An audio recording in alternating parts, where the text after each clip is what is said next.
Alrighty. Last session, as you all headed northward from Sibil with your objective Are you in mind. recording? Yeah. Okay.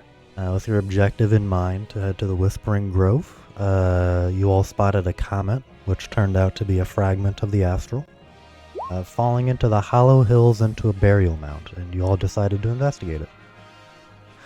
Alexander had some startling information that he was descended from some kind of astral beam, and you'd have to enter some more rifts to learn further about where he came from. While he was in the astral plane, you all learned that the astral pools that are responsible for connecting all of the planes together are beginning to close at a much faster rate they can reappear, and the border between all of the planes is thinning further and further. Whereas right now the inner planes are incorporating themselves more and more, with enough time the outer planes will begin to follow more frequently. Shit, maybe I'll get to use my abyssal. Algra and Zelda, you looted the burial mound. You found several artifacts of historical significance, as well as an old shield from a long past king, and you'll probably have to find a historian to figure out more about it. Getting some information from Faith, you all headed to a location where the Vipers have been amassing gold from the region, and you found and saved Pigeon from the house. There was also a note addressed to Alia, who is likely whoever is leading the Vipers in this region and conducting some research into the rifts. And whoever was writing the note likely escaped after you all entered the house and rung the doorbell, basically. You all made your way into the Whispering Grove after that, and confronted the corrupted Displacer Beast, which was influenced by all the chaotic riftal energies, and then damaged it to a point where a Malagrim was ejected from its body, and then subsequently escaped after that. Zelda was nearly dragged into the Feywild afterwards by the Displacer Beast, as he was also escaping. And then, as you were all kind of moping about in the aftermath of the battle, Zelda was drawn towards the appearance of another rift, which had the gentle noise of a music box playing far off in the distance. And as she was about to leap through the portal, you all stopped her from going that way. And with that, you all kind of exited the Whispering Grove, as you all kind of make your way back to the main road. That is where we left off. Dawson, are you recording? Let me check. Yeah. Okay.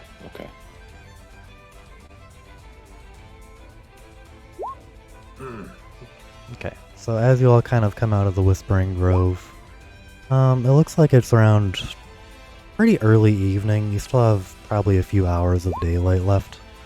And as you're just kind of standing around wondering what to do, you just see the occasional carriage trotting up and down the road, and you kind of feel like the air around you is starting to notably heat up. Like it's getting hotter, or like there's like a fires? certain like humidity is starting to accumulate. And Zelda, as you're kind of noticing this, wherever you keep your pocket mirror for the Arcanist unit, it begins to cool considerably. And you are recording, right, Dawson? Yeah. Okay.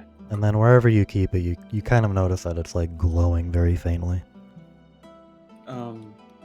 Is that like a thing? Is it ringing? Is that what that means? I mean, you can check it out if you want. I'll check it out. Yeah, as you take out your pocket mirror, the reflective surface kind of turns opaque, and then some glowing illusory script kind of like appears inside of it. Report back to the command center when you get back. Ezekiel. Okay. I say out loud. Yeah, it's just like basically a text message. Well, shit. I need Can to I speak. respond? It doesn't seem like you know how to. Okay. Although this is also the first time you've ever gotten a message, so. Do an arcane check. I can do an arcane check. Yeah, the wizard is really good at oh, it. man. Arcane. Okay, yeah. It's the thing that I'm best at. Yeah. I'm guessing it's. Oh my god. Yeah, you can't figure it out. You don't know if there is a way, or if there is, you don't know how to do it. Oh It's my newfangled goodness. technology. It is. It's I just crazy. can't understand it. Very high tech. So like, I didn't really call much attention to this ever before, but Zelda's like brain dead or something, isn't she? What? I tried to do it. She's like scatterbrained. I don't know. Zelda is very, very smart. Let me see that little thing. I want to try it. Okay. I handed it over. We're going to do an Arcana check. Okay.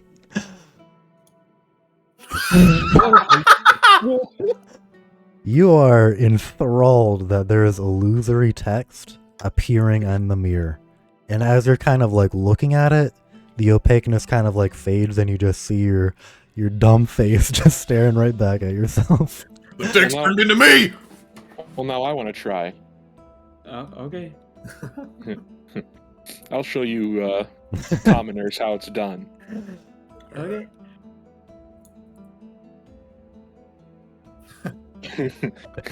Yeah, as Calgra hands it over to you, it's just you're staring back at the beautiful visage of the Arame experiment. Nice. Well, Caught up in your own features, you forget what you're doing. You guys took too long. We can't do it anymore. Hey, Alex, you want to give it a try? Yeah, sure. Hold on. Oh, Alexander, your throat seems a little. Was it hurt? Yeah, I think I breathed in some of the mushroom musk, you know. Oh. Oh, that's not good. I think you need to see a doctor. You sound sick. He kind of like Usually looks for over it. Yeah, I don't have magic, so I don't know. Oh. Oh, okay. I mean, I might know how to do it, but I don't have any magical abilities, so. Oh, Alexander, you sound very, very sick. We should Yeah. get you somewhere. We gotta get him to a how doctor's about stat! How about you stop touching that? I don't want to catch whatever you got. You already have every You're disease in the fucking book. poisoned. You got like rat AIDS or whatever. Yeah. Can't stand sick people. Alexander gives it back to you, shrugs. Yeah, I don't know. That was a good Sean. Yeah, I don't know. Yeah. As you're going to put it back in your pocket, it starts to get cold and glows again. Oh. You take it Hello? out, it becomes opaque. It just says, also good job, with a smiley face. How'd they get your number? She gives it out to everyone. Yeah. What are you talking about? I Zelda have no does- clue. Zelda What do does you mean like by to- number? Zelda does seem the type to just hand out personal information with little regard to consequences. I bet if someone just asked her social security number, she'd just be like, okay, here it is. Do we have social security numbers? No, not sadly Fantasy not. social security numbers? Yeah, Zelda's is Fantasy Social 999 Security. 9713. Whoa, whoa, whoa, whoa, whoa, whoa, whoa, whoa, whoa! You're recording right now, relax. Cut that. We should talk to Sil. He'll know what to do. I gotta go back to the guild and tell them I killed the beastie. Yeah, we have to go back to town. Yeah. Yeah, I gotta go talk to a guy. Yeah, what? Alright, as you all kind of start making your way back to town, you probably get a good several miles, and then as it kind of begins to turn dusk, several carriages pass by the entire while. You see the occasional rabbit kind of like leaping through the tall grass, the occasional wolf in the sparse trees hunting. You see, as you're kind of coming over the apex of one hill, probably over the another hill, maybe about a quarter mile, half a mile away, you can see another kind of blob of figures kind of walking up over the edge. Looks to be what might be like a small adventuring party as well. And the entire time you're walking south back to Sibil, you notice the humidity kind of continuing to rise, and like it almost seems like a very gentle blanket of fog is beginning to appear at the bottom of your feet. Ooh. So as you all kind of continue walking towards each other, what's everyone's passive perception? Mine is 13. Mine is 12. 12. Calgra, you see like what appears to be a party of a party of 3, just kind of traveling northwards, and you see whoever's heading the party kind of like waving you down as you kind of get maybe 1,000 feet or so away. Hey, those folks up there are flagging us down.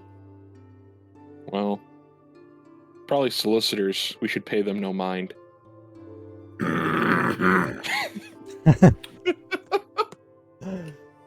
Probably. I don't know, they seem insistent. I mean, they're not like bugging you. They're just like hailing you as you kind of walk towards each other. Alright, I wave back and put a big turtle grin on my face. Okay. Yeah, as they continue walking towards you, you can kind of don't see, stop waving. Mm-hmm. the I'm also leader, waving. who appears to be a pretty tall human male with blonde hair. He gets a little bit uncomfortable after you just keep waving for probably another 2 or 3 minutes. He like looks at his 2 companions next to them, who appear to be like one's kind of like a knightly looking elf, and the other seems to be some kind of witch. He kind of like looks at the 2 of them with a little bit of concern. Where's the character art? You'll see them when you see them. No, these are just Um, random NPCs. They'll never matter. Oh, okay. Hey, can I get a better look at you guys? You're still probably like Yes, 500 feet away. spin around. Let's get a good look. What are you wearing? What are you I wearing? yell from Yeah. across the road. Do you guys like catwalk? Can you like sway your hips and shit? Do you say that as Calgra?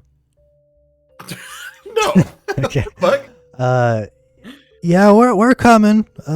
Just give us a minute or 2. They keep walking closer and closer. As they get close enough, the leader of the party kind of walks forward ahead of the other 2. Hey, nice to meet you guys.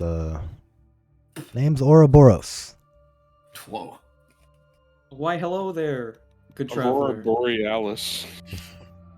My name is Zelda. I am the leader of this band of merry men. Oh, it's he like who was originally looking at Calgra turns his gaze to you. It's like, oh, it's nice to meet you, Zelda. What are you guys doing out here? Trying to get a better look at you. They were trying to meet new friends. How about you do a Hail little, and well spin? met. Let me get a good look at you. Okay. Shit. Oh, wait. Wow. Wait a second. Wait a minute. Oh, okay, never mind. Doesn't seem that serious yet. Yeah. Tristan. What is it? It's one sentence and it's that punctuation, you fuckhead. Yeah, it's not very important. His name is Ouroboros. He's the Yeah. charismatic but serious leader of the Arcane Hunters. His race is human and his height is 6 foot even. Are you guys also a hunting party? Oh, wait, I gotta check his rank. Oh. Oh yeah, good point. I didn't think about that. You could What was say it? something like Arcanist? that. No, Was it's a team. It's a team name. It's not. Oh, they're unspoken for. No, that he's. Yeah. We're a mixed group of people from the Monster Hunter Association and the Arcanist Union. We're one of the teams that kind of head around closing the rifts and killing monsters. Why don't we have a name? Well, yeah. Why don't you come up with one right now, leader? Okay. Let me think. No, I did not. 1 second. I gotta check this guy's rank. Silver. At there's this a point, silver, gold, and black. Oh, he's a level 10 explorer. Shorter pink-haired human kind of pokes around his side. Hi guys. It's nice to meet you all. I'm Mina. Arcanist Union. Likewise, mate. My name's Calbra. And then from the other side, she'll like nod her head. 1 second. Scion and Red. Okay, so he's a level 10 Weaver. But Tristan didn't read it. Tristan didn't read it.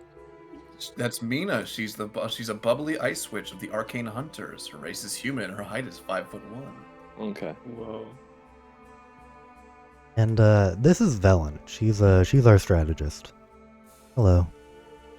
Howdy, Velen. Nice to meet you. Tristan. Velen.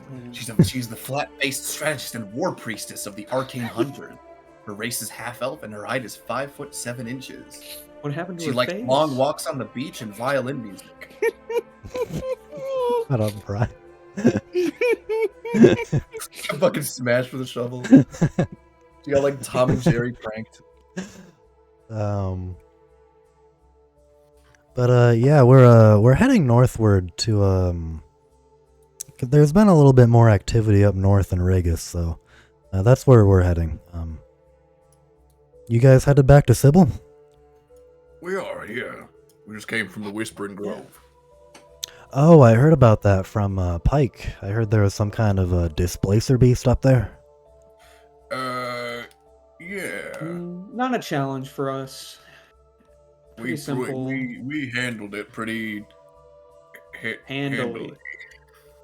Handily. That's great to hear. I mean, it's getting pretty late, and we were thinking about setting up for a little bit to eat some dinner if you wanted to join us. I'll leave that up to my compatriots. No. You're the leader. You make these decisions for us. Well, What does I'm Alexander think? What does I Alexander am think? kind of hungry. We can just eat and walk though if you want. I don't much care. Okay, we can eat. Oh, that's great to know. All right, Val and Mina, you can set up camp, and I'll go look for something to maybe eat. Get some firewood. Yeah, okay. All right, Valen, let's go. And then they'll like kind of walk off to the side of the road and start setting up some. They're not setting up for like camp for the night. They're just kind of like setting up a fire. And then Ouroboros kind of like heads into the field a little bit. Oh, Ouroboros like walks back to you. Jorge, you can come out too. Nothing appears for a second. Jorge, they're friendly. You can come out. Probably like 20 feet behind you, Calgraw. You just hear kind of like a gruff.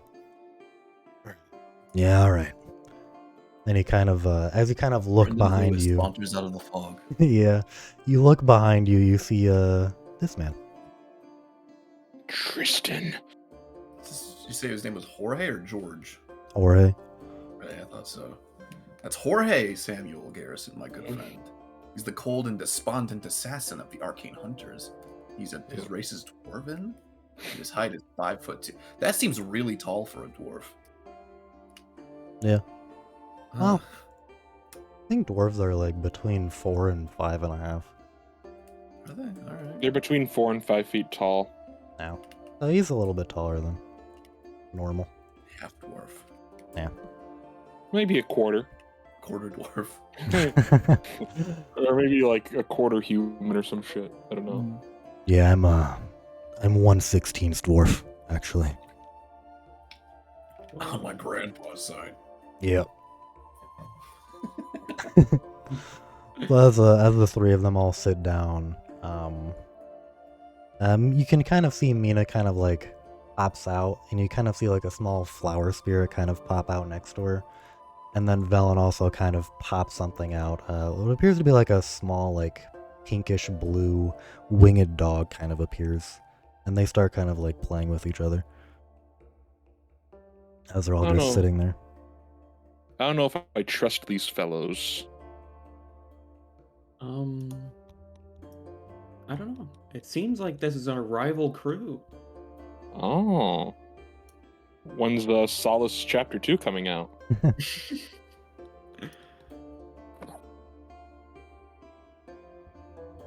And as another few minutes pass by, Ouroboros comes back with what appears to be like 3 rabbits, and he kind of throws them on the fire. Not even on a spit, he just throws them into the coals. Well, yeah, he puts them on the fire. puts them in a spit. Bullets fly everywhere, like, ah, god damn! I got your dinner. Just chucks it into the fucking fire. Smashes him into the coals. Like, knocks the firewood over. Yeah. As they're all awesome. 4 sitting down, Jorge kind of like looks over his shoulder. Come on now, don't be you don't bite. Take a seat. These guys are like the Baker family from Resident Evil. This was supposed to be a feast. Oh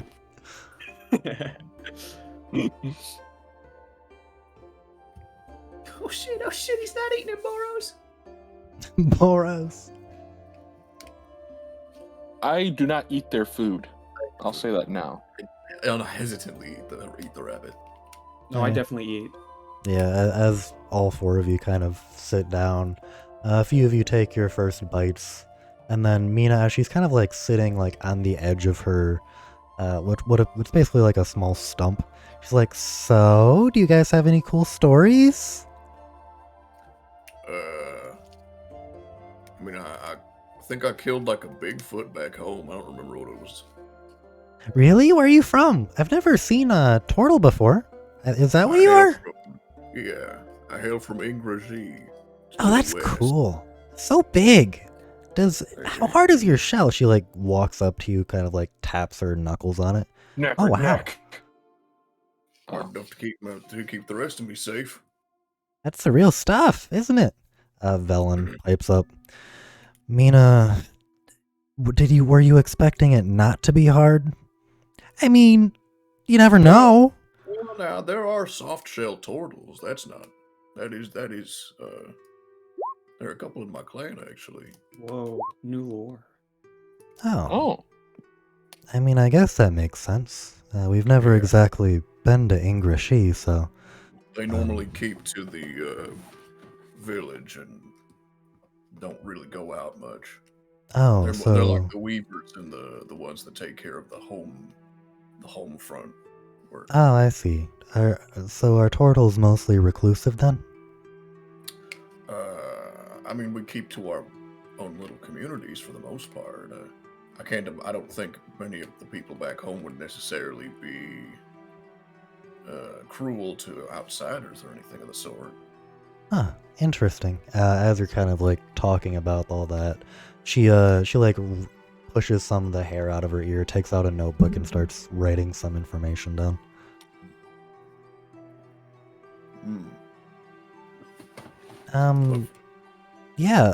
So what about you? I'm taller than you.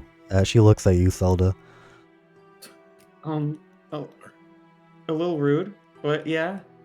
Well, Yes. I mean, Jorge always makes fun of me because even as a dwarf, he's taller than me. Well, he looks to be pretty tall for a dwarf. I know, it's unfair. Jorge kind of like, Jordy. He has those foot enhancers or whatever they are. He's got like platform boots. Yeah, they slide them into your shoes and it gives you an inch or two. Roll a Like perception Dr. check. Scholl's Are inserts? What are you enhanced. talking about? Roll a perception check. He's just got like really He's wearing thick heighteners. calluses. Who's rolling perception? To see if he has height enhancers. Well, who's rolling it? I mean, you can since you brought it up. Okay. You kind of like look. It is kind of weird for a dwarf to be that tall. Really You kind of like examine him briefly. It looks like there might be like half an inch to an inch extra on his boots. So you can tell if he didn't have his boots on, him and Mina might be the same height.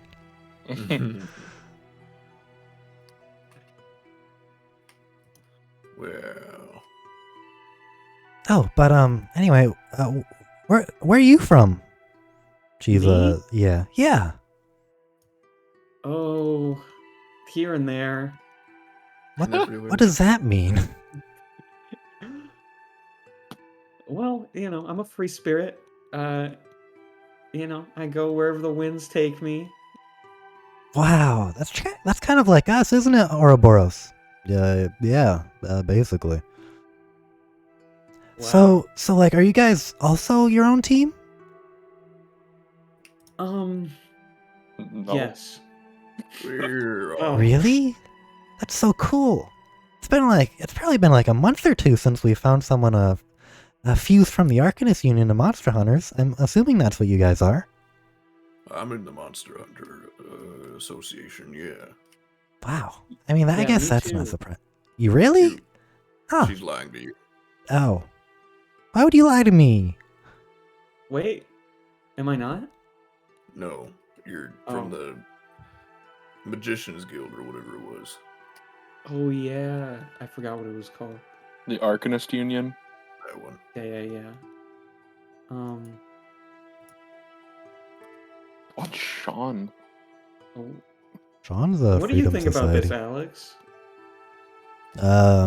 I mean, yeah, I guess it makes sense for because Monster Hunters and Arcanist Union are on pretty good terms, so Thanks, Alex. it makes sense. Yeah, Well, no problem. So, you folk, you, what do you do for fun? As Mina's kind of like sitting there thinking, Jorge kind of speaks up again. Well, I mean, we hunt monsters and travel around. That's how we make our living. That's like a Um, job. I mean, yeah, it's You like do it's for like a fun? job, but I mean, we find all the other towns and cities. That's kind of our hobby too. Our hobby's traveling, so it makes sense for us to travel around and work at the same time. I think I speak for all of us here. Yeah, we all really love traveling across the continent together. So we figured why not, and we just formed a team. Then after that, Absolutely. yeah, we've That's, been to a lot of places already. well, that's a little boring. What? Slightly like her face is like normally expressionless, but Velen kind of like frowns a little bit. Well, what do you mean? Well, I thought you'd say you like fish. Fish. I mean, a lot of us do a lot of things like in the meantime. If we were near a river, I'd probably be fishing right now, honestly. He's kind of like rolling the another rabbit around on the spit. He's rolling a joint. Yeah. Hey, smoking a doobie. Yeah. Well, that fishing is nice. It's nice to Yeah. have hobbies. I mean, a lot of the cities are really fun too. If you've ever been to Sepulchre, it's near the capital of Regis. The nightlife is crazy there. Yeah, I've so we been. might. Oh, really? Yeah, Huh. it's a nice I mean, place. yeah, it really is, isn't it? The architecture is crazy for an underground city. Oh yeah. Walk in broad daylight, take your. What? Nothing. Yanni sent me something. Yeah, the nightlife there is crazy. Velen usually. He like looks over at Velen, who's giving him a death glare. Yeah, she doesn't. She just like intensifies her death glare. He kind of like looks down sheepishly. Arame has not said a word to these folk. I just want to Hey, let that be Arame. known. What do you think about Sepulchre? What? Sepulchre? What's that? I don't even know. That's the place we were just talking about. I've never Oh. been there. Arame just flips his hair back and doesn't say anything. Mm. He's the strong, silent type. Jorge kind of like looks over, gives you a nod, Arame. Can respect that. Remy does nothing. He like looks a little bit uncomfortable. Like even as like he's a very kind of socially awkward person already, Jorge, and you made him feel awkward. Like, oh, okay. I don't know about this team thing you guys are talking about, but I'm not a part of that. You'll come around. I see you guys have some disagreements among you. Well, you know, we're a newer team. You know, we don't even have a name yet. I Oh, haven't been assigned one. I mean, you don't really get assigned one. You just kind of make it up yourself. So, how did you all meet? Well, me, I met Velen and Mina. They've been friends for a long time. It was in a tavern over in the Felcray Alliance, near the capital city. And then the three of us decided to go off together. And we eventually met Jorge near Dern. I see. And then after that, we've hunted several monsters already. High priority targets, escorted a lot of people, closed some rifts. It's been a pretty good time. Wow. I see. Yeah. Very cool. Very cool. We closed a couple when we were up there in the woods.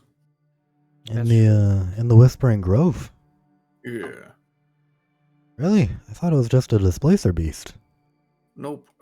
There were a couple of them rifts up there. It wasn't just a displacer beast. They had some little ghoulie that was in its body. Actually, do we know if we can trust these people? Ghoulie. What do you mean by Say that? out loud. What? Did you say that out loud? It's kind Yeah, of telling 'cause- these people our secrets and everything, you know. Yeah, that displacer beast was haunted by some little critter. Huh. I mean that's new. Some little green guy. Have what popped up when you Jack Dexed it?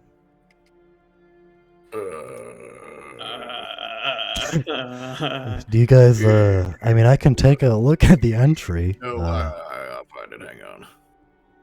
It Let's was. go, Oh no, it didn't have one. That's right. No, it didn't have a. It didn't have one, so we made one ourselves. Oh, really? There was a creature that Jackdaw hadn't found before? Well, yeah, it was like a corrupted displacer beast. Huh. Do you want to read it? Yeah, sure. He walks over. Valen is also notably kind of interested at like the prospect of some kind of unknown creature that Jackdaw hasn't found. As they kind of walk up to you, they like look over your shoulder. Their eyes kind of like crossing the two lines that are there. Velen, her eyes just like squint. She just looks up back at you, and then looks back down at the entry. She like makes a few notes in her notebook. I mean, we were kind of crunched for time. I see that. It's a very We got the important information down. It's informative. It's concise. it's Ouroboros is like scratching the back of his head, like half chuckling. Mina, seeing Velen like squinting very strangely, will like run over. She like reads it over really quick. You guys are funny. It was gone too. Yeah, that's crazy. looked away and disappeared. Yeah, I can't believe you guys put an entry in like this. I like you know, guys. Until we encountered that critter, I didn't think you even could put an entry in. I mean, honestly, it's a surprise to me too. I think everything we've encountered, Jackdaw's found at one point. Yeah, it's kind of weird that there's a new creature here. Gonna make our own decks one of these days. It's gonna be just as informative and interesting. She like mutters to herself, and the unfortunate thing is that it won't be changed unless Jackdaw finds one. Yeah, this is gonna be added to the fucking encyclopedia. She kind of like stops writing in her notebook, closes it loudly, and then she walks back to her seat. Ouroboros kind of nods approvingly. Tell all your friends. This is important stuff. Well, I mean, at the very least, if no one ever finds it again, no one will have to know. That's a good point. Anyway, there, like, it's probably been like 10, 20 minutes at this point. Most of the people have eaten their fill, more or less. There's probably still like a good most of the remaining rabbit left around me. You still haven't eaten any of it. I mean, yeah, thanks for the company, guys. Yeah, it was really fun meeting you all. Yeah, likewise. Always good to meet like-minded individuals. Yeah, it's nice to see some other adventuring parties around. It's a rare sight these days for some reason. We're not even a party. Sure we are. We keep it fast and loose like a party, though. Yeah, I mean you're all working together for the time being though, which is nice to see. It's always a party when Arame's around. That's true. Mina laughs. And then Ouroboros kind of like begins packing up all their stuff. At this point, you also notice the humidity kind of grew more, and as it's kind of like slowly kind of becoming nighttime, Ouroboros kind of like looks around, noticing all of the fog and how it's like thickening. Kind of like moment of realization like crosses his face. Can I roll insight on these people? Yeah, sure. What are you looking for? Seeing if they're like hiding anything. I don't know. With that roll, as Ouroboros's face kind of like flashes like a moment of realization, it doesn't seem like his mind is focused on you guys at the very least. But as he kind of like realizes the fog is kind of rolling in, he kind of like looks up at the four of you. Just another point, he like looks back down at the fog starting to get thicker. There's an event that happens here every month. I didn't realize it was that time. There's gonna be a blanket of fog across the entirety of the low-lying area of Confluence tonight. You absolutely cannot sleep while the fog is out. Well, like it'll keep us awake. No, I'm saying do not fall asleep while the fog is present. What'll happen? I don't know. It's just local folktales and rumors. What, so just like get to high ground or stay indoors? Well, I mean, I don't think getting to high ground is a real possibility unless we go to the Hollow Hills. But even then, that might not be enough either. Just don't fall asleep. Try and make it back to Sibil if you can. You should.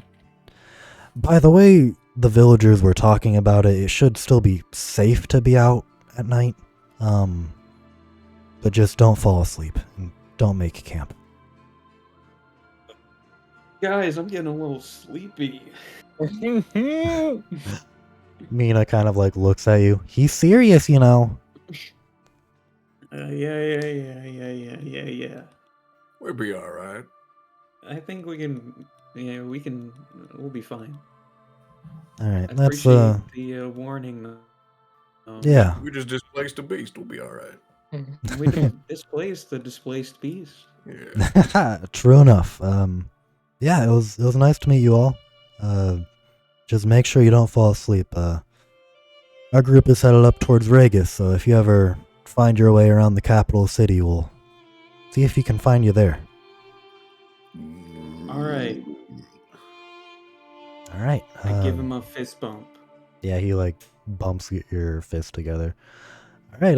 It's nice meeting you all. And they all kind of like hamper up their backpacks, kind of like shoulder them up, and they all begin to walk northwards. Mina kind of like looks behind.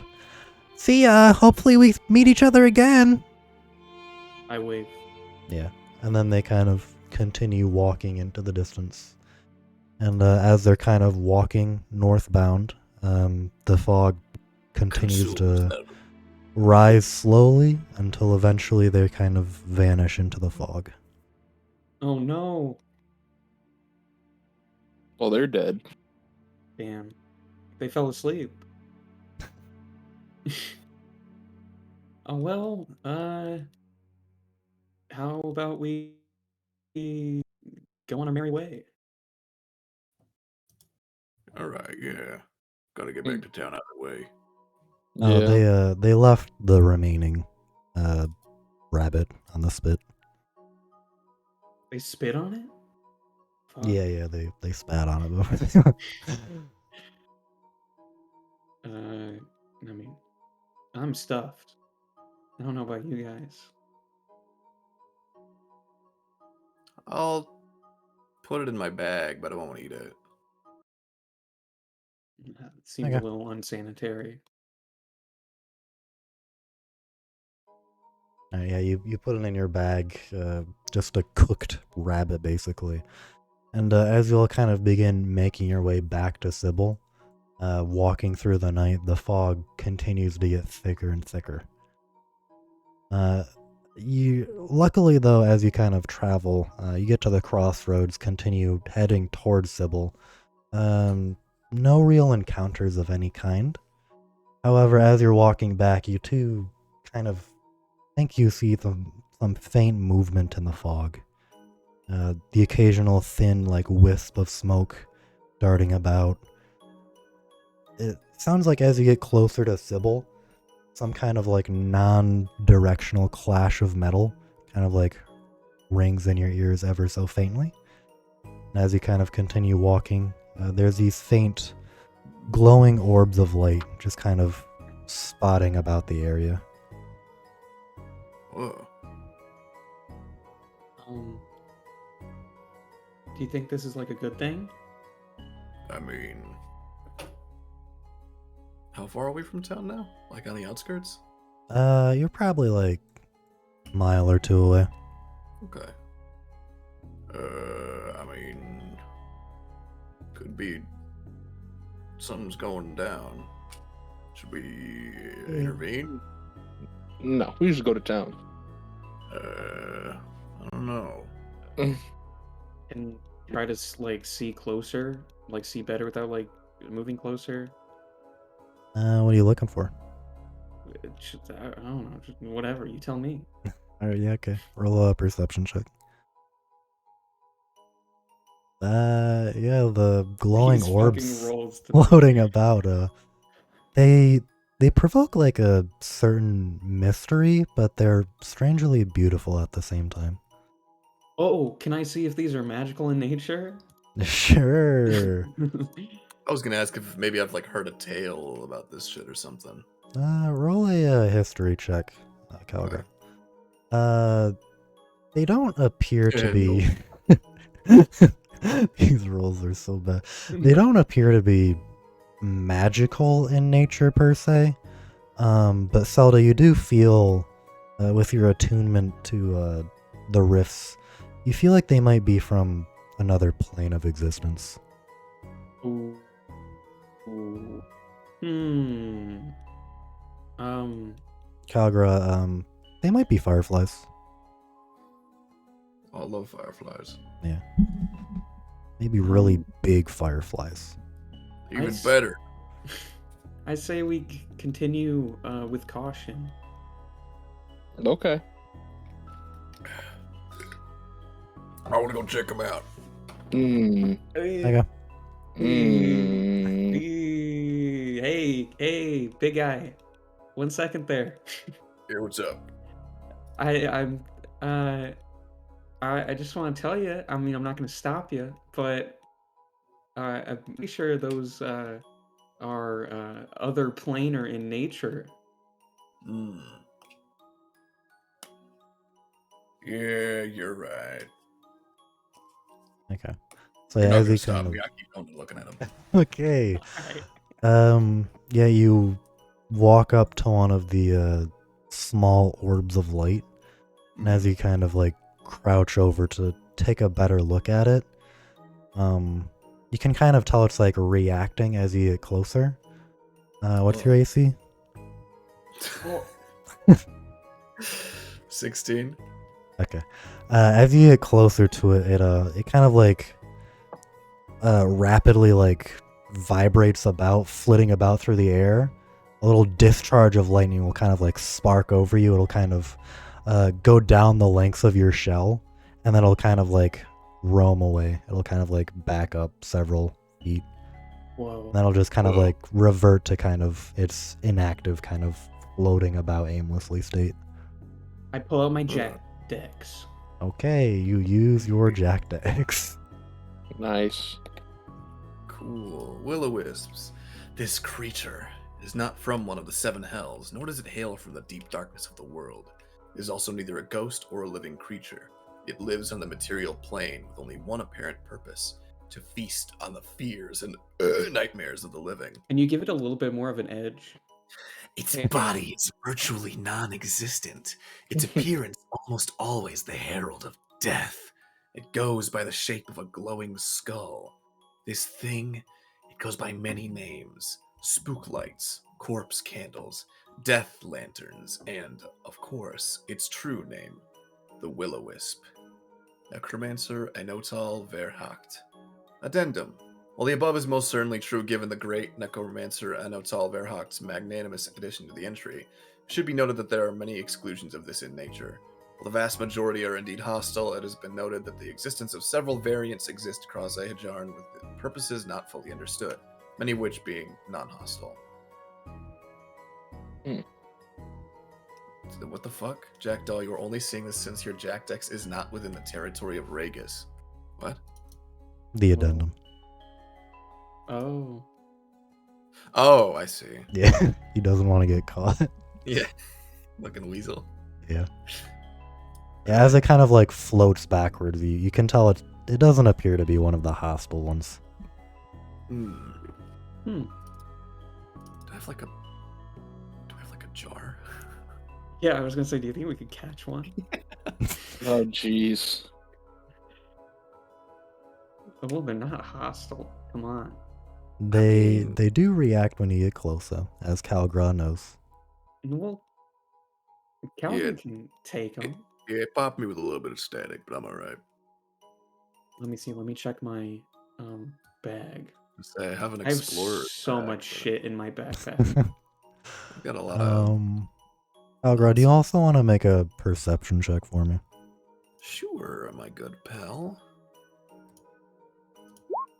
There Oh, you go. perfect. As you kind of got closer, you did notice that there were several other will-o-wisps kind of floating about. Some of them did seem to kind of like rise from the ground itself while this was going on. Hmm. Could I hear the Jack Dex in the background, or was she like reading it out loud? That's up to Zelda.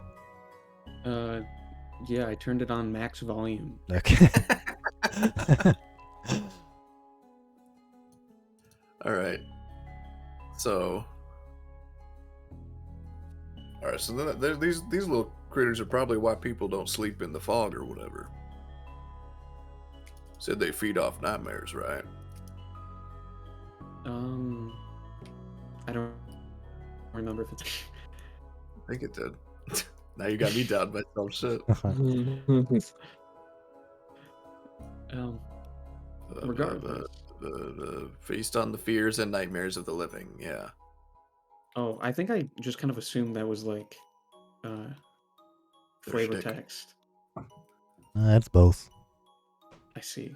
I mean, yeah, it is melodrama and probably like An element of truth. yeah. Well, I don't have anything to catch one of these with. Hmm. Do you? I mean, I don't know what's in an explorer's pack. We can say that there's a jar in there. Is it big enough to? put it in, you think? It's a decently sized jar, yeah. Dope. Hmm. Stop. Uh, All right, big guy, this is all you. yeah. I'm gonna try and catch one. All right. I'll go for that one that like let me get relatively close. Okay. Roll a Animal handling. Sure, we'll allow it. Really? Yeah. Okay. Sweet fuck. Yeah, you gave me this power. Eh. Okay. As you kind of get close enough to it again, you'll notice that it begins like flitting about violently. As you kind of like scoop it over, with the jar. Mhm. Catching a spider. Yeah. It'll kind of like quickly zap very rapidly. You'll take 3 points of electric damage as you're just kind of Ow. like holding the jar. You got it. But as you're kind of admiring your work, looking proudly at the jar, it just kind of floats through it and away. Oh, damn. That was Damn. worth a try. We need a better jar. We need a stronger jar. You're exactly right. Maybe a big box to put it in. I should ask Zeke. Yeah. Maybe he has a jar. Jeez. Yeah, let's go back and talk to him. All right. Unless Arame has something he wants to do with the wisps. There's Alexander. No. Check him What out. does Alexander want to do? Anything? Let's see what he has. He kind of like takes out his rapier. It is Oh my glowing. He just kind of like confirms that it's like another planar being, and then he kind of continues looking through all his stuff. Yeah, I don't think I have anything that would help. All God right. damn it, Alex, you're useless. Well, come on. Oh, Well, let's get going. okay. So, as you all kind of like make your way back to the center of the road, the will-o-wisp kind of like floating alongside the sides. You continue making your way back to Sibil. As you get closer and closer, the clashing metal seems to get louder, but at the same time like duller in the back of your mind, as if it's like somewhere else entirely. It feels like it's kind of muffled. Eventually, you kind of come to the main western gate of Sibil, and as you're kind of walking towards it, you do notice that the entire time you've been walking the road, there hasn't been a single carriage or other person. It is eerily quiet, minus like the dull clashing of metal sounds. As you kind of make your way to the main gate, the fog kind of parts ways. A wispy blue figure kind of begins to appear in front of you, kind of walking out from the western gate. And as he kind of like walks towards you, he kind of turns his gaze to you, Calgra, as like the tallest person of the group. Tall is Calgra. I mean, I think he's the He's tallest. like 7 foot, right? Andy's a big fucking turtle. Like, Yeah. that's- Well, I was just asking off height alone. I was like, oh, I didn't know. We don't have like bios. Don't we? Not really, no. I have one line, and it's a character yeah. song. I think you have your heights in the character sheets. Yeah, I have mine in Yeah. my bio page. But as he kind of like walks forward, you can kind of see this large, gruff man kind of appear. Whoa. Gunvald, the Iron Hammer. Race, Yeah. ancient human, height 6'5". Gunvald is the leader of the Iron Hammers, while he himself may be dirty and full of scars. His hammer is in pristine condition. Thank you, Tristan. Thank you. Gunvald kind of like extends his hand towards you. Warriors, the fight continues and we need aid. Will you join us? No. Yes. No. No. No. What fight? Who's fighting? What? His form is kind of like wisping in the fog. He kind of like extends his hand backwards. The Titan rages. We need Titan. more fighters. What? I don't. Where's this Titan at? He points to the back of Sibil near the waterfall. The hell? I mean, like the waterfall? What waterfall?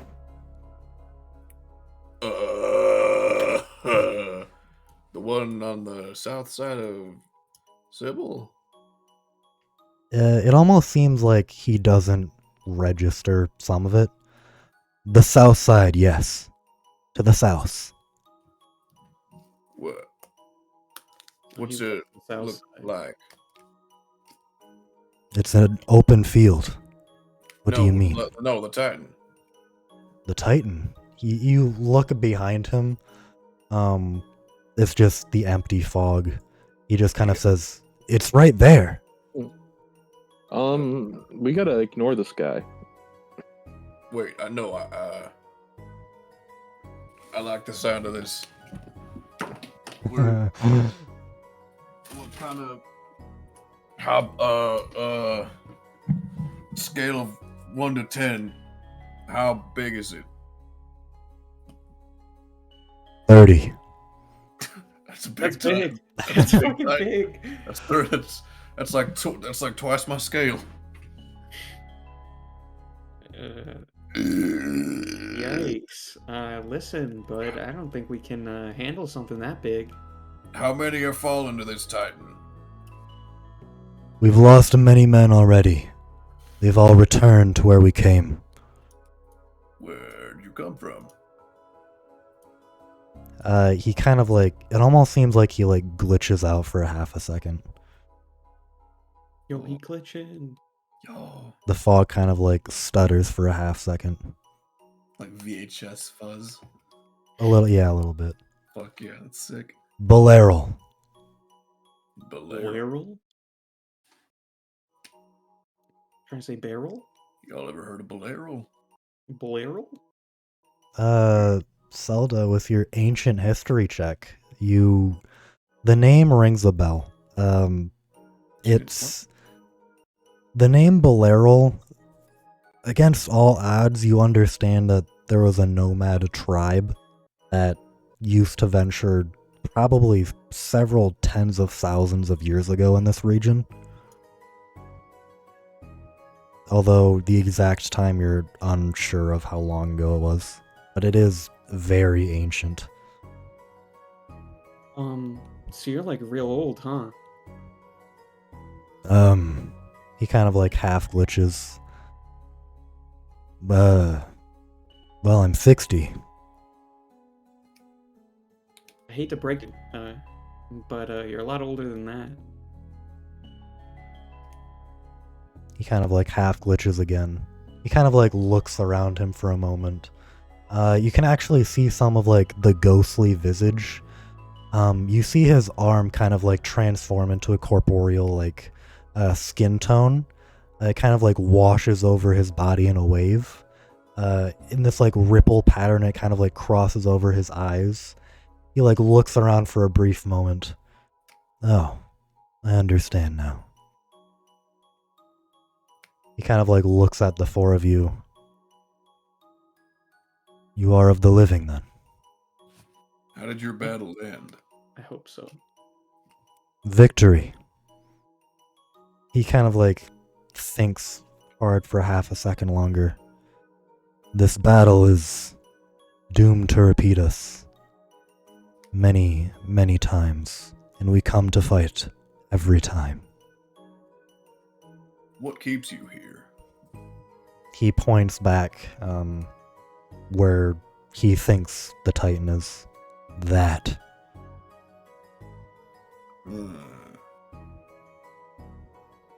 If you join us, you can fight it back once more. He extends his hand. The ghostly form kind of like half stuttering between corporeal and incorporeal. But for how long, though? He kind of like looks around. Come the dawn, it will be over. Hmm.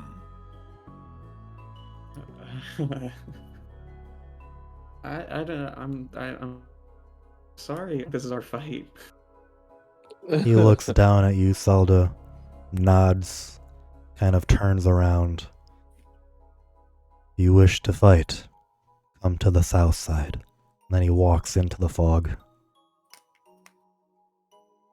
Well, that's something I don't plan on doing.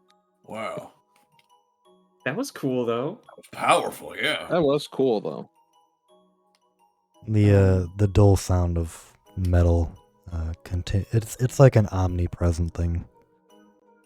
It's like a constant, like, rhythmic clashing, or is it like... Well, rhythmic, yeah, it's like a, yeah, basically. Okay. I hope he wins. Yeah. Yeah, I'd hate to see anything bad happen to a dead man, right? Yeah. Okay, hold on. Where is Confluence? Okay, you do remember, the massive skull in the waterfall.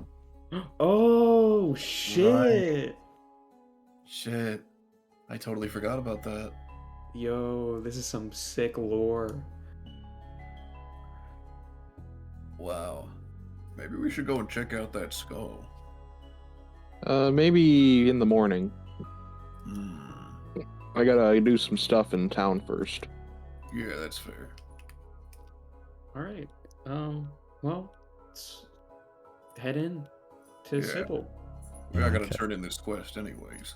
The four of you all head into Sibil. The clashing is still ever present. You see the occasional glowing orb of a will-o-wisp kind of like dashing to the south. You can kind of see it. It's almost like one of them get like knocked down, and then it's as if it's like picking itself back up. It kind of continues running towards the south. All around you can kind of see these kind of wisps, kind of like almost like Calgra. You notice it the most of anyone. It's like they're carrying their weight with weapons. As they get kind of knocked down, they continually get back up and continue rushing towards whatever fate lies for them. Hmm. Can I see what's knocking them down? Roll a perception check. Okay. Damn it. Let's see. Perception.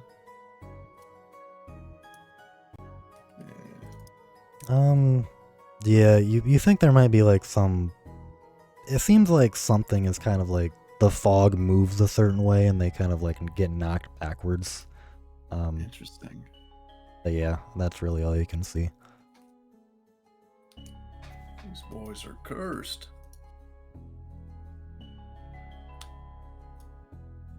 I don't know. I kind of want to help these folks, gang. Seems like they're... Alexander pipes up. I mean, I'm curious, but I don't know if I want to fight. I mean, it doesn't seem like there's really anything we could fight. It just seems like these boys are kind of time cursed. I don't know. What would you call that? I'm cursed. Sounds right. Yeah. Doomed to repeat the same battle for the rest of their lives, or I guess unlives. Huh. Mm. Sounds like a pretty raw deal to me. I want to help these fellas break out of this. Well, maybe tomorrow. Yeah. Well, maybe tomorrow. Yeah. Maybe tomorrow. I will say, based on what Ouroboros said and It'll what be the... over tomorrow. Yeah. Well, Yeah. I get it. Okay. Understood. So where you guys headed? It'll be over by tomorrow. Yeah. It'll be done in the morning, is what Gunvald said.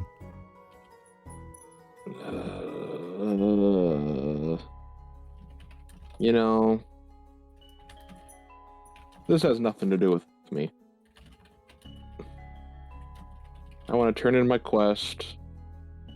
You know, these guys, you know, it sucks for them, but it has nothing to do with me.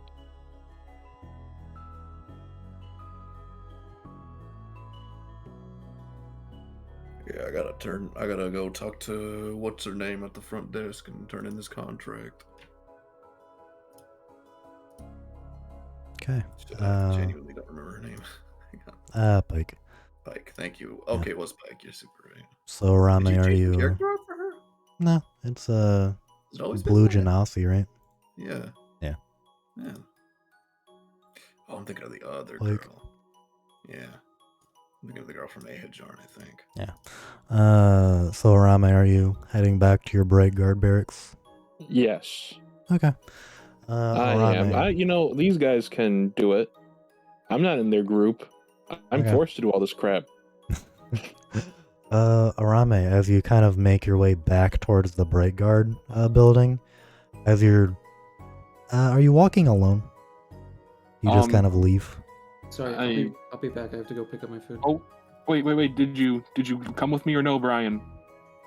Sure.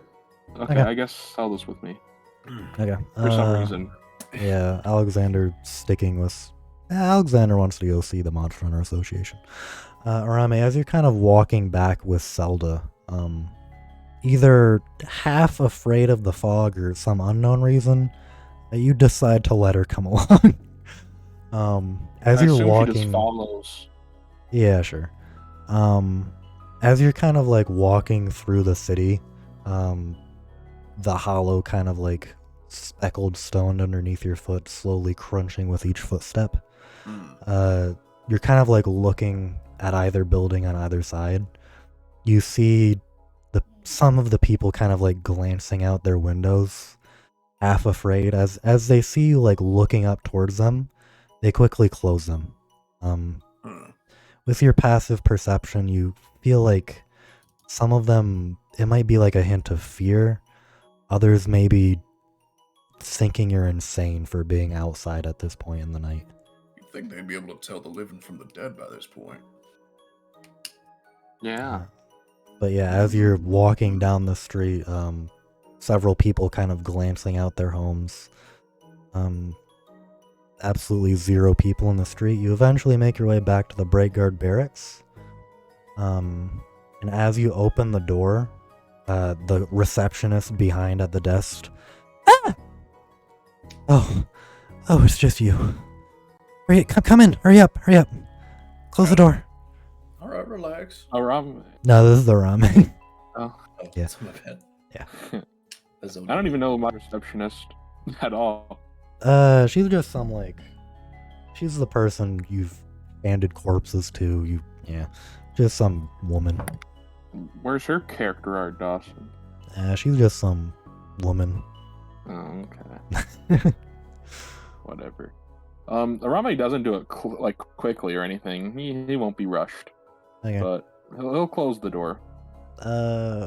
We'll say for the time being, Salda will just kind of like walk in and stand for a second, catch her breath. All right. Thank God. All right, I don't know if you know the deal about tonight, but don't go to bed. Oh yeah, sure, whatever. Okay. If you need anything, don't hesitate to come to see me. There's Okay, well, I have to turn in this assignment, so you can Uh, do that for me. what assignment? I don't know. Wasn't I supposed to do something the whole church thing? Did I turn that in yet? Well, that was like directly reporting to Sildo. Oh, I did that. Do I don't have to do any paperwork? No, if Phil assigned it to you, you can just report back to him. Where is he? I don't know. Is he here? I don't think so. Oh my gosh. Who's the highest ranking officer around right now? That would probably be Adrian.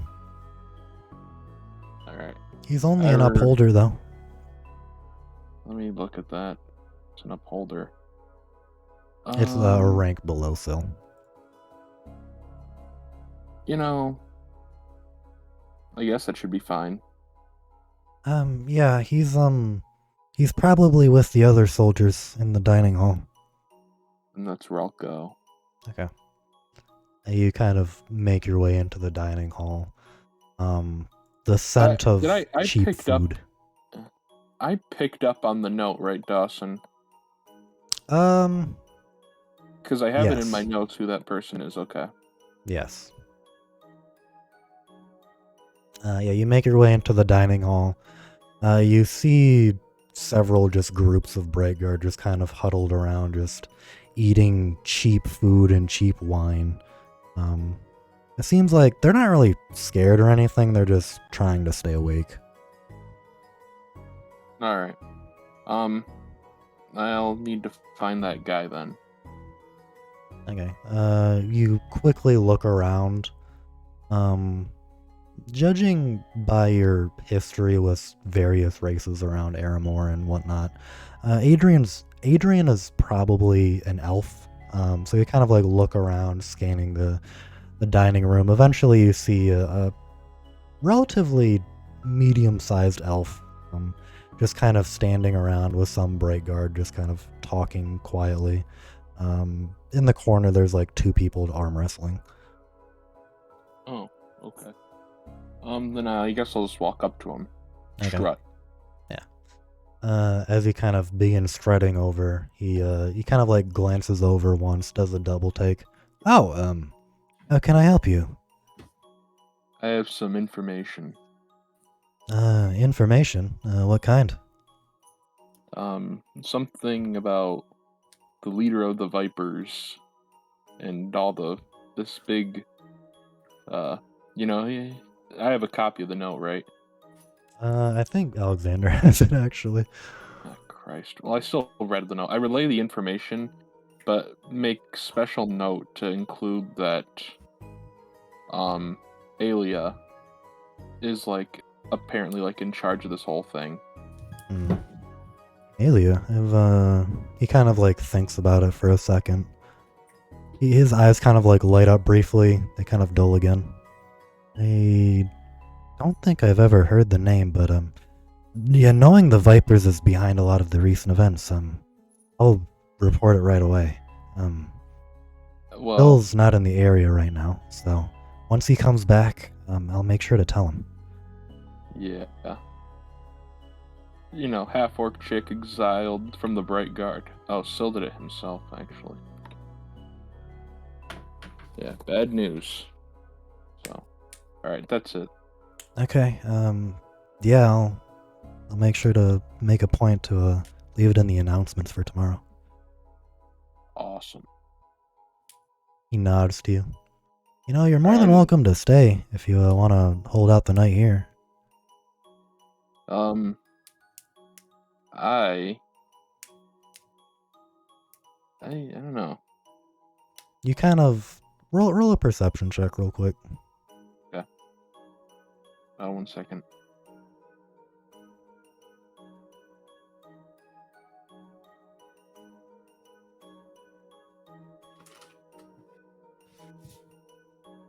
Okay. It seems like other than Adrian, it doesn't seem like there's any really high-ranking people. It looks like there might be like one Bright Guard that kind of like carries himself like with an air of nobility, but that's maybe it.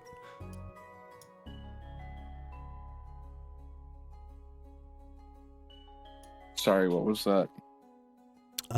Like Adrian is, as far as you can tell, the only high-ranking Bright Guard here, and then you can see maybe like one other Bright Guard who kind of carries himself the way a higher-ranking member of society would. Oh, then I'll go sit around them, but I won't really say anything Okay. unless spoken to. Yeah, but as you kind of just to come make my over. presence known. Yeah, as you kind of come over, the person you noted to be like a noble, of some form of noble lineage of some kind of like gives you a nod and kind of continues entertaining the others. Good. Okay. So Arame chooses to stay there for the time being. Brian, are you back? Yes. Okay.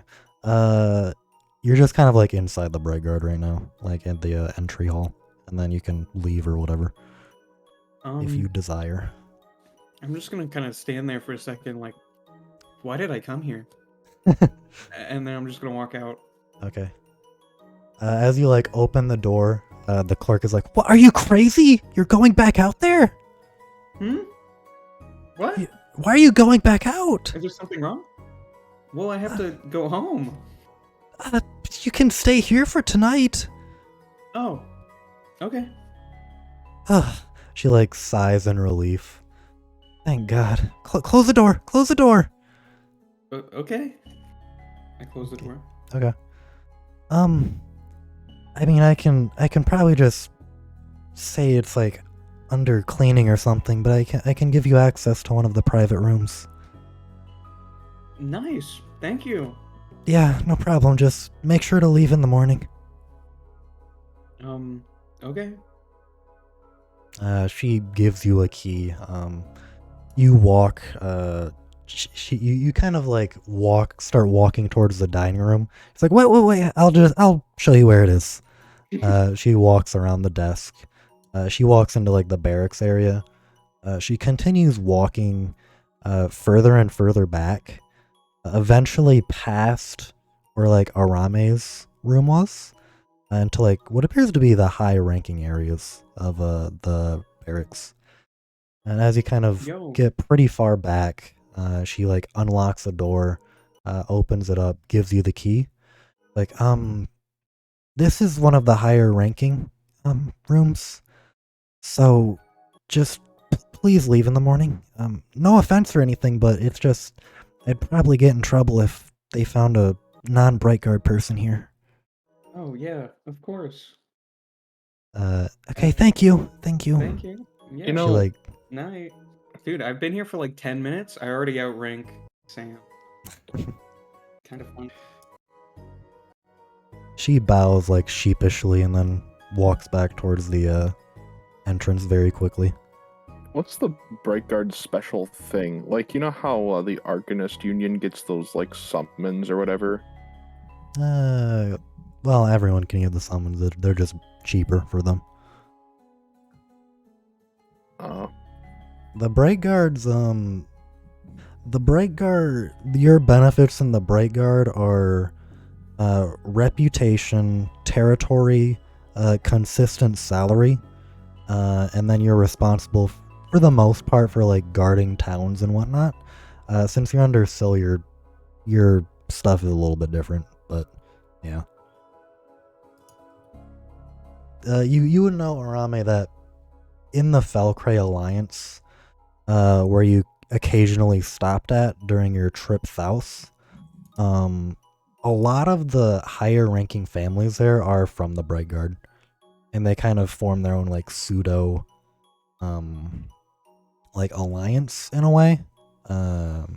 So you know that the Bright Guard is the most incorporated into society, as well as the upper echelons of society. Perfect. Okay. Yeah. Zelda, as you enter this higher ranking room of the Bright Guard, unlike Arame's room, there's only one bed instead of multiple. You kind of look around, very spacious territory, a large closet, several dressers, a large mirror, what appears to be like some kind of like makeup station or whatever, you know what they are. And then as you kind of like draw your eyes to the right of the room, just a large window kind of looking out toward the southern side of the city. Do I see anything? Roll a perception check. I got grease all over my hands. Ew. Yeah. These Five Guys burgers, bro. Nice. They don't play around. Oh my god. Zelda, you're kind of looking out over the city. You opt not to open the window, but you see the occasional will-o-wisp kind of floating through the city. Much like last time, they occasionally seemingly fall to the ground and get back up. You also see Calgra and Alexander kind of walking in the direction of the Monster Hunter Association. Yeah, and as they walk by, Cowgirl, we go back to you. Yep, I'm going back to the MHA to turn in this contract. Yeah. So yeah, as you just walk past, under the gaze of Zelda, continue walking for a few more minutes, till you eventually make your way to the Monster Hunter Association. You kind of open up the door. The night shift worker's there, this tall, dark elf, muscular. Oh, he like looks behind you into the fog. Well, come on in, come on in. Yeah. So how often does this fog shit happen? Well, I've only been here for maybe a year or two, but it happens every month. Monthly, alright. Yes, it's a little bit of a hobby project. I've been trying to incorporate what, moon it falls under, but, I don't really think there's a rhyme or reason, just every month. Does it happen, like, consistently time-wise, or is it just, like, randomly every month? Oh no, it's, basically once every, 30 days on the dot. Alright. Good to know. Oh, no problem. Yeah. So what can I do for you? Oh, I'm here about a completed contract. Oh, perfect. Do you have the objects you need, or the, evidence you completed it? I do, don't I? I thought I grabbed something. Did I not? Yes, I got that corruption gunk that I scraped out of its, like, nest. Okay. Yeah, he, like, looks it over. What in the world is this? Yeah, it was, that, displacer beast in the Whispering Woods. It had, What did you do to it? Did you melt it? No, it had, I scraped that out of its nest, after we chased it off, but it had this critter that was, like, occupying its body, and it made it all gross and gunky like that. We, chased the critter out of its body, and then the displacer beast itself ran off, so... Huh. But wait, it ran off. What do you mean? We got a good couple licks on it, but it passed through a rift and disappeared. He kind of, like, looks down for a second. Well, I mean, I guess if it escaped into a rift, then that's fine. Alright, can I have the contract? Yeah, here you go. He takes the paper. He's like, oh, okay. He takes out 1 abacus, 2 abacus, 3 abacus, and a 4th abacus. And as you kind of, like, flipping them all back and forth, he kind of notices, like, your confusion. It's, we calculate gold cost by a formula. Oh, alright. Yeah. He kind of, like, continues flipping them back and forth. He finishes the first one, finishes the second one, the third, and then the fourth. He does it pretty quickly, all things considered. It probably only took him, like, a minute. He's like, oh, okay. 202 gold pieces. Here you go. Alright, thank you very much. Yeah, no problem. To 202? Yep, that's correct. You can count it if you want, but I'm pretty sure I got it all. Alright, excellent. Thank you very much. No problem, sir.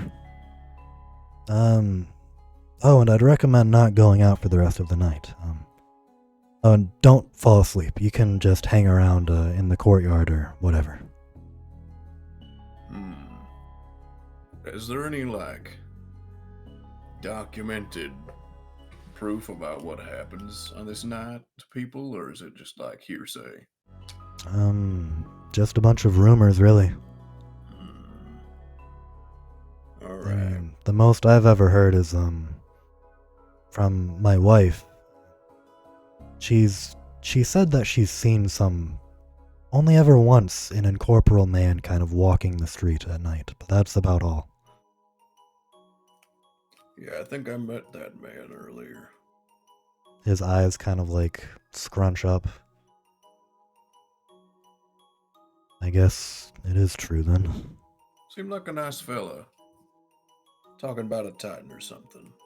Titan. Huh. Yeah. Can't- Somebody was fighting a Titan on the south side of town. Kind of like rubs the back of his head a little bit in thought. Titan, huh? Yeah. I mean, there's that big skull in the waterfall, but that's all I know. Yeah. How often do people go around that big skull? Very rarely, if ever. Something about it scares people off, or, I mean, I don't blame them. But, yeah, very rarely. And, no, like, shade cast or anything, but nobody's really thought to go and check it out at all. Oh no, we've checked it out before. There's nothing. It's just a big skull, really. That being said, no one's ever checked it out during these times, due to the nature of these nights. But yeah, we've checked it out several times before. Not me personally, but the city. And it's just a big skull. Y'all went inside of it? I personally don't know those details, but I know that they have checked it in the past. Alright. Personally, I just take it at face value and accept it. I know it's not really... I just don't want to deal with it. It don't bother me none, so... Yeah. Good to Alexander, just sitting there, kind of like taking it all in. know. I didn't realize Alexander was with me, shit. Yeah, he walked with you. Alright, chill. Alright. Good to know. Thank you for answering my questions, I guess. Oh, no problem. Alright. You take care, and I guess stay indoors or whatever. Yeah, likewise. You too. Yeah, alright. I want to head back outside. He kind of like raises his eyebrow. He's like, I'll be right back. Okay. He's like, and then you open the door and head outside. Alexander follows. I knew you were gonna do this. Alexander kind of like pulls you aside. So what do you think? Frankly, I think that if that Titan skull came from whatever those fellers out in the fog were fighting, then maybe that's the source of all this crud. Think so? I think there's a good chance. I mean, I mean, what else from that time still remains in town? that makes sense. What do you plan on doing? I don't know yet, but I want to go check it out. Okay. I'm just gonna flip a coin. See if, If it's a 2, he goes. Okay. I'll come with you. All right, I'll be glad to have you along. All right. Yeah, Calgar, you begin making your way to the southern side of Sibil. Yeah. Bongo is very upset. Having a fucking fit. I thought that was just me. No. I didn't want to say anything. Yeah. I really like this music though. Yeah.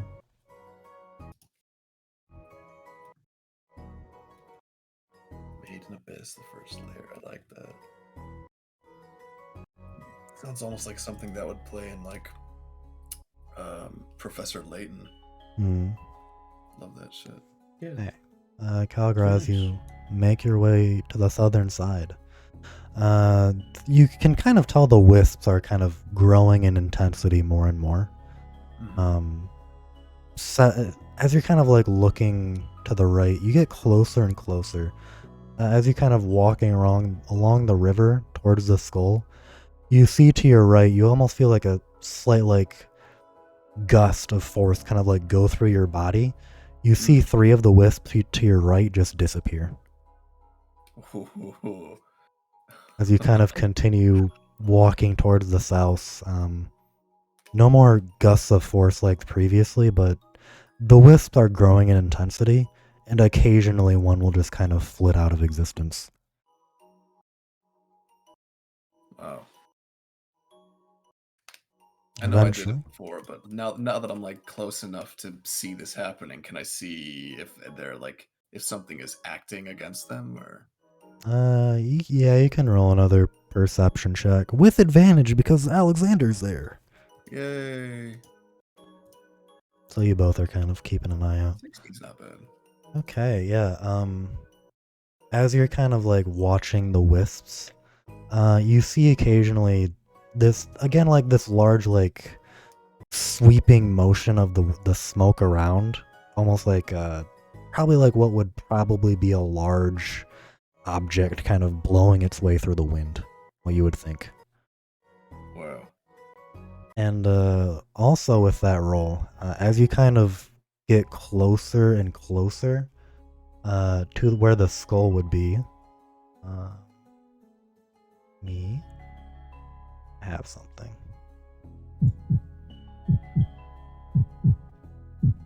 Oh. Just ever so faintly increasing in volume, just this ever omnipresent.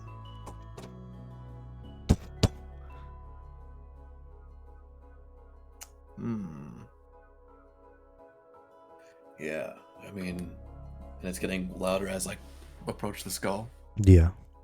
Okay. Eventually, you reach where the end of the path leads to Sibil. Like the common area of Sibil, like to where the path begins upwards to the hill, to the Titan skull. You notice, even with the really thick fog, you kind of look down into the river. It's almost like the water itself is like not quite boiling, but steam is just rapidly rising off as it collides with the midnight air. And as you kind of come to the edge of the city, the familiar form of Gunvald approaches you. Hello, warrior. Are you here to join the fight? Extends his hand. I don't know about the fight, but I think I'm here to solve your problem. He looks around, scanning. He doesn't really, not noticing any of the buildings or anything. What do you mean? The problem is right there. He points directly at the skull. Skull, yeah. I think I'm here to slay your Titan. Oh, perfect. Then join us. I'm not taking his hand. I'm not gonna. Okay. I'll just nod to him and continue towards the skull. As you walk past him, he apparates in front of you. His like form kind of like dissipates. You continue walking right through him. As he kind of like looks down at his chest, incorporeal. Alexander kind of like walks behind and starts following you. He looks at your back, unknowing to you because you're looking directly forward. He quietly smiles and nods to himself and then disappears. Yeah, I gotta know what that thrumming noise is. If it sounds that much like a heartbeat, then I'm definitely curious, and my hunter's intuition is going crazy right now. Alexander kind of catches up to you. What do you think would happen if we touched his arm? I don't know, but I hear stories back home about things in the swamps that take those that probably shouldn't be associating with them, so I'd rather not find out the hard way. Yeah, fair enough. And you just continue walking towards the skull. The path winding up to the skull is definitely very like muddy, very rarely walked upon. It doesn't really seem like there's a specific path per se, but you just kind of follow the dead grass trail essentially. it seems like wildlife more travels it than humans. But as you're making your way up the trail, you notice the wisps kind of decreasing in number as you get closer and closer until eventually they just entirely vanish completely. As you kind of walk towards the Titan skull, continuously getting louder and louder as you get closer, you eventually find yourself at the base of the skull. Looking up on it, it is massive. It is like 15, 20 feet tall on its own, just the skull alone. Just the skull, Yeah. As you're kind of observing it closely, it seems to very much so be just a regular skull. No red eyes glowing, nothing of that nature. But as you get closer, you feel the air around you just heating up more and more. I come from a swamp. That shit's humid. Yeah, as you continue to get closer, you look behind you, you see Alex kind of beginning to sweat a little bit. As you come up to the base of the skull, as you're kind of standing directly underneath it, you're kind of looking into the mouth. Yeah, I want to yeah. Can I strike up a torch and see if I can't light up the interior of the skull a little bit from where I'm standing? Yeah, as you kind of attempt to strike your torch several times with the mist and the humidity kind of struggling to get it alight.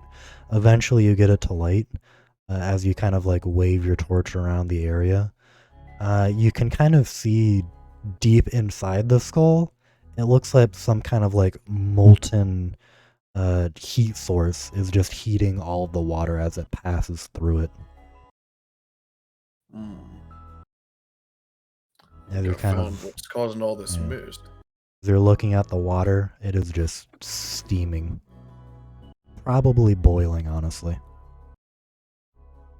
You think you could go further in, Alex? I don't think so. All right. If you think that you could... Do you know anybody nearby that could kind of help us? I mean, the only person I really know is Oswald, and I don't know where he is. I couldn't even find him when we left. Alright, fair enough. Yeah, sorry. No, that's good. That's fine. Dude, what happened to the Chad Alex from earlier? I don't know. I mean, he is he's sweating, boiling bro. right now. Yeah. So. If you want to stick out here and just keep an eye out, I can go further in. Yeah, that sounds good. He kind of steps out. He was never in the skull. He was kind of near it, but he just walks probably 50 feet away. You can kind of see the perspiration starting to lighten on him. Yeah. I imagine I'm a dripping mess by now with all Yeah. the condensation and shit. So, all right. Yeah, I guess I'll try and walk along the water's edge as best as I can, staying out of the water itself, and go further in. Yeah, as you're kind of walking along the edge inside the skull, it's kind of like when you're cooking, the occasional drops of oil will splash on your skin, slightly burning you every step you take. As you get closer and closer, the heat is just becoming unbearable. As you get closer to the heat source, it almost seems like some of the rocks underneath are half melting, and you can actually see a large amount of the area around the heat source has actually already been turned to obsidian, likely from earlier instances of this happening.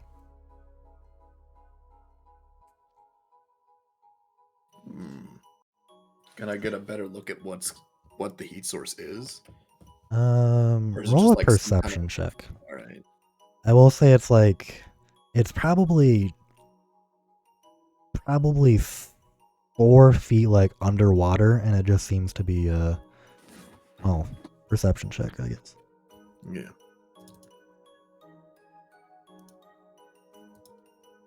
Oh wow. Nice. Yeah, so it's probably like a good 4 or 5-ish feet under the water. All of the water going over it is just completely becoming boiling almost instantaneously. You can see like the exact moment where the water from before the waterfall hits is just like very much so a normal water source, unheated, and as it passes by, it just becomes boiling. Looking more closely at the orb, you can kind of see it's not fleshy per se, but it's like a smooth stone uh, rock with several, you can almost call them veins kind of like flowing through it, but no sense of flesh or biologic material. All right. Can I try to As in- Jack Dex it? Sure. Smart. Yeah, I'll pop out my Jack Dex. I don't know if this will work, but I still want to see if it'll tell me anything Yeah. about this thing. Yeah, as you scan it, it kind of like does 3 dots like over and over again as if it's loading. And then eventually unknown. Hmm. It's like we gotta make a new entry. Well, it's pretty clear that this is what's probably causing all the mist, so I want to try and you said it's like 4 feet under the water? Yeah. Is it like resting on like the bottom of It's this river, or is it's it like embedded in it. embedded in it? Okay. Yeah. Can I try to reach into the water with my spear and wedge it out? It's like in the center of the river, so if we're gonna math it out, it's probably like 3 feet from the side and 4 feet down. So you can try. Yeah, okay. I mean, what would that... I don't know. I'm trying to math that Roll out. a strength check at disadvantage. Alright.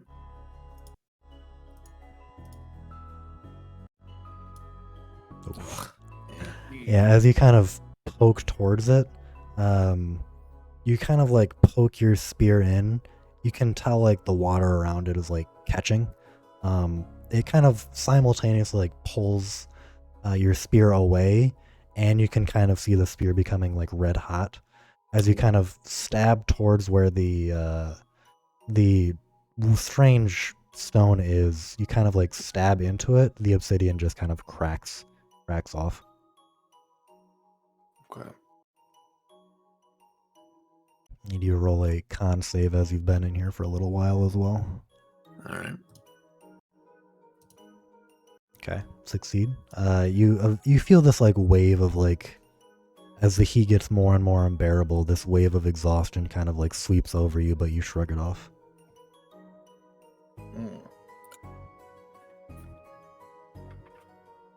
I don't want to just leave this here. This seems...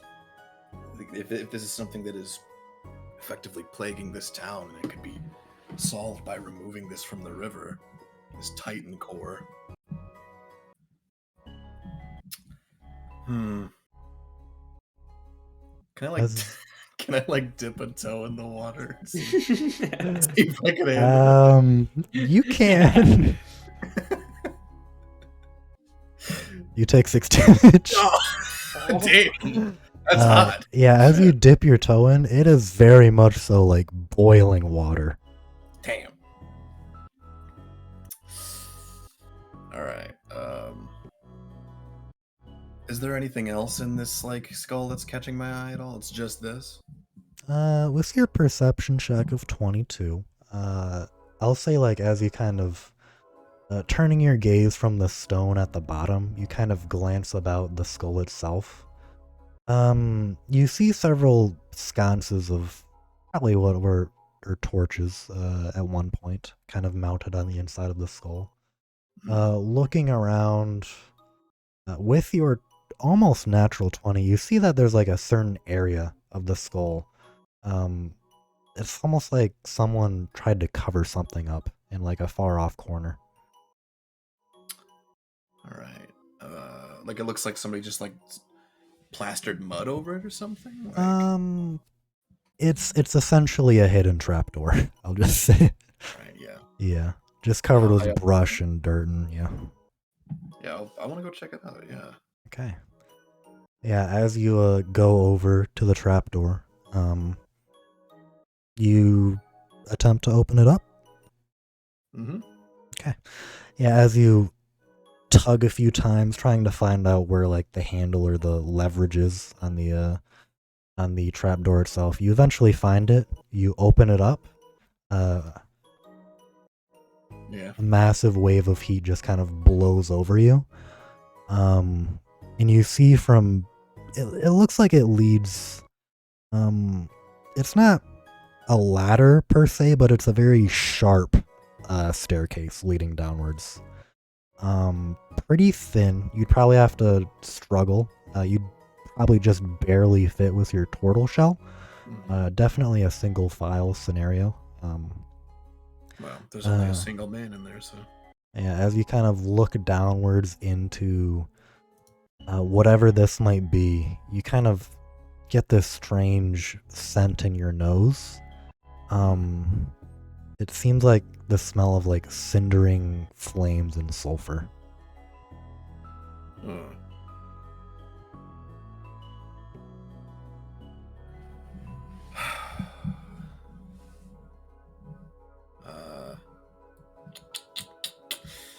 I'm gonna. Man, maybe we should have went and checked it out too. As you look behind you, Calgra, kind of looking around, you see I wanna Alexander. I was gonna say, could I see Alexander back there? Yeah, you can see Alexander standing there, and then the form of Gunvald apparates in front of him again. He kind of like looks in your direction. Alexander does or Gunvald does? Gunvald.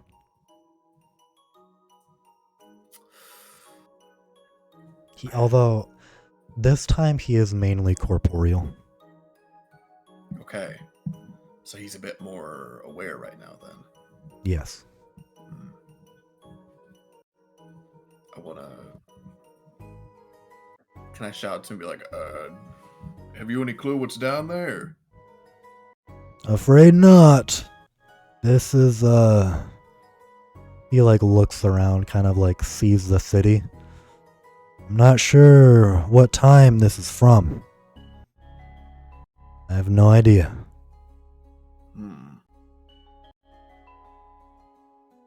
Well, you can rest easy knowing that the Titan is slain. He like looks at the massive skull. I see that. However, we are still eternally battling. Trapped, yeah. He looks back towards you. However, that is not a cause of concern for us. We live to battle. You kind of notice the corporeal nature of him half fading. It kind of begins fading more and more. Are warriors of Easgard, and then he just vanishes again. Yeah. Roll a Arcana check, Calgro. Alright. See if you know what Easgard is. Easgard. That's fucking white noise to me, dog. Yeah, you're like, oh, I wonder what that means. Maybe I'll know. Come tell me. Zelda, as you're kind of watching over the southern part of the city, I'd say the fog is probably too thick, but you did see Calgrel leave the Monster Hunter. Well, you don't really, but you see Calgrel like walking down the central path towards the south. I see. With Alexander in tow. Yeah. Mm-hmm. But that's all you're aware of. Okay. Now, I hate to say this, but I'm pretty sure Zelda would just fall asleep. That tracks, yeah. Okay, I'll get back to you. Okay, so Calgra, you up to?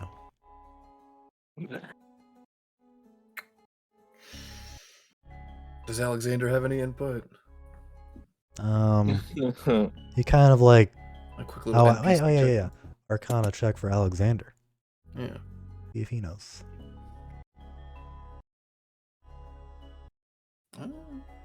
I think Easgard is one of the planes. Probably. I don't know. Really? Think so. So there were extraplanar warriors fighting a titan here.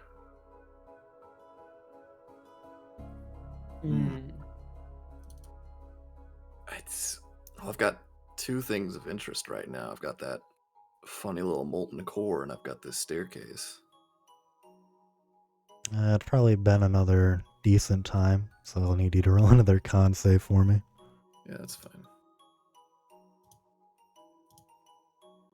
Yeah, you're basically just oozing sweat now, but you still manage to resist the wave of exhaustion pouring over you. You're almost like a wax statue that's been left in the heat for too long. It's like fucking icky and sticky and I mean, I know I'll take damage if I try to fucking waddle into the river and pull that shit out. I'll take hella damage if I touch it directly. Zelda, do you fall asleep quickly?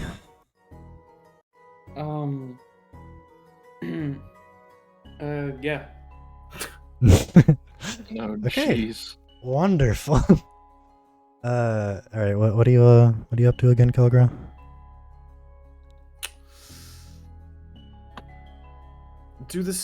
What are the stairs made out of going down that hole? It seems to be almost like a it's like a granite kind of. Okay. It's like a black granite. They don't look affected by the heat. I mean, you can check. Yeah, I want to see if this heat is strong enough to affect these stone stairs, and that's going to inform my decision, I think. Okay. So you place your foot down on the first stair. It's a little toasty, but not burning. Okay.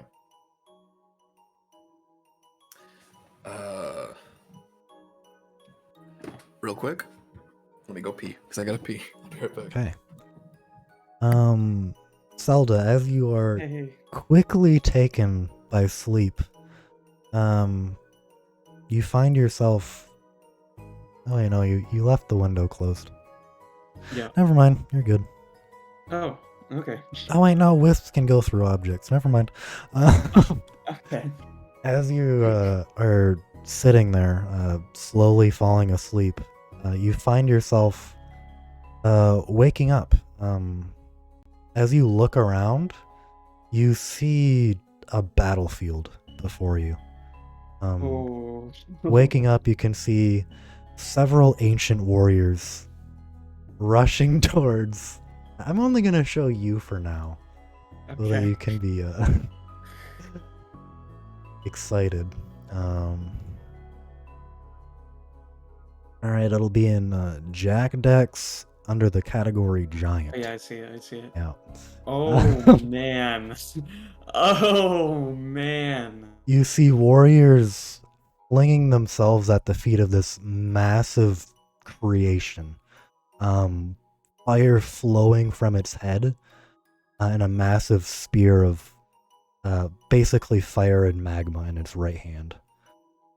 As you can kind of see soldiers being swept left and right, some of them falling, some of them standing right back up. They continue flinging themselves at this massive creation. You see Gunvald to your probably several hundred feet away, probably like to the southeast, shouting orders and flinging his hand forward in a motion to charge. As you kind of look forward at the feet of the massive titan, you can see several people slashing into its feet, and it seems to be weakening. You're not entirely sure how long this battle's been going on, but it seems like the Titan is beginning to like lose its stability on its feet and maybe falling soon. Okay. Fuck. Okay, well, I am most definitely not getting any closer.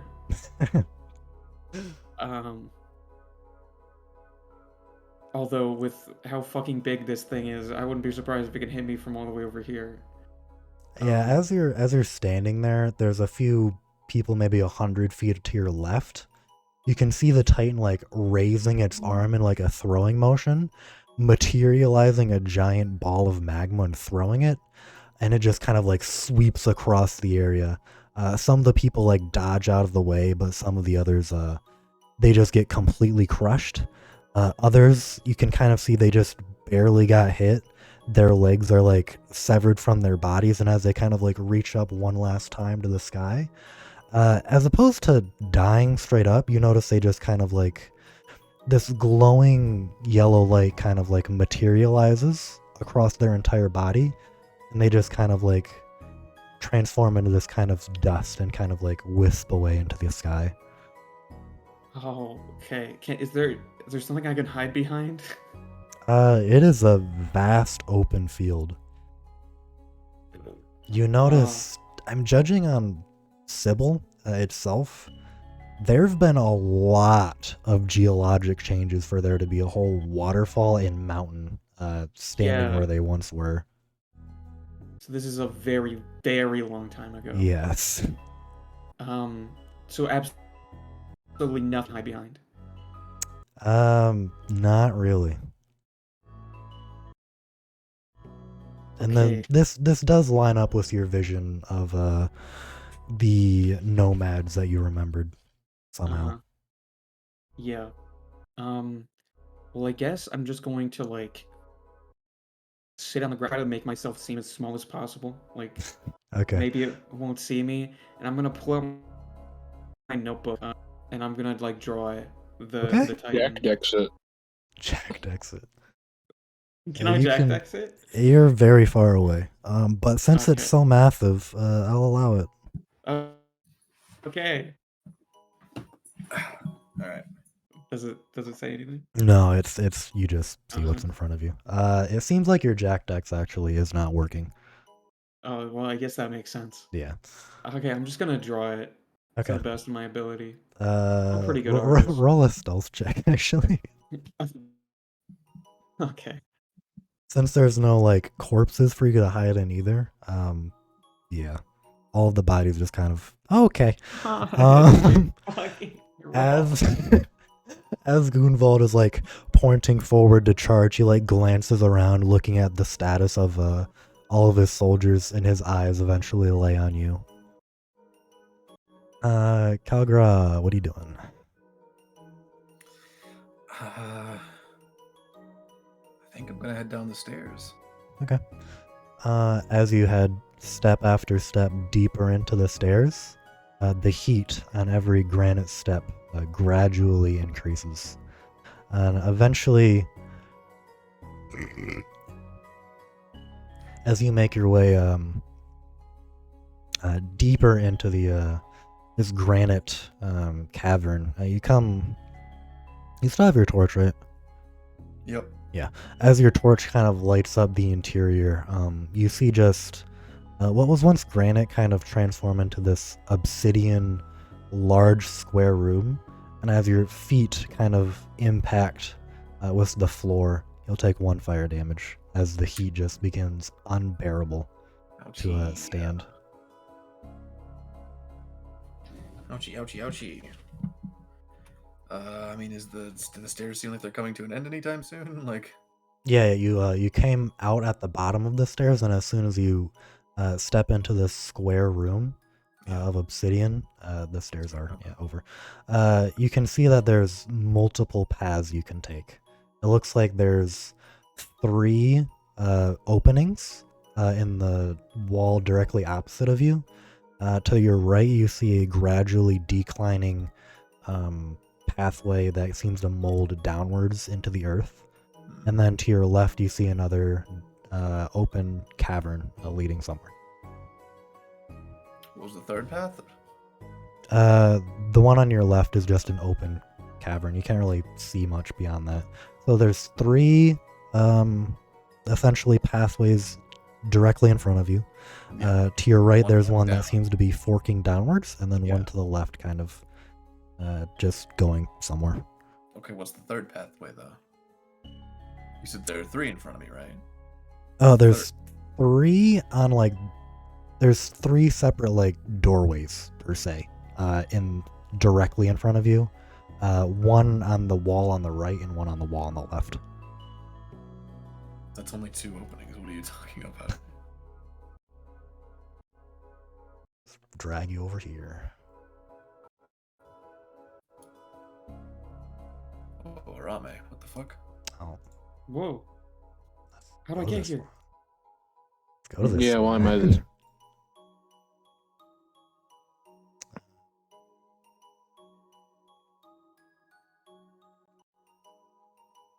Okay. So are there 3 openings in this room, including the one behind me? Is that what you're saying?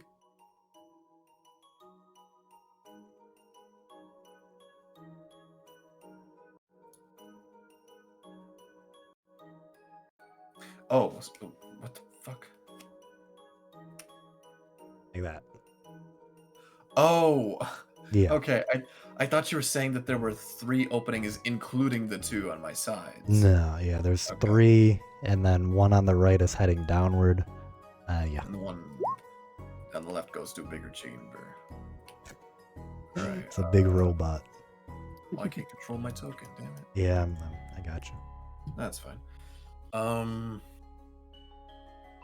we go. You Just feel send your her up. feet gradually burning away as you're down here as well. Yeah, I figured. What do the doors look like? Like these openings? They're not doors, they're just openings leading into various areas. Okay.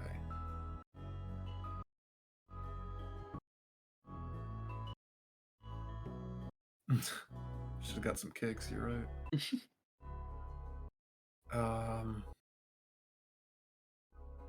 Interesting. You can take said another left. point of fire damage. Ouchie. Son of a bitch.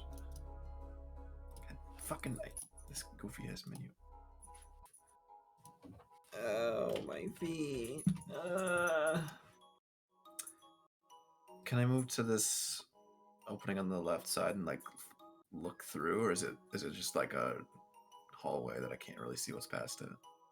You kind of hold up your torch to the long hallway. It seems the obsidian kind of walls and stuff seem to kind of spiral downwards. You can kind of see it declining. Okay. Going deeper would probably be a very bad idea. At this point, you hear far above you Alexander kind of shouting. Roll a perception check for me. Alright. Oh boy. You hear the wind, actually. Oh, It sounds like the battle in whatever realm they're fighting in is very harsh. alright. I mean, I want to look around more, but if I'm taking active damage, I really should just go back. We literally actually can just come back in the morning. True.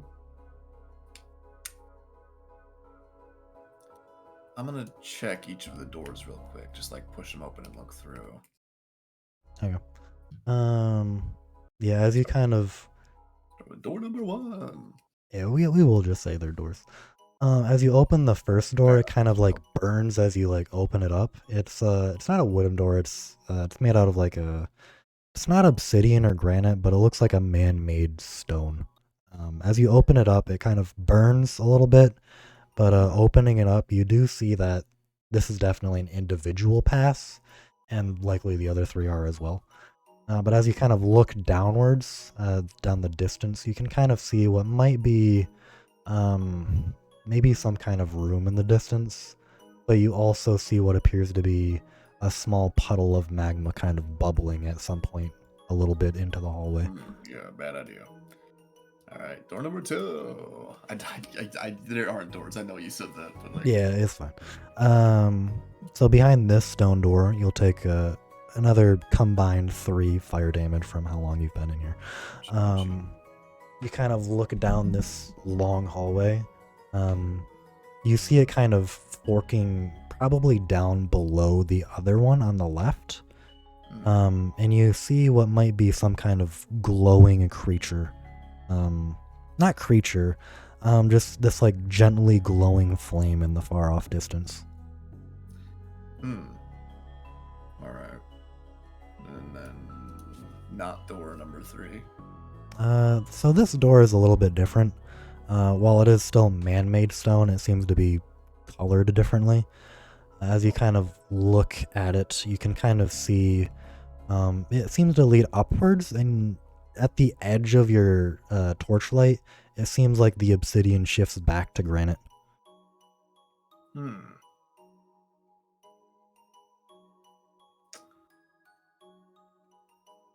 mean, it's mirroring the exit tunnel, so assumedly it comes back out, but I don't know if it's a good idea to just blindly follow that yet.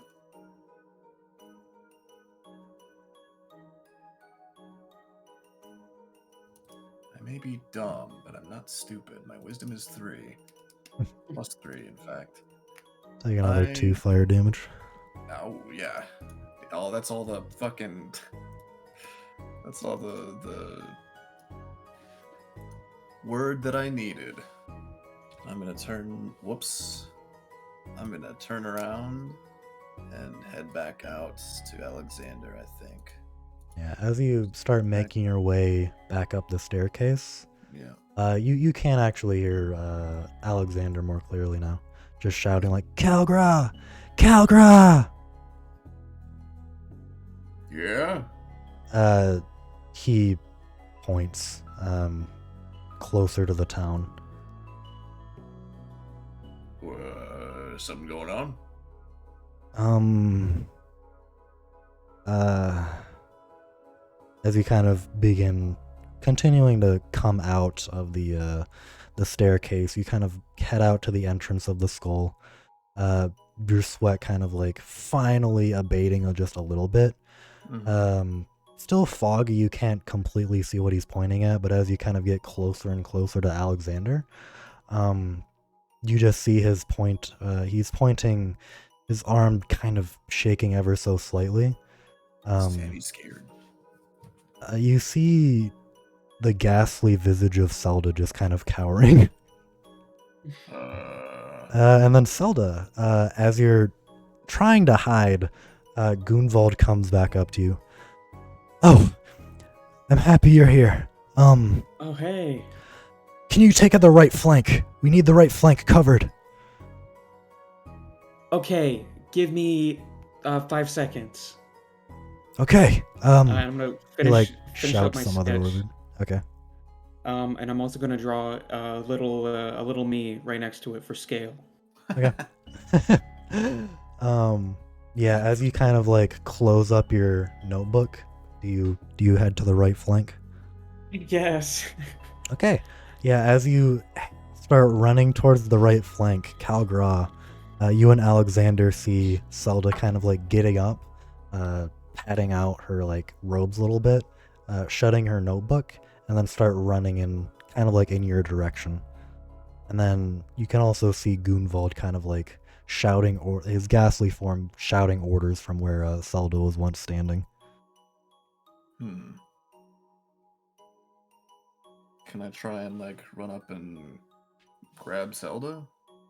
You can try, yeah. Yeah, I try to. You run over to where Zelda is. As you kind of like hold your hand up to stop her, she just runs right through you.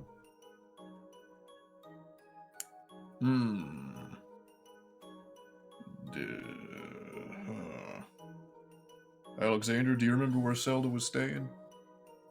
I think she went off with Arame, so right guard probably. Right guard. Alright. I don't think. Although now that I think about it, why didn't she just go to the Arcanist Union? Yeah, great question. Let's go find out. Okay. I'll say at this point it's probably been about an hour or two. Zelda, from your point of view, the Titan, his ankle seems to have been completely kind of severed, and you see him kind of going onto one knee. And as he's kind of like stabilizing himself with one arm, he kind of a massive sweep across the entire battlefield. Need you to roll a dex save. Okay. Maybe I'll finally roll good. Nope. All right. Yeah. As this massive flaming lance kind of sweeps across the entire battlefield, you will take half your health as damage. Oh. Round it up or down. You'll go to 8. Okay. Yeah. So yeah, Calgra, you kind of make your way back to the Braeguard with Alexander. Yeah. You find your way there pretty easily. As you kind of open the door, the clerk is like, "Ah, again? Get in, close the door." Yeah, sorry. Do you know, I'm looking for my friend. She might have come here. She's real small, got kind of pale hair, a little ditzy. Oh, yeah, I know where she is. Why? All right. Well, because we just saw her on the outskirts of town, looking a little intangible, so I'm a little worried for her. Her eyes kind of like pale and her face kind of like turns a ghostly way. Oh no. She fell asleep, didn't she? Where is she? To the barracks. She like points to her right. Very last room on the left. Alright, yeah, I go looking for Zelda. Cast magic missile. Yeah, Zelda, as you're kind of like flowing alongside the edge of the Titan, you're probably like still several hundred feet away, but his just towering form makes it so easy to hit. He's fling out several magic missiles. They all collide with his leg. It doesn't really seem like it had too big of a dent, but you know. You do, however, feel that you are like invincible. You have this like surging adrenaline inside you that just makes you feel like you can accomplish anything, and you're completely unafraid of death. Okay, I charge. Yeah. So as you kind of charge inwards, Calgar, you get to the end of the hall with Alexander in tow. You kind of like knock on the door once, no response. I'm not waiting. I'm opening the door. Yeah. You open the door. Yeah. It is not locked because it's Zelda. Of course not. Yeah. You walk in. As you kind of like quickly scan the room, you see a wisp kind of like floating atop Zelda. You see this like yellow glow kind of like encompassing her entire body. God, can I march up and wave it off of her and try to like shoo it away? Yeah, you can try. Then I try. Yeah, as you kind of go up, trying to like wave it away, you kind of like get a really quick jolt of lightning kind of dissipating all over. Zelda also shrugs it off because it's a really bad attack for some reason. But as it kind of like jolts all around you, it kind of like whiffs up and then like flies out the side of the wall. Zelda, as you're kind of flinging magic missile after magic missile, it feels like you have infinite spell slots as well. You quickly kind of wake up to Calgra and Alexander standing over you. Ah! Hey, you alright? I had a crazy dream. Yeah, well, did it have anything to do with you fighting something or screaming? What was... How'd you know? 'Cause we just saw you on the outskirts of town. Well, that doesn't seem very likely. Did you see that fella that we ran into earlier when we were coming into town? Oh, yeah. Yeah. No, I think I'm starting to see a little bit of what's going on here, but we're gonna need to explore a little bit tomorrow. Oh, okay. Well, now, as just- you remember that you drew it in your notebook, and as you Mhm. kind of like wake up to see, you see this like ghostly ink starting to fade. Oh, I'm gonna trace over it as fast as I can. Okay. You do so, and as you show it to both Alexander and Calgra, you're a very good artist. I am. This is what she drew. Wow. Yeah, that tracks. That makes sense why there's so much heat over there then. I don't remember it being very hot. Well, while you were taking a sweet nap, me and Alexander went up to the skull by the waterfall. Oh yeah, what'd you find? A lot of heat, something like a really molten hot core set into the base of the river inside the skull, and a hidden door going down into a network of what looked like obsidian caves. Oh, Yeah. cool. So I was thinking we go and check those out tomorrow. Yeah, for sure. I'm down. Yeah, we're gonna have to probably convince Arame, but I think there might be enough of a through line of intrigue that we can get his attention with it. Gotcha. Yeah. Well, anyway, I think I'm gonna go back to sleep. No, I don't think that's a good idea. Why?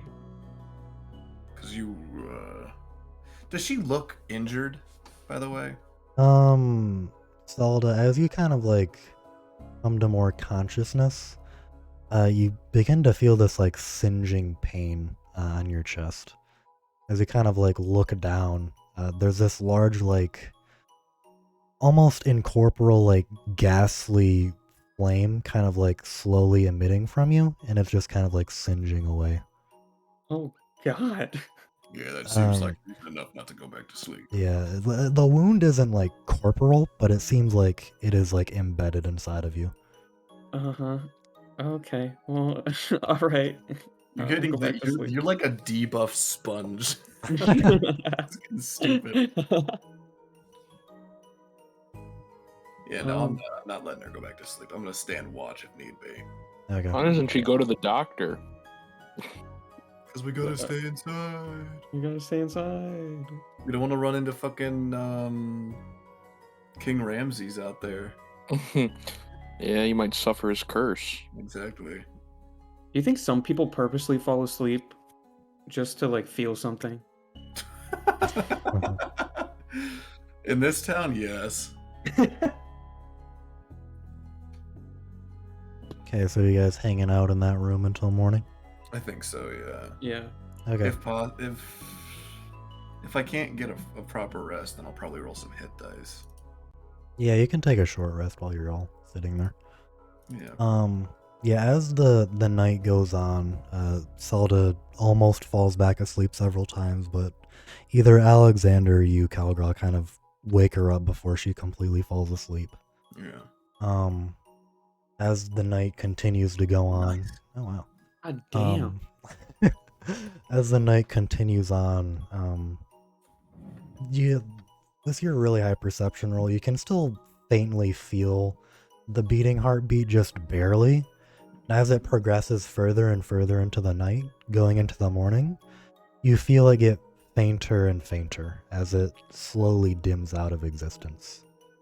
As you're sitting there looking out the window, as the dawn rolls around, you see this massive 50-foot wide, probably 20-foot tall, let me see what color it is, indigo colored rift appear, and you see the shape of Gunvald and several wisps kind of slowly walking into it. As the Gunvald kind of like sits at the entrance to it, several hundred wisps kind of go through. Roll me a perception check. All right. Oof. Nice. Yeah, in the area beyond the rift, you see these massive towering spires. What appears to be this massive, what you can only describe as a gargantuan Nordic mead hall in the far off distance in the portal. Valhalla-esque. Yeah. And as Gunvald is standing there waiting for all the wisps to enter, you see every wisp as it enters the portal transform into the shape of an ancient warrior from a long time ago. As they continue entering one after another, you see one wisp transform into a human, his arm and left leg completely blown off.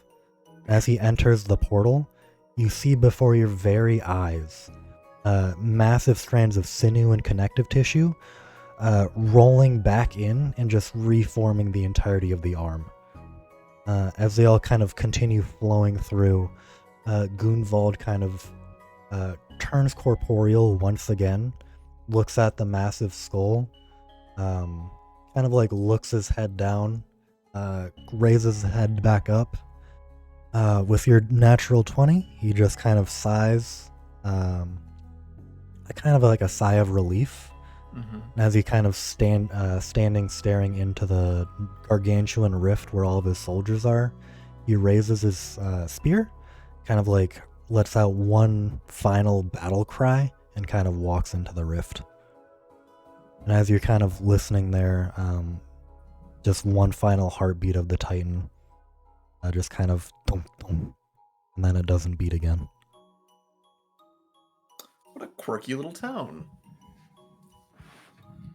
What a cool little place. Yeah.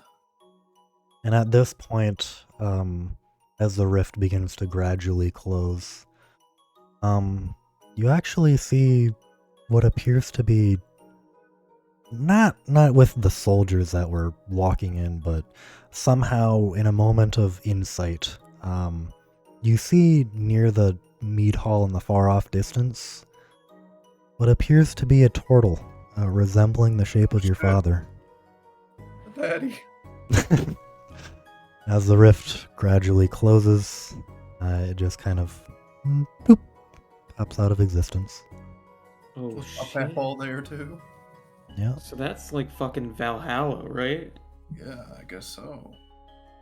That's sick. Yeah. And then as the morning comes in, the sun kind of heating up the air around, the fog begins to gradually dissipate as the cold night air is replaced with the warmth of the day.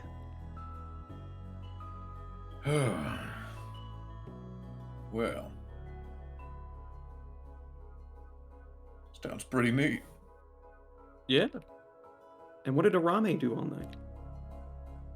Good question. Did roll Arame fucking sleep? a Networking. persuasion check, yeah. Networking.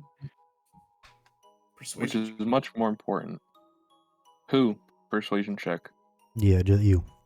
Oh. This is how Persuasion. well you networked during the night. Okay. Yeah, as the time went on, eventually you kind of got a better grasp of your situation. You noted a few other kind of noble-ish people, probably like higher-ranking people, important people, and eventually you kind of got comfortable enough to start kind of introducing yourself to them. Although after you introduced yourself once, you're happy to notice that several people actually introduced themselves to you.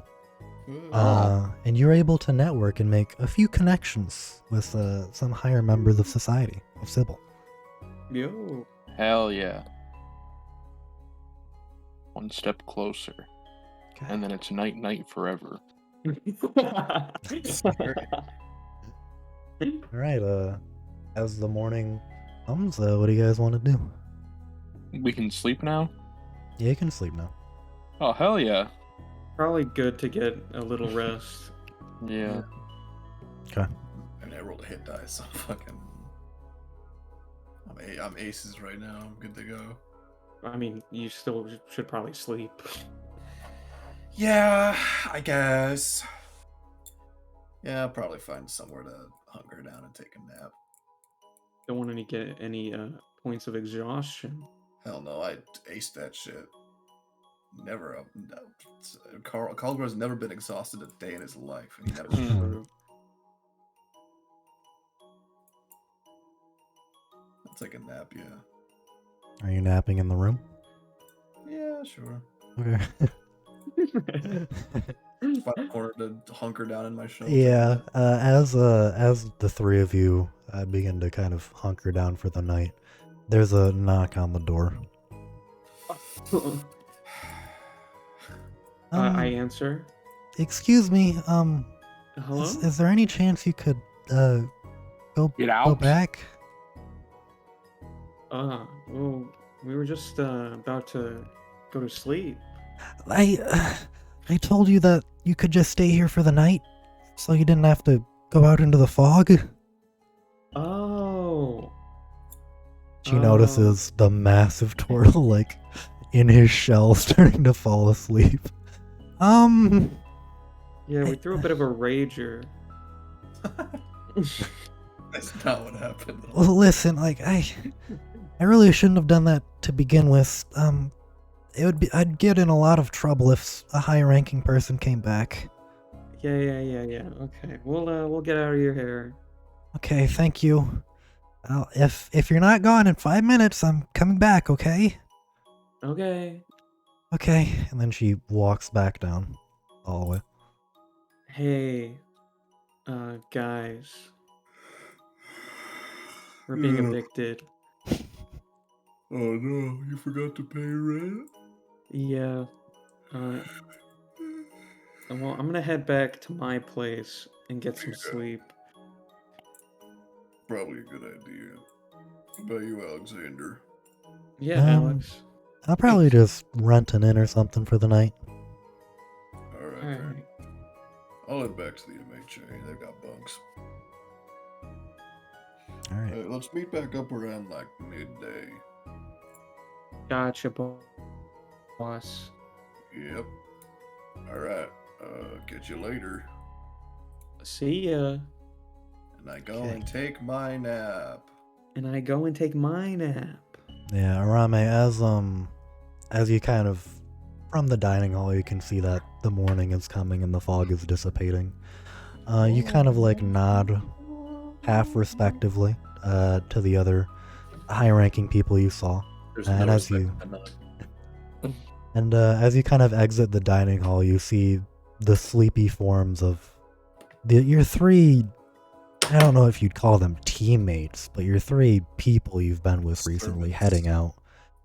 As they kind of like are walking out the door, the three of them lock eyes with you. You know, the noble people are still around, aren't they? They're I can't in risk them seeing me interact with these people. They're all still in the dining room. You said you were like going to bed, so they're just staying there for a second longer. Oh, hi, Arame. This town's fucking haunted. I had a crazy night. Army's like, oh, well, your fairy tales don't interest me. Oh, real. I saw it. I went there to the skull. I fought a giant. And I beat it. You know, your guys' life would be a lot more...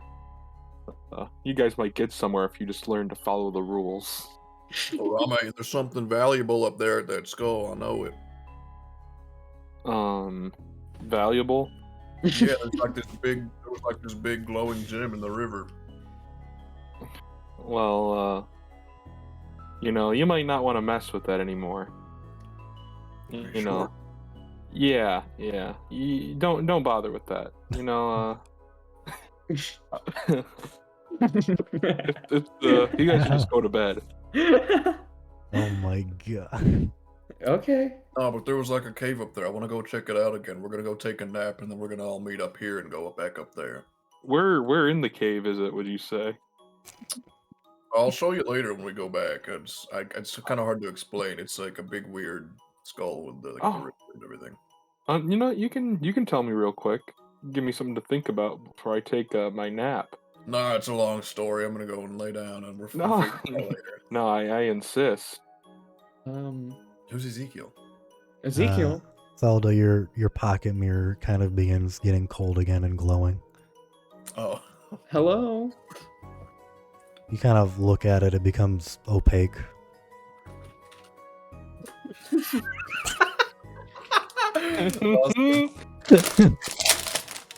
Listen, Z. Okay, I'll be there when I'm there. Okay, I gotta take a nap.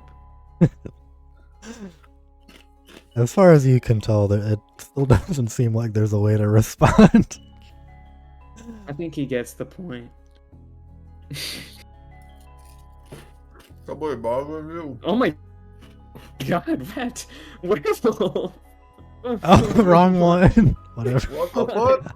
Oh no! A werewolf. Whoa. Whoopsie. Was that supposed to be Ezekiel? Yeah.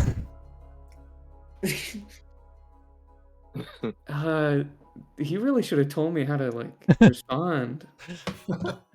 Okay, I have to Here, go, let me see I have if I to go can talk answer. to this guy. All right, here you go.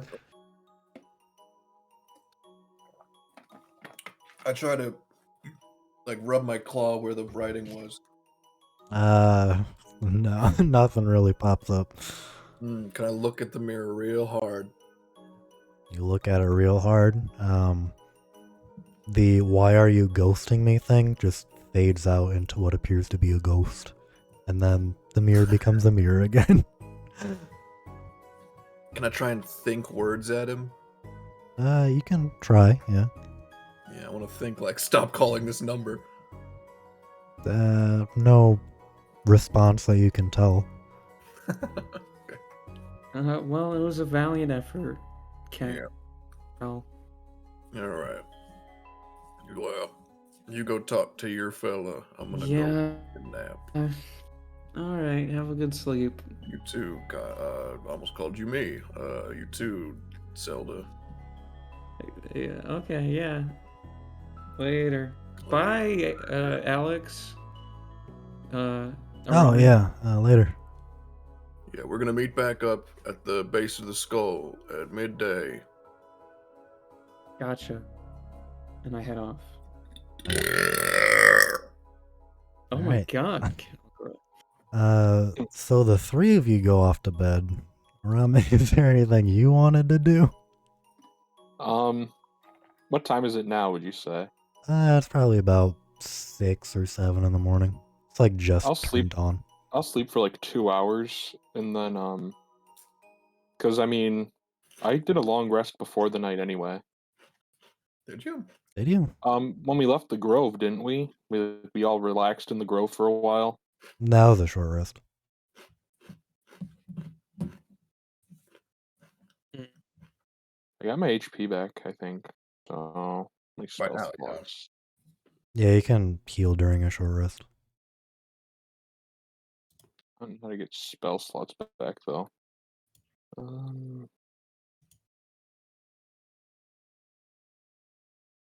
Would we be getting a long rest if we waited, or would it just be like another short rest? Well, you would take a short rest if you slept for 2 hours. I mean, if we met up at midday, would that be a long rest, or would it be Yeah. like a? That'd be a short or a long From rest. 6 to about noon or 1 o'clock, that'd be a long rest. Yeah. All right. Would I get my spell slots back? With a long rest, yeah. Then I guess I'll just wait then.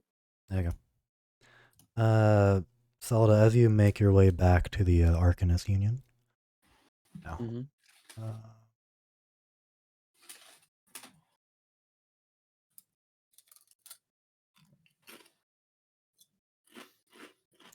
As you make your way back to the Arcanist Union, you enter the teleporter, and you're kind of like whisked away to the flying fortress in the sky.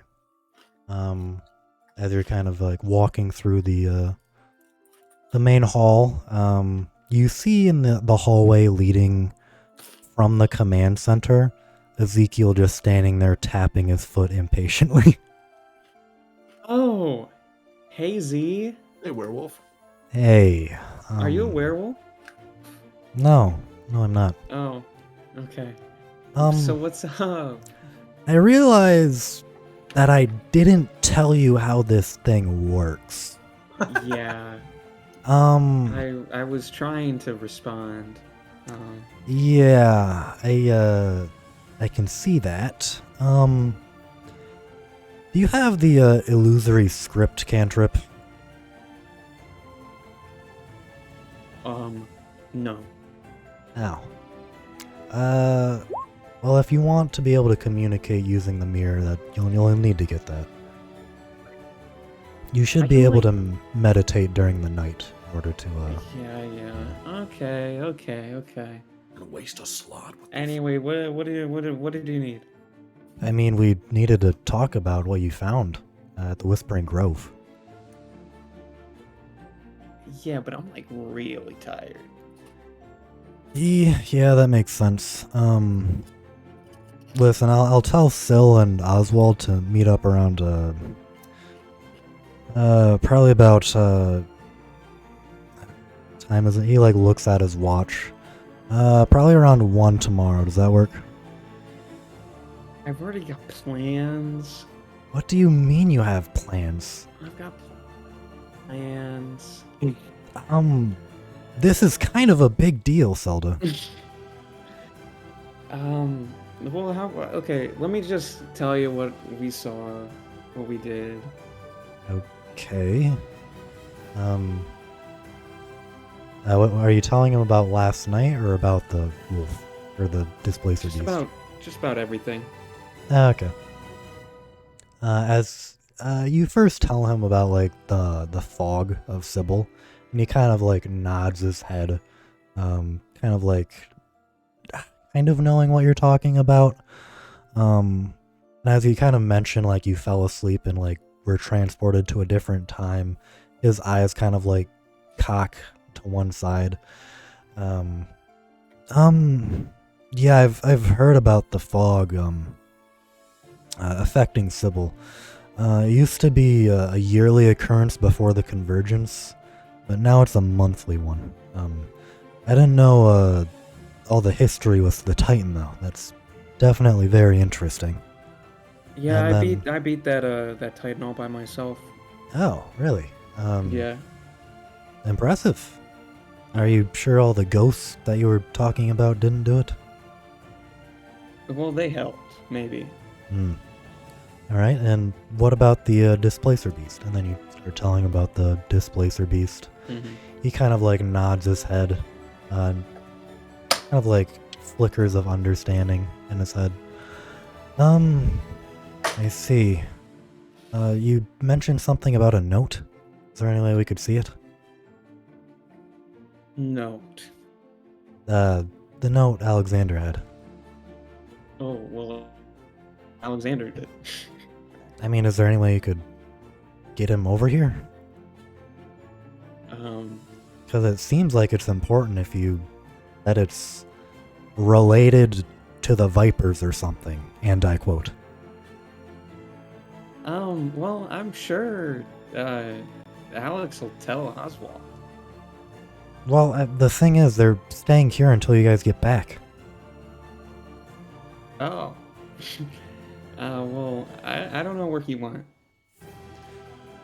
So you Well, have to- anyway, I'll bring this information up with them. But please come back tomorrow. Preferably earlier rather than later. We'll see. I'm a very busy person, as you know. What are your plans for tomorrow again? Top secret. Top secret, huh? Yeah. Listen, Zelda, I know we got off on the wrong foot, but Did we? well, I mean, judging on how you brushed me off the first time I tried to talk to you, maybe. But when you get time, I want to talk to you a little bit more. There's, even though you said you didn't know anything about it, I just feel this strange. Your magic feels similar to Ife. don't know who that is. You mean, Yeah. You mean my dragon? No, someone I met a long time ago. Well, it has nothing to do with me. Okay, yeah, I get it. We Oh, can and talk. then We can talk. I'm always down to talk. yeah, sure. But anyway, I also had a message from Jack Daw. He said he wanted to see the four of you. And in relation to the historical objects you found, that you could check with the historian here, but since you found them in Confluence, you might have better luck talking to Nefario. Okay, I will relay that information. Aren't you the one with... Okay, yeah. Alright, good night, Zelda. Yeah. Good night. Okay, you walk back to the, take a few teleporters, eventually finding yourself in the residential area. Do I have an And- historical item? All of, like, the things you found from the tomb. From the tomb? Yeah, but I don't have anything. No, you got, like, the belt buckle, a few I? signets, Oh, yeah. and then Calgra is still carrying the shield. I have a shield, yeah. Yeah. Alright, yeah, so all of you rest for the night and eventually make your way. Probably at the riverside where the path begins to lead to the skull. Mm-hmm. When you wake up, Zelda, your pocket mirror is glowing. Oh, yeah, I would do that thing. I meditate and switch out one of my cantrips.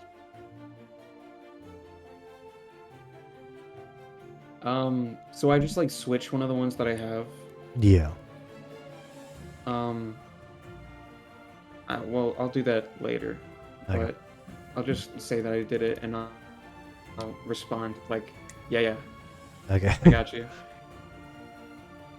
And then he sends another one. Don't forget. Yeah, I got you. Okay. So you all eventually meet up at the base of the river with the passway. Alexander is waiting there, followed by Calgra. And then Zelda makes her way from the Arcanist Union teleporter. Does Arame join us? Does Arame join? If I can get any bit of a head start towards the skull, I'll take that chance. Okay, you'd have to wake up a little early for your taste. Do I still get a long rest? And Yeah. then yeah, I'll do that. Just be a little groggy. You might have to skip your makeup step. Ooh. Ooh. Is it worth it? I guess I can do some makeup on the way there. Throw on some concealer or something. Okay. Now, since I you're shall. walking, that'll have to be a roll. Just roll a d20 with advantage because Arame is very practiced, but he is in a bit of a rush. Okay.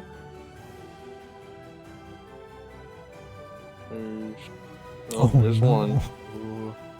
Oh, It looks worse than normal, but it's just barely below acceptable.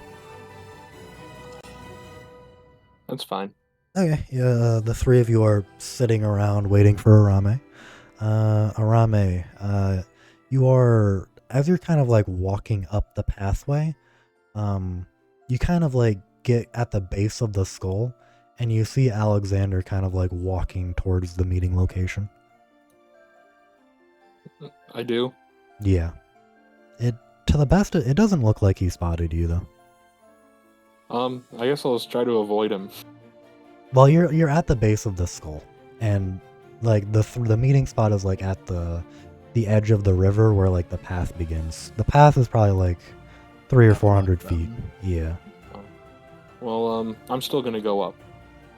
Well, you're at the base of the skull when you see You him. could just go in. Oh yeah, I'll go in. Okay. You enter into the base of the skull. As you're kind of like looking around, You can see probably like what seems to be a few ashes from maybe last night. And as you're kind of like looking at the water, it feels pretty warm in here. You kind of like reach down to touch the water. It's a very, very on the hotter side of lukewarm. Like bathwater temperatures. Yeah. Alright. Can I see this gem anywhere? Can I look for that? Roll a perception check. Perception.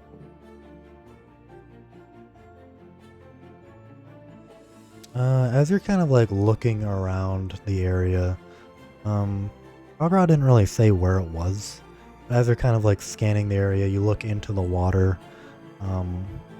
Due like to the low light conditions, you see like a small patch of obsidian at the bottom of the river, maybe about 4 or 5 feet down. But that's about all you see.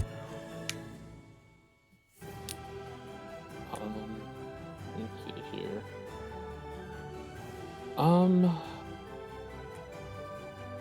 Can I use prestidigit, whatever it is, to yeah, to like make some more light in the area?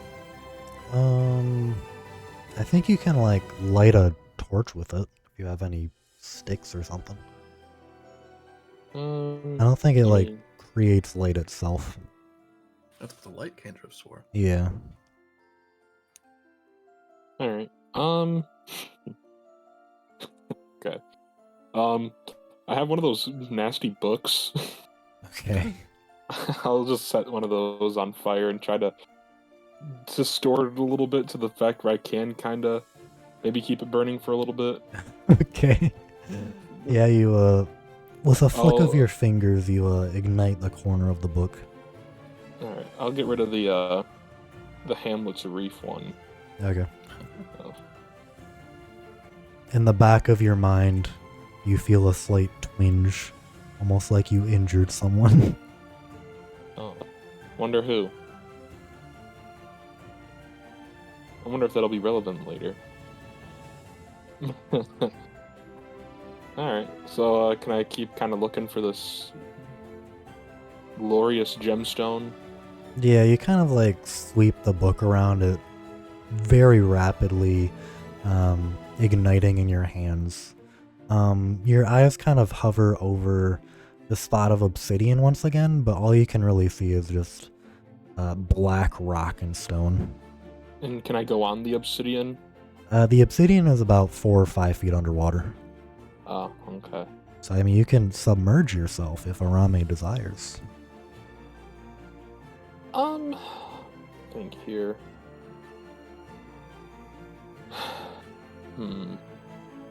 Is that like the only thing I see in the room?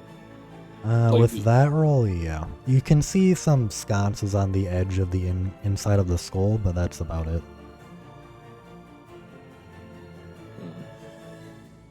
Maybe, I guess the Rame will go down a little bit.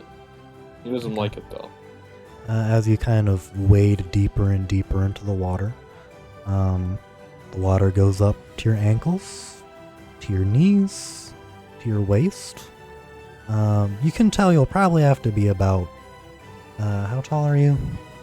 I think I'm 6'2". Yeah, you'll probably have to go up to like just above chest height. Like around chest height if you wanted to stand on top of it. Okay, I'll do that. Okay. As you kind of walk on top of it, Arame completely drenched from the chest down. You feel as your foot kind of first steps on the obsidian, it's not quite scalding, but it is extremely hot. I see. Not enough to take damage, but enough for you to like quickly like draw your foot back up and then like slowly press back down on it to not burn yourself.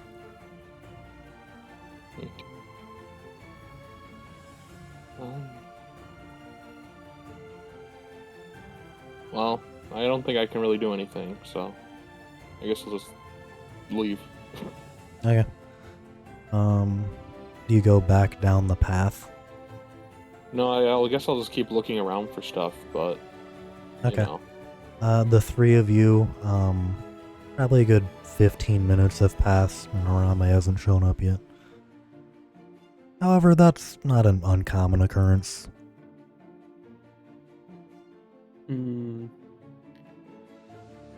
Arame is late, as usual.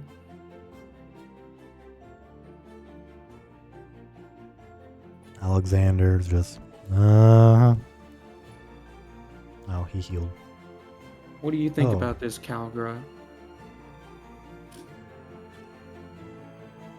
Picking his nose. Alright, so yeah, the three of you were just standing there waiting. Arame, do you want to try and find anything else? Okay, what do I roll? You remember Calgra saying something about a passageway, so maybe you could look for that. Go and roll an investigation check. Okay. Okay. Arame, as you're kind of looking around, with the knowledge that you're looking for some kind of passageway, your eyes are first kind of like drawn to the immediate inside of the skull, maybe looking for a door. And then no passage is detected there. You look along the floor. You find this kind of... Actually, you find a very large imprint of a turtle shell, and you kind of like slap your head like, oh, it's obvious. And you walk over to it. You kind of feel around the trapdoor a bit, eventually finding the way to open it. And as you kind of fling it open, a quick burst of heat kind of comes flying out of the passageway, and you're met with black granite staircase, bleeding almost vertically down. Okay. Then, I guess I will... Let me see if I really have... I don't think I have anything to really deflect any of that crap. But, yeah, I'll go down. Okay. As you continue stepping down carefully, you once again kind of feel the heat underneath your feet gradually increasing with each step downward. And as you kind of eventually make it to the point, or about halfway down actually, your book kind of burns out and you're left in the darkness. Okay.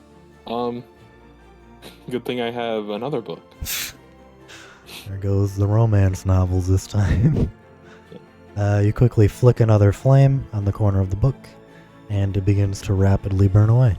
You continue downwards, eventually reaching the same... I wanted to burn the Wrath Descent, the Madness one. Okay. Yeah. As it kind of begins to burn away, you eventually make it to the bottom. As the granite kind of fuses with the obsidian, you step on the final step down, and you're coming into contact with what appears to be the same square room that Calgra encountered. Oh, Zelda, roll a con save for me. Okay. Is it from the rat she ate? Yes. Oh no. Jesus Oh, is that Christ. enough? That might be enough. Ooh. God, I've rolled so DC bad. 11. Whoa. You gain 1 point of exhaustion. Oh, you long rested and everything. That's fucked.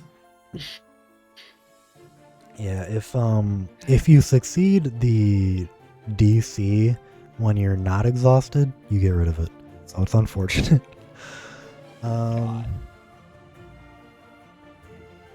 Oh, Alexander kind of notices you're in a poor condition.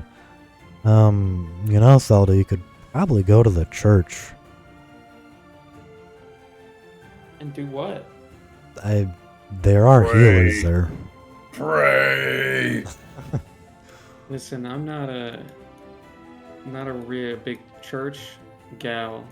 Mhm. Calgra's there waiting for you. Alright. Rame, as you kind of step down in, your book burning away, you see the same passageways. Trying to think. Is there anything special about anyone in particular? Roll investigation check, I guess. Nope. Yeah, no, just 3 stone doors. This one's colored differently, and then this one seems to go downwards, and then from the light of your book, you can just see that this one goes to the left. Okay. Okay. I'll go to this one then. Okay. Arame, as you kind of enter into the left one, you continue walking down the pathway. You see now that it kind of curves downward. As it kind of continues to curve downward, the heat it feels like it's beginning to increase ever more as you continue downwards into this obsidian cavern, so to speak. Okay. As you're rounding the corner here, you've probably walked a good 200 feet.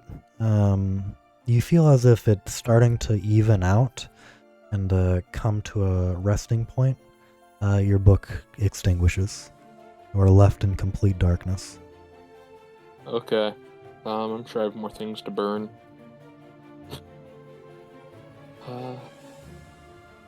However, as soon as your book extinguishes, you see a faintly glowing light, likely down the corridor, some unknown distance. Okay, I'll just go to that.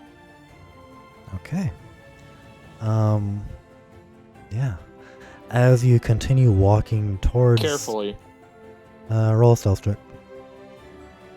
Okay. Okay, went from a nat 20 to a nat 1. Stealth. What is... Lucky man.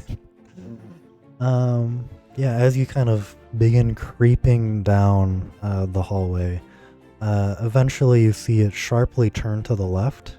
As you're creeping around the corner, your eyes catch what appear to be this large, gently glowing snake. Very large, just kind of prowling about in this, whatever cavern this may be. But no gemstone? No gemstone. Okay, then I just turn around and leave. Okay. Sneakily. Yep. As you kind of continue making your way back, you make it probably 100 feet and you're just left in complete darkness. Okay. I'll burn... Your final book. Yeah, I guess I'll burn... I assume I've read it at this point. It was not up to your standards. Probably a good 6 out of 10. Okay. Highly predictable plot. The girl gets with the guy. Knights in shining armor and, all that. Yeah, okay. Book's burned. Yeah, so you ignite your last book and make your way back to the staircase. Okay. At this point, it's probably been half an hour. The 3 of you are standing around waiting for Arame. You, think he's coming? I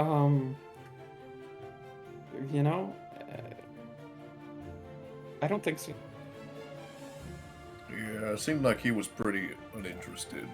So, think we should just go up there without him? I guess. Yeah, we can probably just go.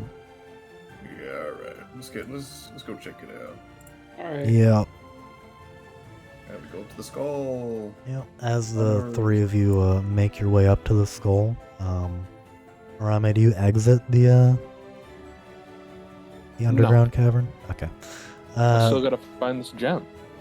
Yeah, so the 3 of you make your way into the skull. You see the trapdoor actually wide open, Calgra, and as you kind of look to where the gemstone was in the pocket of obsidian, you see a rounded form just in the shape of obsidian. It seems like it was probably glowing red hot, and it was like turning the other stone to obsidian, but it is now just inert. Can I wade into the water and pull it out? Yeah, sure. As you kind of wade into the water, you kind of like clutch it with both hands. Go ahead and roll a strength check. Alright. Strength check, baby. Ugh.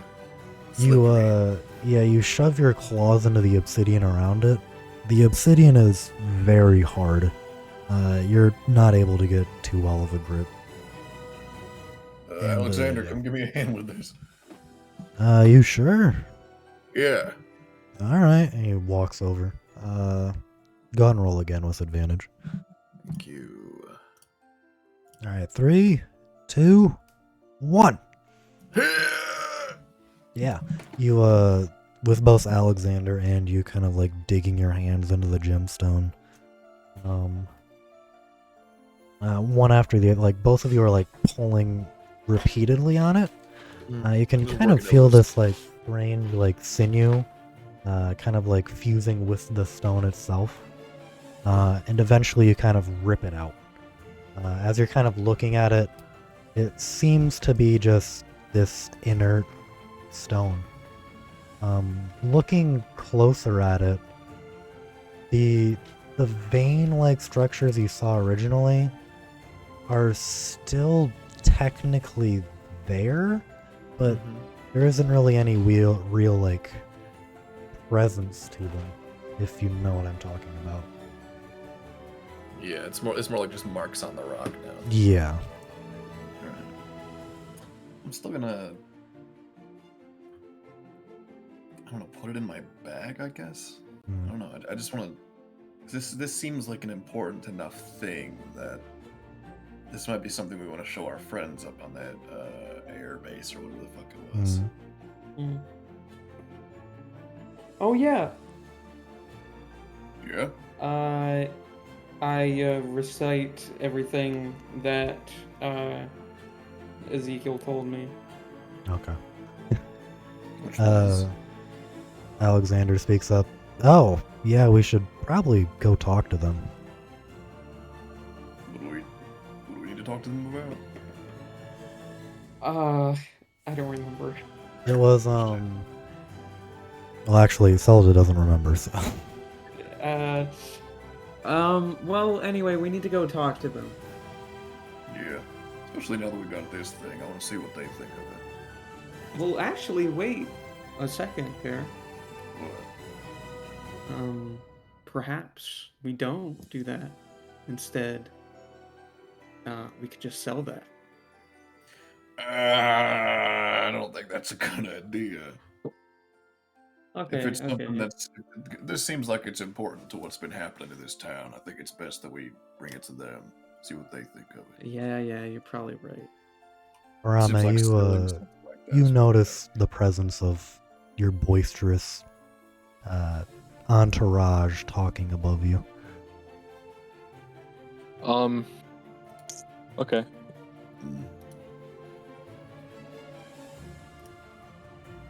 Alright. What are you doing? He's going in again, boy. I'm gonna go try to go through this one now. Okay. Sneakily. Yeah, go on and roll a stealth check. Okay. Continue your conversation, gentlemen. So there was this trap door over here that I didn't really go that deep into, but it had like some paths and stuff. I think it might be worth checking out. All right, yeah, let's go. I mean, is there anything else up here? I don't think so. I mean, there's those old torches or whatever up there, but I don't think those are that important. Yeah, let's go down quickly. Why quickly? Oh We no. got time. Okay, Arame, as you're slinking into the right corridor, you begin to hear them talking about going down, and you quickly move down the hallway. As you get maybe about halfway down, well out of sight, Calgrod's dark as you go down. You light up a Strike torch. Torch, Yep. I guess. So as you're heading down the stairs, one step after the other, you nearly trip over what appears to be a recently burned book. Well, yeah, be on your guard, gang. I think somebody's been in here. Oh. Okay, yeah. Okay. Like, I don't know, just weapons at the ready, just in case. Arame, as you continue down the right pathway, you hear them clomping down the stairs, one after the other. You make your way down to the right. This one is immediately just heading in like a straight down manner. Mm-hmm. Oh, you don't? Do you have any more things to burn? Let's see. I just realized. Also, roll a perception check, Calgro. All right.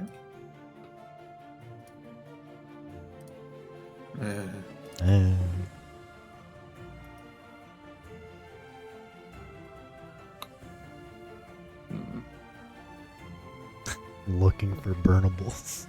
Yeah, I'm trying to find some burnable equipment. Equipment. Well, I want to find some stuff. I don't think my multicolored stone disc is a glower. It's just a shower. Yeah.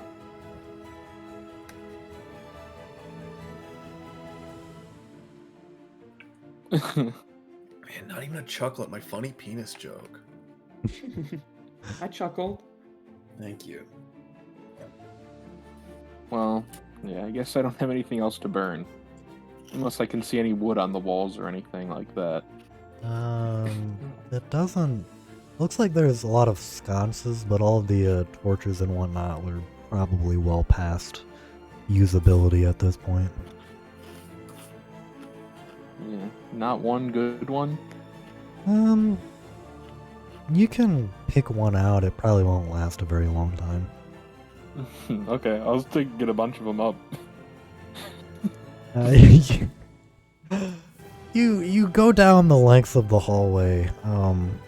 You ignite the first one you come across, take it out of its sconce, and you just keep picking them up off the wall one after the other. As I go, Yeah. You're like carrying just a big ol' bundle of used torches. a bundle of sticks. Yeah. Yeah. You're just carrying around a bundle of torches down the hallway, discarding them each as they like burn out completely. Some of them last maybe not even 10 seconds, others last longer. But as you kind of continue down the right pathway, in a more or less directly down movement, eventually you come across a point in the path where you can kind of see a bit of a drop down. How far? As you kind of poke one of your slowly withering torches out over the edge, you can't quite see the bottom with the torchlight. Alright, that was a waste of a path then. Is there anything I can even see, or is it just a dead drop? Roll a perception check. Okay. I take it back. With that perception roll, you can just barely at the bottom of the drop. Your light probably extends maybe 30 feet as it's dimly wilting away. It looks like the drop stops, and it seems to continue downward more. Probably a good 30-foot drop, though. I really don't think I have anything that would help me. I think... isn't there like a fall rule or something? In terms of damage, yes. Yeah, what was that? Would I just die if I did that? Probably. Judging from... I don't think you would die. You'd take a decent amount of damage, though.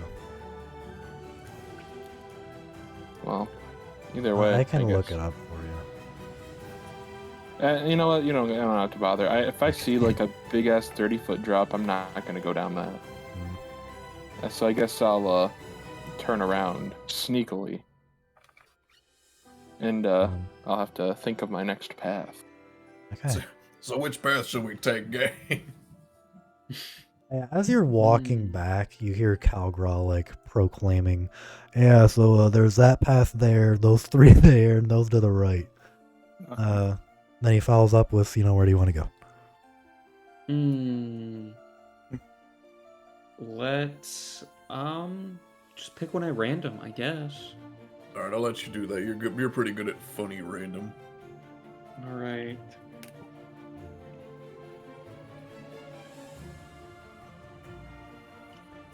Hey, let's go with the middle one. Okay. All right, sure. I don't remember what was down that one, but let's go find out. Arame, as you kind of get to a certain point, you extinguish your torches, wait for the 3 of them to go down a pathway. And as they enter, you kind of see them like walking into the middle one. And I'm assuming you go down this one. Yeah. Okay. So, Sneakily. Yeah. The 3 of you enter the middle pathway. Calgro, with your torch, you can kind of see, once again, decently far in, there's a gently glowing light, an unknown distance away. Alright, be on your guard. Like I Okay, said, could be anything in here. gotcha, boss. I'm gonna ready my low sim warhammer in one hand, torch held high in the other, and make our way forward. Alright, as they continue forward, Arame, you slink back into the main room, opened up the differently colored door. You open it up, you kind of look deep into the hallway. It seems to be gently rising upwards, with the obsidian turning back into granite. Okay.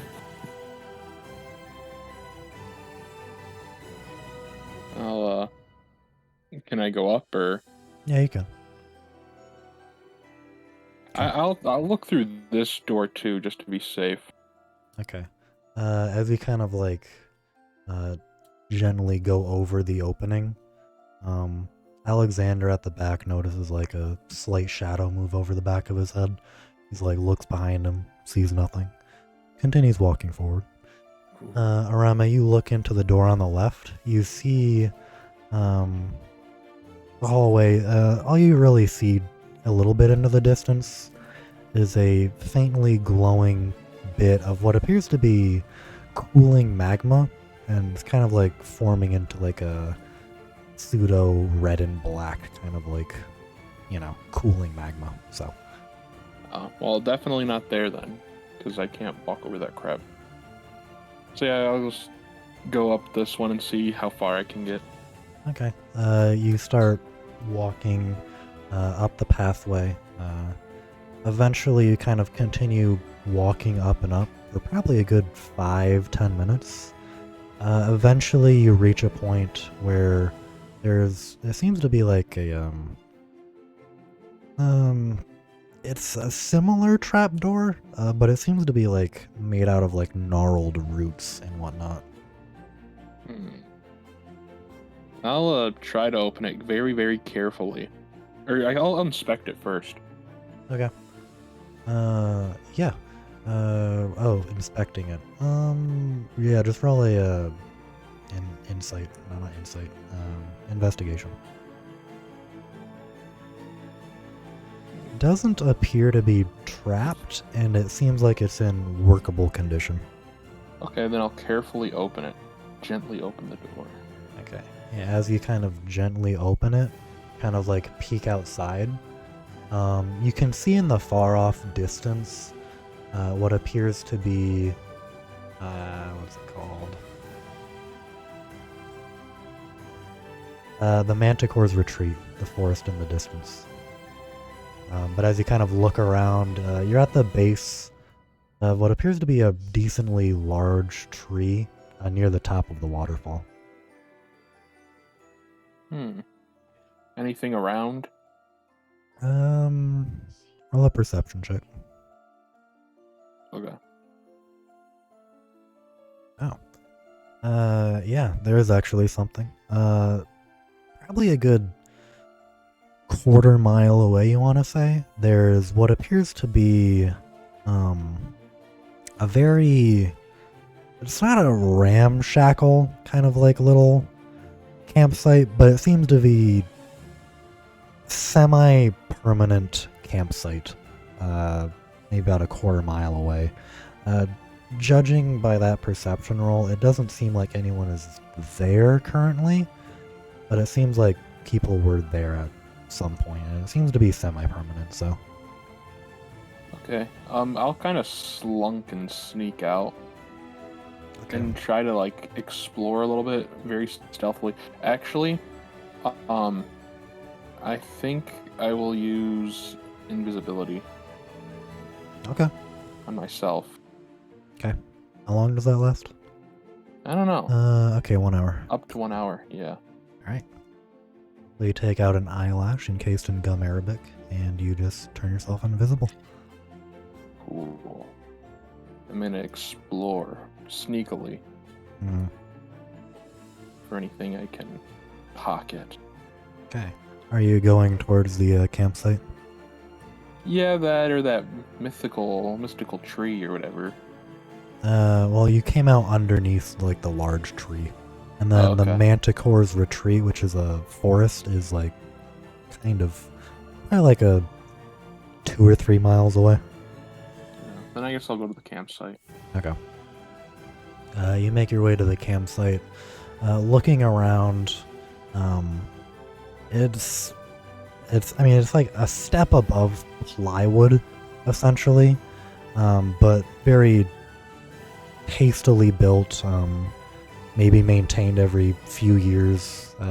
House or two is just kind of sitting there. There's a fire pit with no recent burning activity. All the ashes look like they're very old. No embers or anything. Can I look for anything like valuable? Yeah, sure. Go ahead and roll a investigation check. Are you looking in the houses or? Yeah, just kind of everywhere. Okay.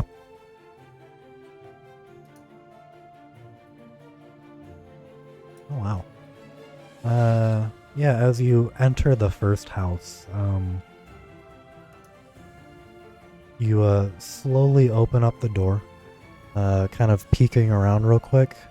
You also look up and down to make sure there's no traps present on the doorway.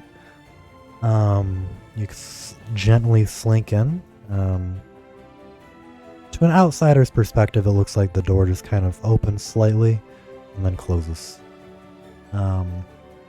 As you kind of enter in, you kind of notice there's only one floor, very hastily built house.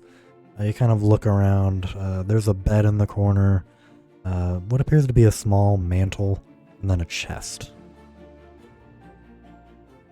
As you kind of walk over to the chest, you go to open it, and it is locked. Okay.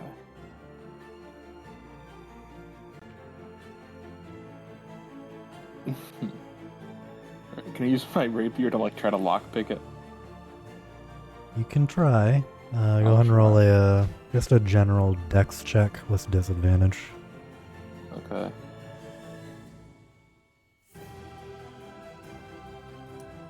Oh wow.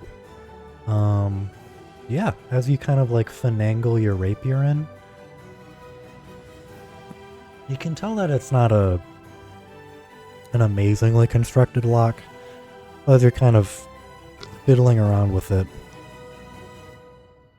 it actually seems like rather than picking it directly, the inner mechanisms were actually kind of in poor condition, and you're able to just kind of snap the tumblers, and it kind of broke off. So as you kind of take out your rapier, you kind of quickly open up the chest, As you kind of look in, check around, it seems at first glance it's just a bunch of cloth and stuff. But as you kind of take the cloth out, you can kind of see several dockets and like books and journals of information. You're not entirely sure what's in them, but as you kind of take the books out, several other things begin to appear at the bottom. Some of these things are very small gemstones, nothing of major value. But you probably find 2 small sapphires and an emerald.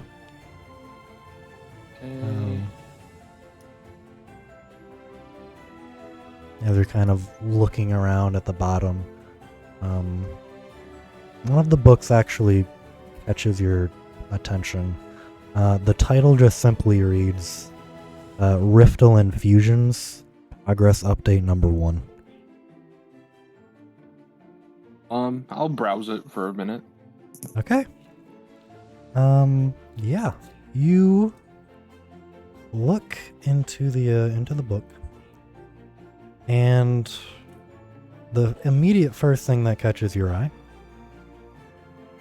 is the author's name. Alia Barclay.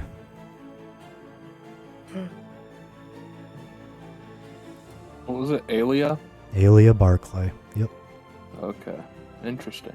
The dated year is from about a year and a half ago. Okay. I see. Yeah, I pocket that stuff, definitely. Okay. So you get part 1. The other 2 books are not research directly related to that. But they're actually, one of them is a journal of hers, which almost all of the pages have been ripped out of. And the other one, the pages that are not ripped out are in a language you do not understand. Probably some orcish crap. Roll a history check. Okay. No, a knowledge check. Is that a thing? Knowledge. I mean, I guess that would just be straight up intelligence or something.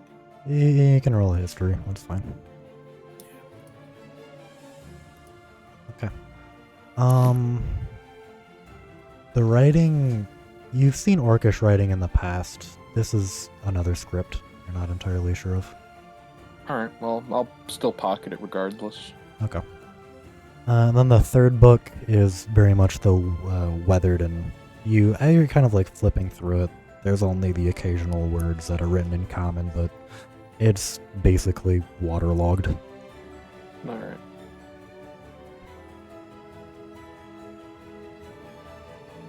Let's see.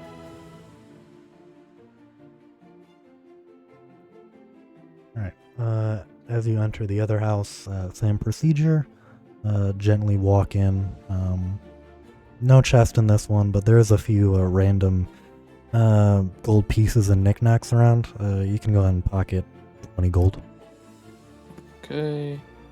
But as you kind of make your way out of that building, you feel like you've basically investigated the campsite. And so that's about all of the stuff I can really find here. Yeah. Alright, then I guess I'd probably just leave. Alright. Like leave as in go back into the cave, or just leave? I don't know if I'd be able to find my way back from that to back to Sibil. I don't think I'd be able to know. You can look out over the waterfall. There isn't really a pass directly down the mountainside that is easily accessible. So if you wanted to take the very long route, you could go through Manticore's. I'll just go through the building. Yeah. Alright, so you make your way back to the large tree, enter back into the passageway, and start going back out. The three of you, as you're all making your way down the central hallway, the gently glowing lake kind of begins to intensify, and Calgra, as you kind of are you just walking forward? mean, Stealthily. I would think that I would slow down and be a bit more careful at some point. There you go. So, yeah, go ahead and do a group stealth check then. Oh my god, Alexander. Oh no. Okay. Yikes. Gotta get a nat 20, Brian. Don't worry. This is gonna be my first good roll of the night. Oh my god! I got a -1, dog! Sean has a 7. Oh no. Alright, so Calgra, as you kind of like motion around to like shh to Selda and Alexander, you kind of like continue to walk towards the rips ass. the glowing light in the distance. Hey Zelda, didn't Ezekiel say he wanted to see us? Yeah, I think that he did. Oh, you do it! Oh girl, you notice the light in the distance, it flickers for a moment, and then it seems to go a little bit dimmer. That ain't good. That's not good. Yeah, I wonder what. I mean, they probably want. Oh, sorry. Hey, Why? What's wrong? shut up! I mean, it's probably important, right? Yeah. I mean, now that I think about it, Stop thinking about it! God damn! sorry. Jesus Christ, Calgris. Be quiet. We're I trying know to be this is important, stealthy. Calgra. Oh my god. I mean, I just thought about it, but aren't the Vipers like probably like the biggest evil organization we've ever run into? Aren't they a big deal? Oh They're my pretty big fucking deal. That's what I'm saying. The light almost completely extinguishes Calgra. bitch. Stop. As you continue walking forward, to the incessant musings of the people behind you, you kind of like come to a fork in the path, a little bit of a T intersection. To the left, that's likely where the faint light was coming from. As you kind of stick your torch in there, actually roll a perception check first. Just him? I don't know. He's you guys are leading the fucking group. talking about shit back there. He's leading the group, so. Oh, okay. Also, you both rolled nat ones.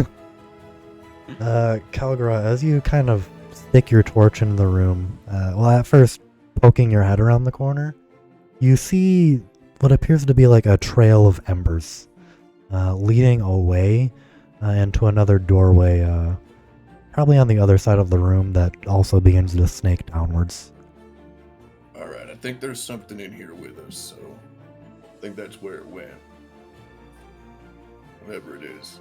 Be it man or beast. And then the passageway in front of you just continues going. Alright, we got two choices now. What do you think we should do? Leave it up to you. You're leading the charge. Yeah, I seem to be, aren't I? Yeah. Hey, let's continue moving forward for right now. If we can avoid the confrontation, I'd rather do that. Yeah. Okay. Okay. You all kind of continue forward. At this point, Arame comes back. He kind of like pokes his head around, noticing the three of you aren't there. What does Arame do? Alright, Arame leaves. Okay. Arame has left the premises. Okay. Yeah, the three of you continue heading along the passageway in front of you. Eventually you get to a point where it also begins to kind of do almost like a curling staircase pattern heading downwards. Alright. You think we should go deeper or circle back and check out this, like, level more? This floor, I guess. I don't know. Algra, go ahead and roll a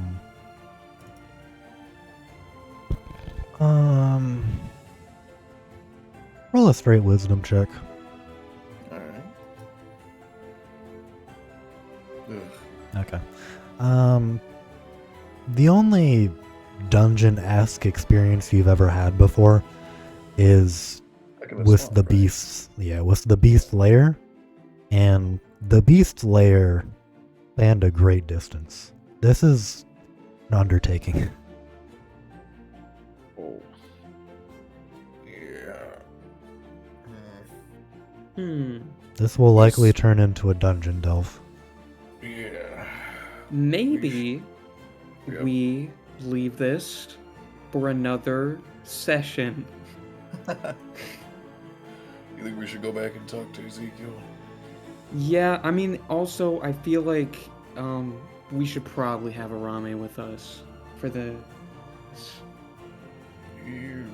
I mean, he doesn't seem to really give a damn about it, but Well, I wouldn't We- want him left out for multiple hours. that's I true. did my own thing. He could. That's true. He would want to be present if we find anything of value. So That's true. I wouldn't want him to be left out. yeah, that would be a shame. Right, Yeah, let's Yeah. head back, I guess. Hagra, as you turn around, let me just do this real quick.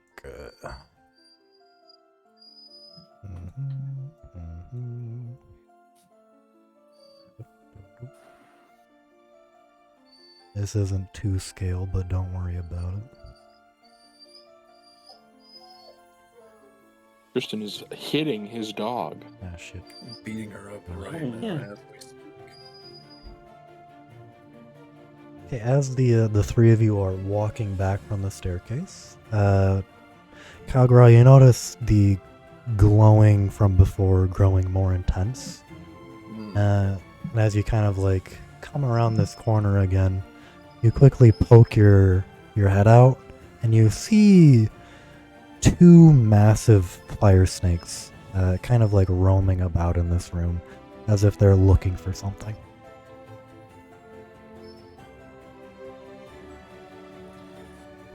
Alright, gang. Might be in a spot of danger here. Uh-oh. As you're kind of observing them for a second longer, you see them leaving like a trail of fire in their wake. So they are like in our way. They're in this room over here. And do we have to go through there? You have to go past here to keep going down. Is it like a door or is it just like an open? It's an opening. Jack decks? Okay. Can we tactics them from here? I'll try. Yeah, you can Since I'm like leading peek the way. around the corner and try and jackdex it. Fire snake! It's like, ah, shit! Fire snakes, salamanders hatch from eggs that are 2-foot diameter spheres of smoldering obsidian. Oh. When a salamander is ready to hatch, it melts its way through the egg's thick shell and emerges as a fire snake. A fire snake matures into a salamander adult within a year. Fire salamanders, for the most part, resemble a gigantic constrictor snake. Stop! Golly! Constrictor snake with a humanoid upper body set ablaze by burning flames engulfing the coils. They have 2 long and strong arms and a crested, decorated head.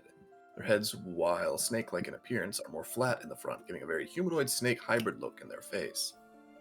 All along their bodies, tentacle-like flexible spines that flicker like flames. Golly.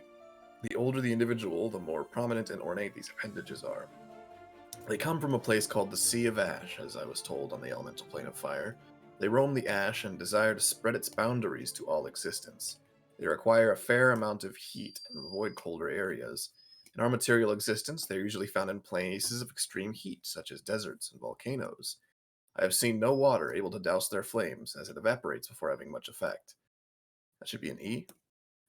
I suspect it would take a large amount of water to douse one, although I do not know if that would destroy or even harm an individual. Jack Yeah. Daw. So these are basically infantile salamanders. You don't know what those are. So the gem, the obsidian gem, was probably an egg of that. Who knows? Maybe. What I a don't know. waste! Nope. Well, if there's one thing I know about us is that we are very stealthy. So We can sneak. Let's just try to sneak past him for right now. let's try to sneak past. All right, go ahead and roll I hope some you guys don't get into combat with these things. stealth checks. My Yo. final Ooh, roll! nice. My first good Go. Let's roll! go. Shit. Okay. Calgra. As you kind of you continue forward with your torch drawn. Yeah. Their eyes, as you kind of like poke it around the corner, their eyes immediately attracted to the heat, draw their eyes slowly to you. Shit. And I need you guys to roll initiative. We can't even try to hoof it.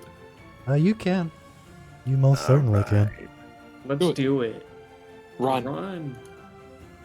Do we have to roll initiative or we just fucking run? It's tiny. Let's book yeah, it. you still have to roll initiative.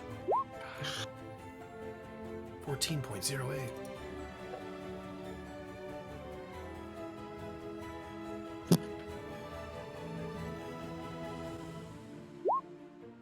And these are whatever. God damn. My rolls are so shit tonight. It's funny because the one roll, No, they didn't the pop one up. good roll you did get means nothing because Tristan rolled bad. They didn't pop up in initiative. Shut the fuck up. Never mind, they're there. Never mind. What is Alexander? We'll go after you, Calgra. He's fast. Alright. So this. Would we actually be like up here by the doorway? Yeah, you would. I'll just say they're like trolling over here. So this one is just going to immediately snap to you. Move its 30 feet. Shit. And is going to extend its tail and try and hit you. And will miss because it rolled a 5. Yes, sir. It's kind of like standing like half in the doorway though. So it we'll just say it provokes an attack of opportunity if you run.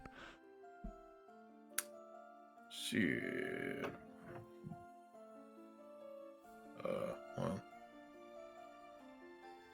In for a penny, in for a pound, I guess. I've had my warhammer at the ready, one-handed this whole time. I'm just gonna whack it, I guess. Okay. Yeah, it'll hit. Was that hit? Yeah. It did. I'll take 7 damage. You kind of like collide with it. Oh, sorry. Take that 2 off. That's rage damage. I don't know why I did that. I think I accidentally have the modifier on. It's just 5 damage. And you can rage as a bonus action, I'm pretty sure, right? Yeah, but I didn't say I was raging. I just need to turn the damage modifier off. Yeah, it's 5 damage. Why did you move me? I didn't. Where did my buddy go?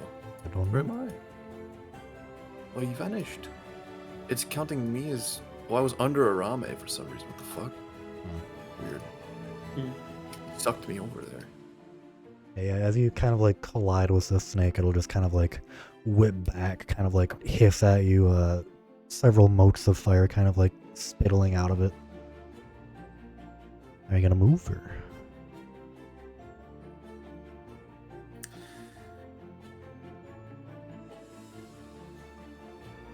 No.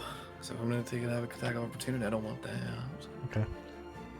Alexander, understanding the method is to run, will run 30 feet, throw a dagger, and then bonus action dash another 30 feet. Miss. Zelda. Yes. Oh, 1 second. I'm texting my mom. Why? You're playing She fucking just D&D. started texting me. Just give me a sec. Like Ryan, you ordered more food even though you have meal plans. Yeah. Okay. I'm going to move like here and okay, I'm going to cast Chill Wind. Okay. Oh. Con save.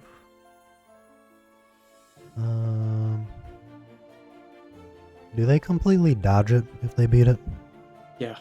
Okay. Yeah, as you kind of like project your cold wind, it'll kind of like huff out like a burst of flame, and just like the aura around it won't allow it to enter. Okay, I'm going to hide behind Caligraph. Okay. Could have just kept running. That's a good point. I this will one- keep running this way. Okay. I don't know how much that was. That's fine. This one is going to travel 30 feet, and then with its 10-foot range, it will try and make an attack with its tail, and it'll miss. Against me? Yeah. Little bitch. I'm gonna wrestle these snakes. Alright, this one is going to block off your path, and since he's 5 feet away, he's going to multi-attack you. My friends abandoned me. Everything misses. And like a flurry of like bites, you can kind of see sparks flying past you, and its tail just kind of flings in your direction. It'll just bounce off the shell. Your turn. I'm gonna try and Just smash charge. I'm gonna fucking. I could do that, but I could do that. I'm gonna Put try your and- shield in front of you and It's pretty early in the day, isn't it? It's like midday. What is the shield's condition right now, actually? The shield's condition is definitely above average. It's not quite lustering like at dawn, but it is in the transitioning phase between regal and normal. Oh, that's pretty cool. What? Probably more normal What? than regal. yeah, I Caligraph? know. I saw that too. What the why does that keep What the happening? hell? Doing it. There you go. Snapping over to fucking. That is so weird. It like does that thing where it like does like that. Weird. I don't know. Either way, I'm just gonna try and take my warhammer in one hand and just fucking smash its head into the side of the cave. There you go.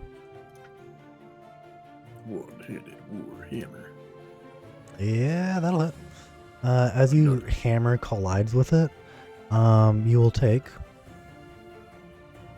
5 fire damage. As your warhammer collides into it, gouts of flame kind of bust out of its scales as you slam into it. What It'll the fuck? when Why you- is that happening? I don't know. Jesus Christ.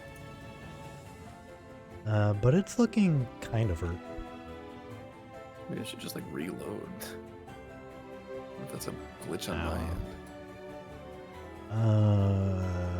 Oh yeah, Alexander.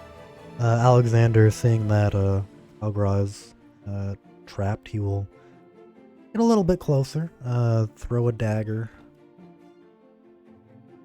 He'll hit this time. Sneak attack on this one. We'll just say it does 10 damage, because that sounds like a rogue thing.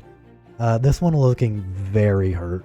Like it's... oh wait, Calgra, you're gonna take another damage.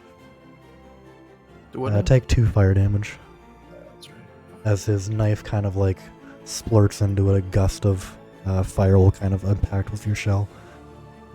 It's looking Son very... of a bitch! very hurt though.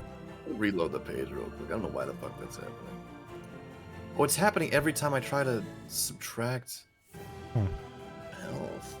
Sealed. 28. What the fuck is happening? Reload the page real quick. This one is like starting to... It's basically like bleeding fire at this point.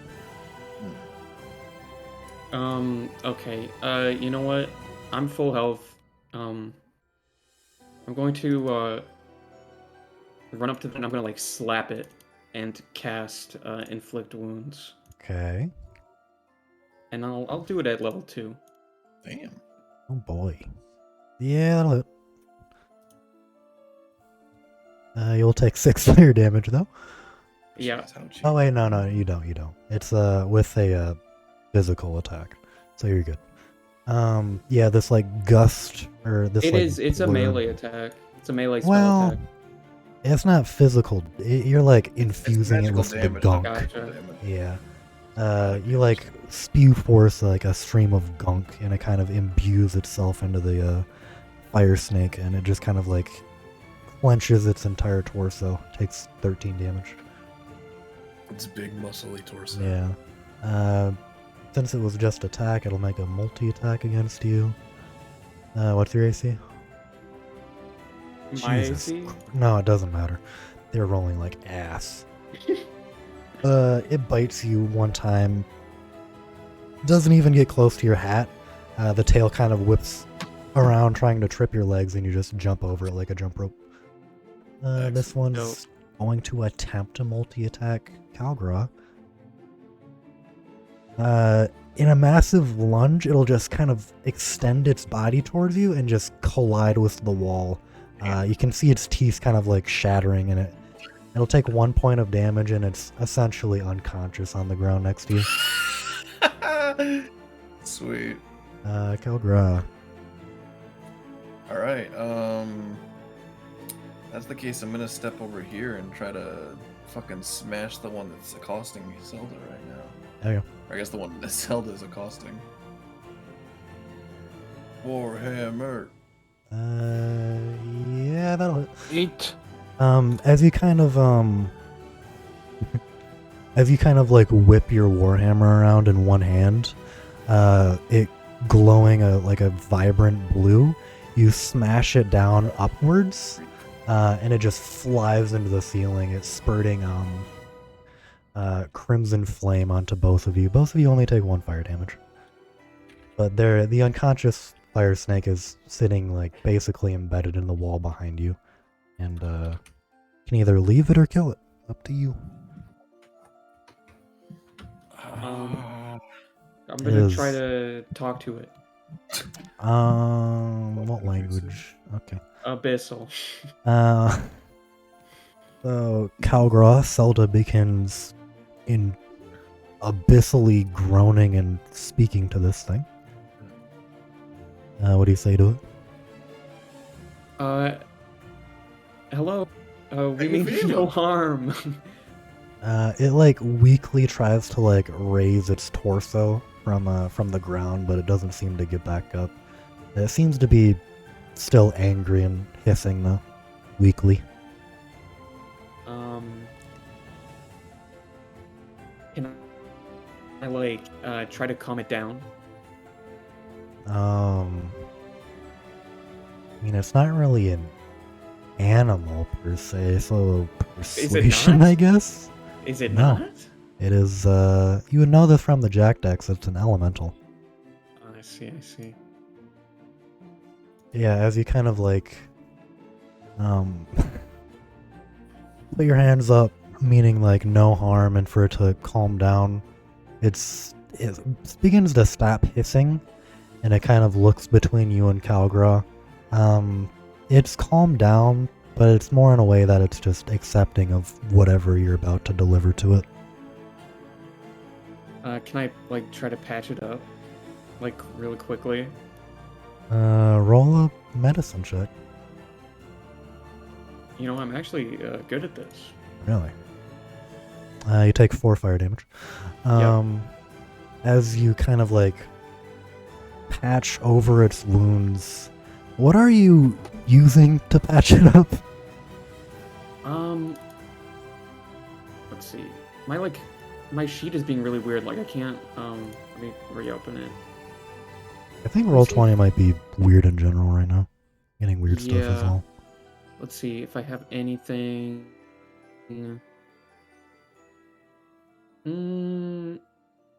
I think I'll just like kind of tear up a little robe and like. Well, I guess that wouldn't really work because it's made of fire. I don't know. Do you have any suggestions? I see what you have in your inventory. I have a box of Any- Band-Aids. You have any healing potions, or Oh no. you have rat? I guess you can feed him. Alright, I'll feed him. Okay, you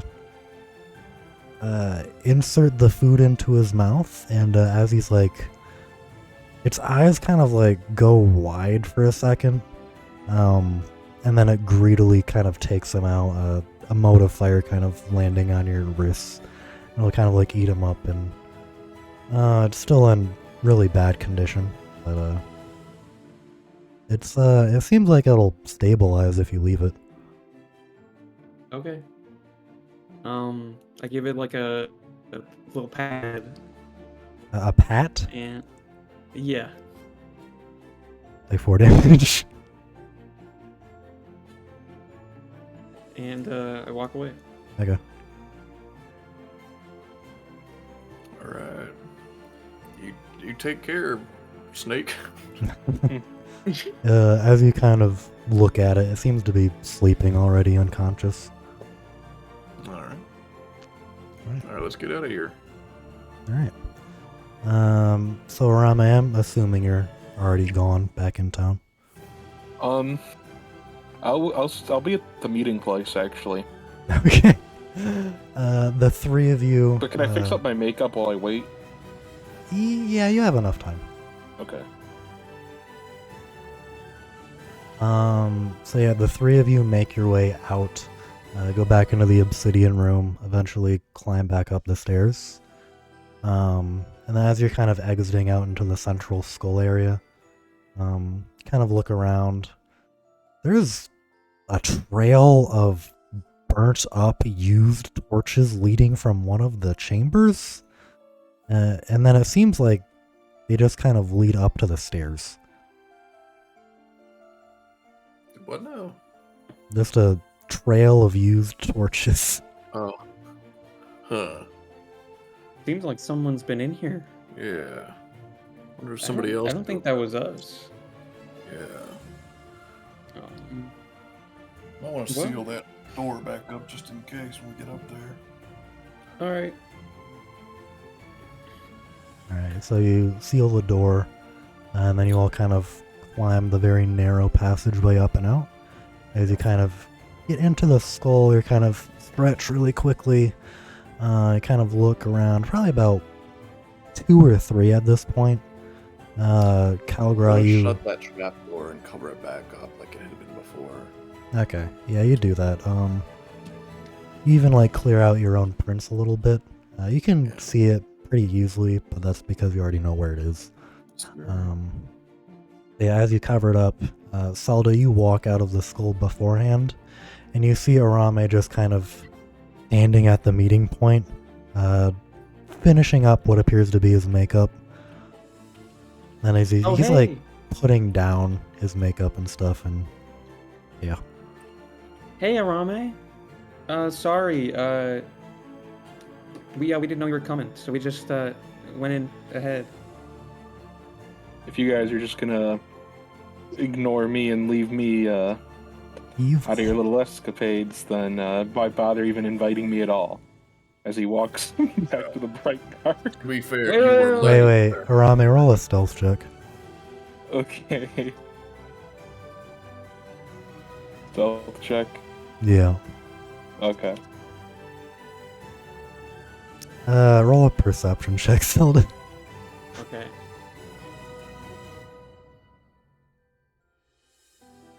Yes. Damn. I've got the better passive Um, perception. What's your passive I? perception? I 13? thought hers was 12. I'll roll a d2. If it's 1, Calgra notices something. Okay. Calgra, you notice what appears to be like, maybe ever so slight burnt ash marks on the very, like, tips of Arame's fingers. And a few bits of, not grime, but like smokiness to his hands. Can I like smell?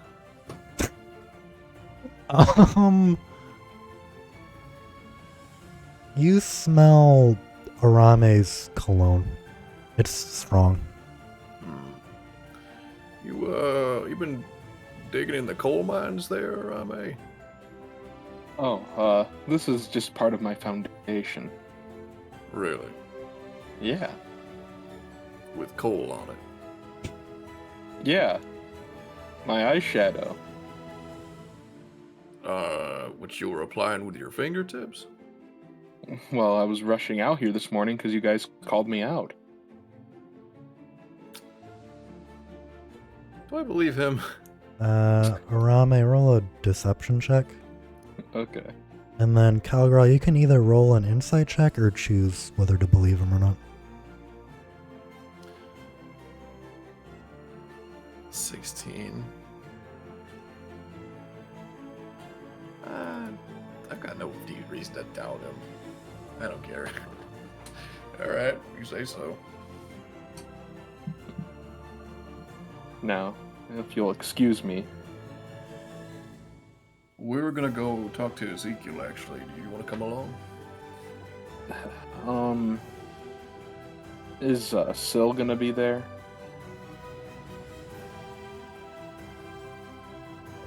Good question. Is he, Zelda? Probably. I don't know if probably is good enough for me.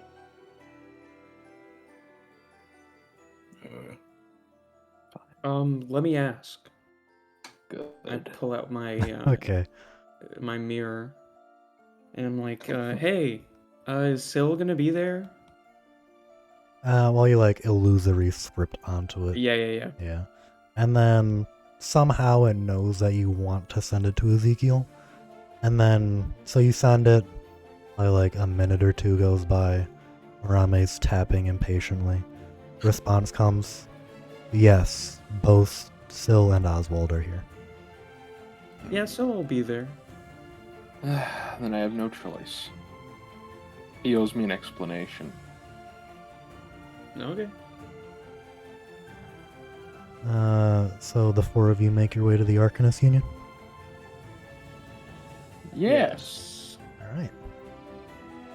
So, the four of you make your way there, traveling through Sibil. Arame, noticing that Calgra somehow saw something, you quickly either make up or wash your hands in a nearby fountain or whatever to get rid of the evidence. And as you all make your way to the command center, you see Oswald, Sil, and Ezekiel kind of like standing around the command center. Calgra, you notice that Kate is not currently present. That's fine. Sil kind of like notices all four of you coming in. Oh, it's good of you to drop by. Yeah, hey. I mean, as you can see, Kate isn't here at the moment. It'll probably be another day or two. Three of us all took locations that we saw rifts. He took the one near a Knoll encampment, and he's got a bit of a macabre history with them, so to speak. So it'll be a little bit longer. I see. Okay. But he like looks toward Alexander. I heard that you had a note that you could show us. He like walks forward, gives him the note. Arame, you're very paying a lot of attention to Sil's expression when he takes the note, and you notice that the very first word that he reads is the color kind of drains from his face a little bit. You can see like a hint of sadness in his eyes, and then he recomposes himself and reads the rest. Then he hands it to Oswald. So it looks like most of the locations that the Vipers are getting income from are in most of the three major settlements of Nerdod and Westpine, as well as here, Sibil. So between myself and Oswald, we'll probably figure something out. Enact some kind of mass region-wide harassment spree or something. And after that, we'll have to deal with this. Oswald's still kind of reading. He looks up at Syl. You notice definitely an unveiled anger in his eyes. As all of you are kind of like looking at each other, just kind of like wondering what to do, Oswald goes over to Syl, kind of like grasps like the cuff of his shirt. This is your mistake that brought us here. You need to solve this. Syl kind of like looks down, badly. They have like a brief argument with each other, kind of like each raising their voices in turn, like discussing how to handle it. And as the four of you are just kind of like awkwardly standing there, Ezekiel kind of like coughs like then they just kind of silently stare at each other for a second. Syl kind of like recomposes himself. Yeah, right. Arame, can I talk to you for a minute after this? Naturally. Good. Anyway, I think I stand for all of us here and thank all of you for your help. We'll probably be working together for a little bit longer until we can solve whatever's going on in this region. I'm sure you all have your own adventuring to get to, but I asked for your... Yeah. Speaking of this region, I found something in that big funny skull last night. Right, okay, the big skull and Sibil, right? Yeah. Yeah, what about it?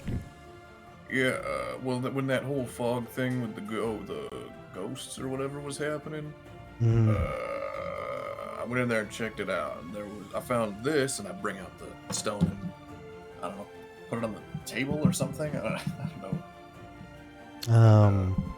Syl kind of like looks over at Ezekiel. Ezekiel comes over, kind of like begins inspecting it.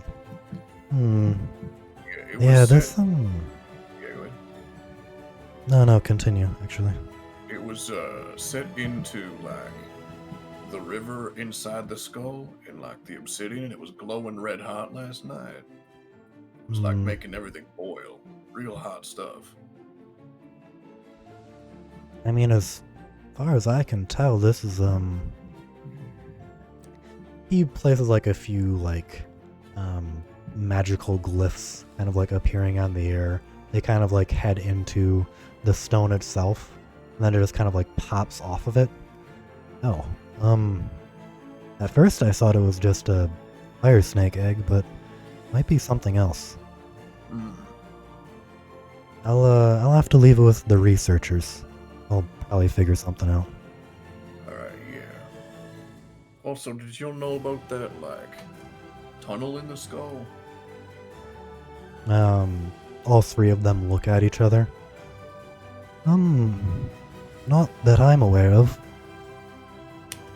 Yeah, I found like a hatch in the skull. It was like a little trap door. We went in there and it looked like it kept going down into like these obsidian tunnels. Maybe went it's in there and checked it out a little bit, but some form of ancient dungeon, maybe? I don't know. could be. And then Syl will kind of like take back over. But anyway, since you're cooperating with us for the time being, we figured maybe we could grant you a share of our old treasures as a token of appreciation for helping us.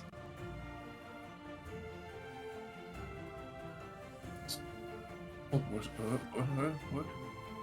He'll kind of like go into a back room. Oswald will kind of just stare at all of you, kind of resting his eyes on Alexander for a moment. So we'll kind of come back out. So we were thinking either we could give you 2 treasures or gold. I mean, you can split between the two if you wanted. But the two things we were thinking about giving to you is, he pulls out a necklace. Periapt of wound closure. When you wear this pendant, you stabilize whenever you are dying at the start of your turn. In addition, whenever you roll a hit die to regain hit points, double the number of hit points it restores. Holy shit. And then we were also thinking of maybe giving you a pair of these. Oh, sending stones, excellent. Yo. Fucking telephones, baby. Can make a combination of, you take one, gold for the other, or you can take both. But we talked about it for a few hours, and we thought this was only right. Arame wants the parafet of the wound closure. That's crazy, because Zelda pulsed it. Ooh. No. We'll let it discuss. You can discuss it amongst yourself for a few minutes. Well, Yeah. I think I need it. Well, I think I need it. After all, you pretty much abandoned me this morning, woke me up, said, "Oh, let's go on this, adventure," and me, the esteemed Harame extermined, got out of bed, and went out to meet you. I wasn't even able to put on my makeup in time, and then y'all abandoned me. I think this is the least you could do. No, you were late. You never gave a set time. You said midday. Yeah, it was midday. Yeah, well, I also got there.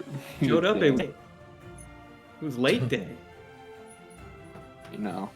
I think it would be, I think it'd be much more valuable in my hands.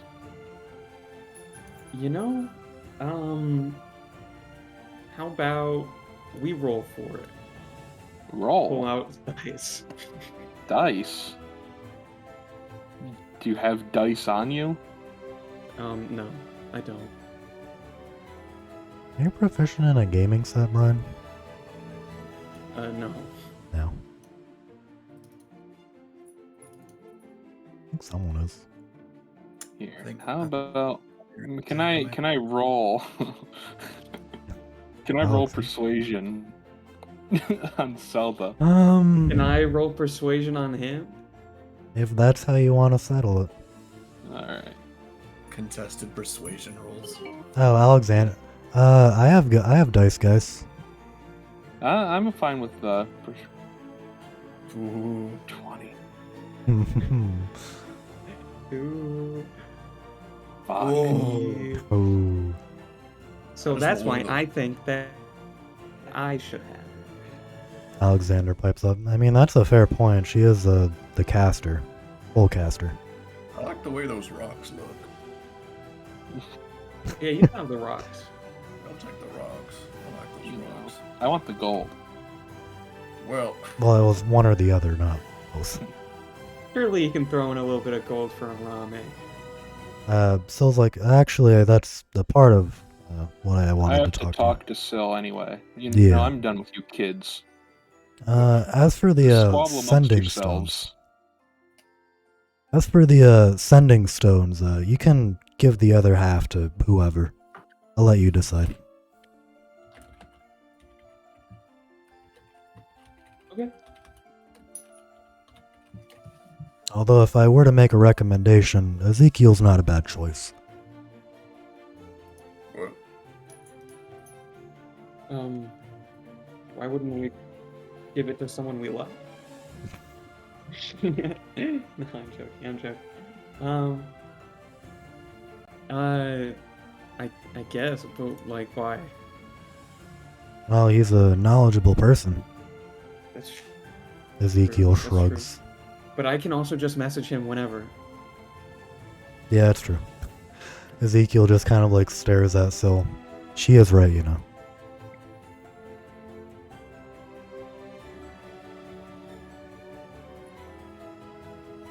Okay. Arame, you wanna come over here for a second? Yeah, Arame flamboyantly flips his cloak in the wind as he struts forward, using his rapier as a stylish cane. Hmm. They're like 5 feet souls away from. I don't know. Let me open up something.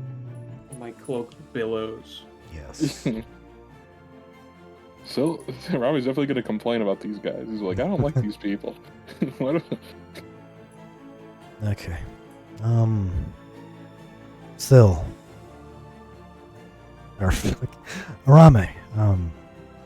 I know I mentioned in passing Aelia before.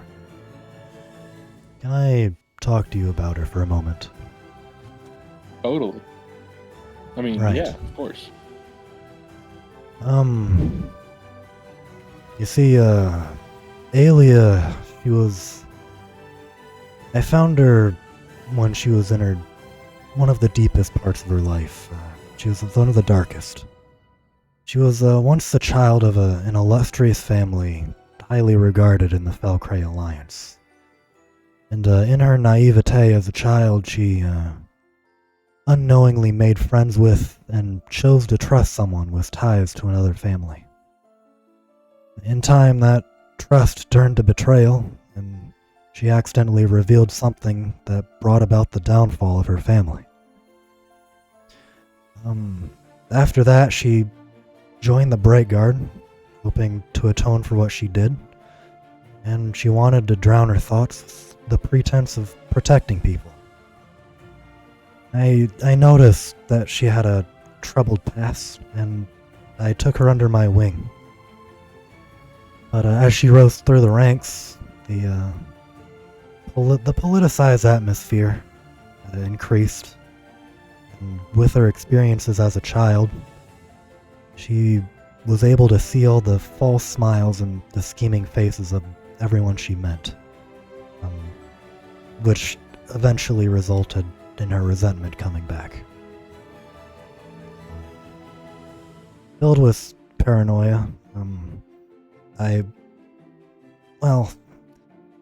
knew that she was in a troubled state, but I had an important mission to go on. So in my time gone, I learned after I came back that she was responsible for the death of an upholder of the Bright Guard. And after that, we had a bit of a misunderstanding and I exiled her. But after a few weeks passed, it was discovered that the upholder was actually extorting several minor families of the Felcray Alliance. But at that point it was too late, and I could never find her again. So, I kind of feel responsible for what happened. I feel like it's my fault that she fell apart. As he's like telling you all this, you kind of notice for the first time, in Sil's normally strong gaze, there's actually like weakness and a fair amount of like uncertainty in his eyes. I mean, I know we haven't connected much, despite you working under me, Arame, but I really appreciate it. And maybe we can share a drink sometime. Thanks for listening. Well, before all that, here, to hide from the others, Okay. I open up my knapsack and I pull out all those books. I said, I found these. I was trying to look for some riches and stuff. Probably not the smartest idea, but He takes the first one. Oh, what is this? He opens up. Oh, where did he find this? this weird camp looked like it hadn't been used in about a year. I unlocked a chest and found a bunch of Alia's journals. I see. This actually brings me to my next point, Arame. This involves all of you, so... Oh, and keep an eye out for Alia for me. If you ever run into her, I respect whatever you decide to do. But just be careful, alright? Yeah, well, I try not to fight anyways. Yeah, true enough. Also, he hands you an envelope. Here's your Bright Guard wages for the past week. He gives you Nice. 14 gold.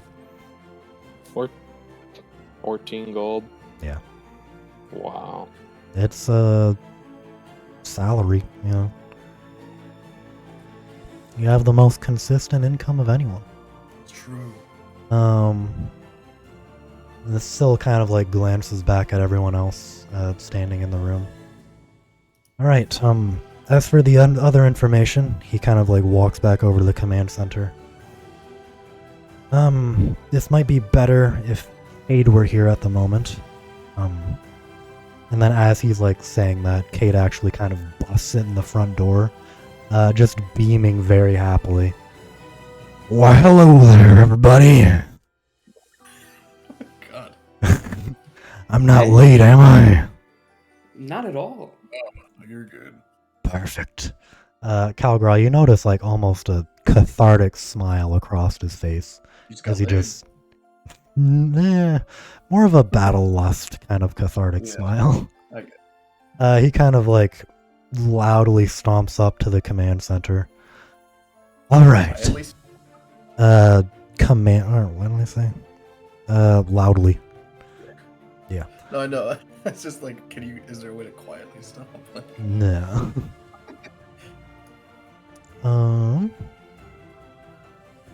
Cade stomps up. Okay. So Syl kind of like reestablishes control.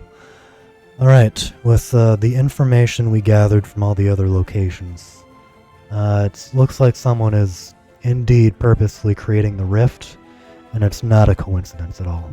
He kind of like looks down at the journal Arame gave him, and with all likelihood, we likely know the culprit. Oh. So, as you know, the three of us went to various locations with your information about the Displacer Beast, as well as our experience as well. I went to Manticore's. What? That Grimmelkin or whatever the fuck it was. Yeah. I went to Manticore's retreat, and I found a corpse of a Manticore with varying degrees of strange sloughing off green goop. It seemed like it'd been there for at least a month, and the smell kept other wildlife away from it. Surrounding the corpse were various rifts. Some of them were spawning some kind of strange form of corrupted mephit, and another one was connecting to another plane as normal. Oswald fought a basilisk in the Shrieking Caverns, where he found evidence of shattered vials. There was still some residual liquid within that had a bit of a similar appearance to CFEs, and that caused several random rifts to appear as well, which were uncorrupted. Cade, what did you find? Well, I didn't find any physical evidence of anything like that. There was just a massive rift connecting to the Nine Hells, and a shit ton of gnolls. I slaughtered everything. I had to throw a few CFEs to close it. And then he like glares at Ezekiel. One of them, however, spawned a massive torrent of water that nearly drowned me and everything in it.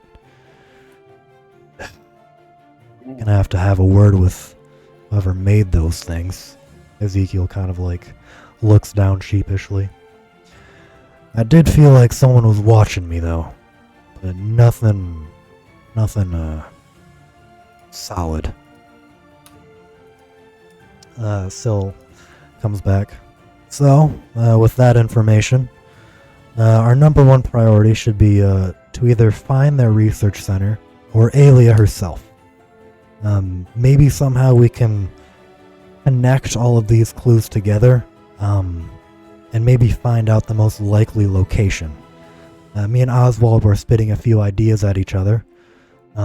We were thinking it might follow their path of research progress, but we're not completely sure.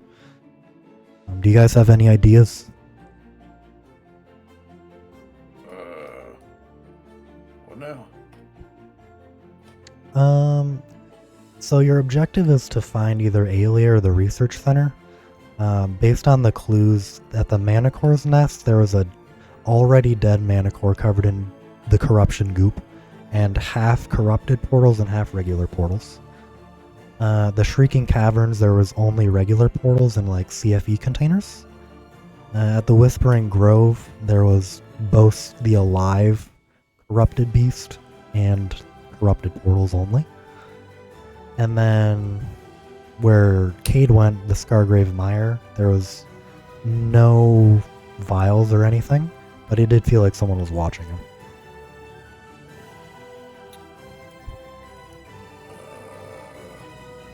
So I mean, maybe we could narrow down where the most likely location would be. Zelda, you got any ideas? Should I? I mean, this all sounds like noise to me at the moment. All Yeah. I know is we beat up that displacer and pulled you back from that rift, and that's about it. Yeah. Yeah, no. Sorry. I don't, Oswald kind of like places his hands on his chin, thinking.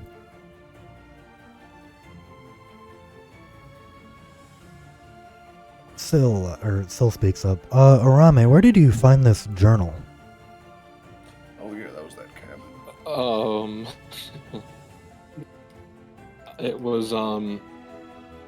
It was behind a trap door by this tree, right next to that one forest. Which is where? What was the name of that forest? Manticore's Retreat. Yeah, it was by the Manticore's Retreat. Was it really? Oh, up there, huh? Okay. I mean, But, that yeah. that might provide a clue. I mean, the thing that wouldn't make sense, though, is, since this was here, he kind of, like, flips through it. It is dated 1.5 years ago, though. So maybe they originally had some kind of temporary research camp out there, and then they moved it later on.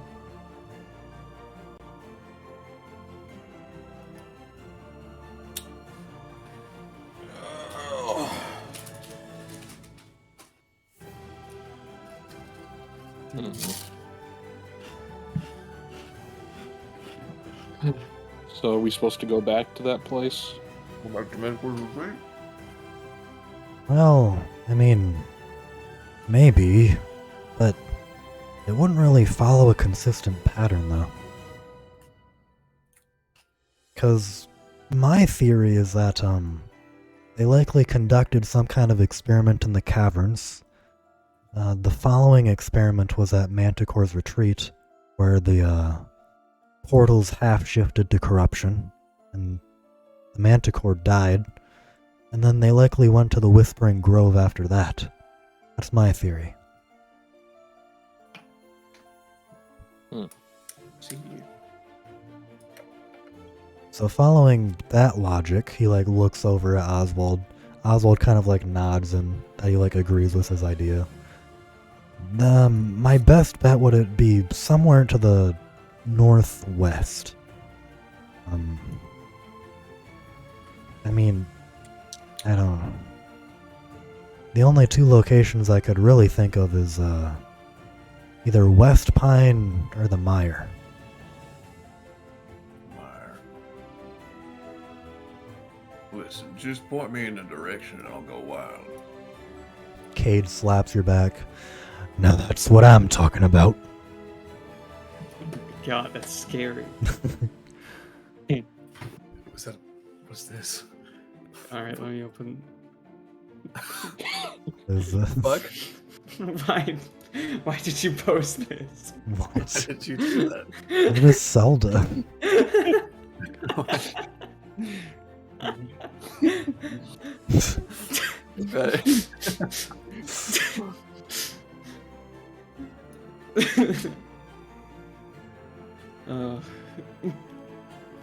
Alright, so what is our mission, boss? Syl and Oswald look at each other. Ezekiel kind of speaks up. Doing this. I mean, we don't have anything concrete yet. How about you give us a day to think things over? And, you can maybe go talk to Jackdaw, handle Oh, anything no. else that you have to do in town, and, we'll probably figure something out. Oh yeah, we got something we need to report to him too. Oh, Yeah, I'm sure Gotta he'd be give happy him- to hear it. yeah, we got something real important to tell him. No, no. Oh, that's good to hear. Well, I'm sure he's expecting you, so, We come in there, he's like, "You motherfuckers!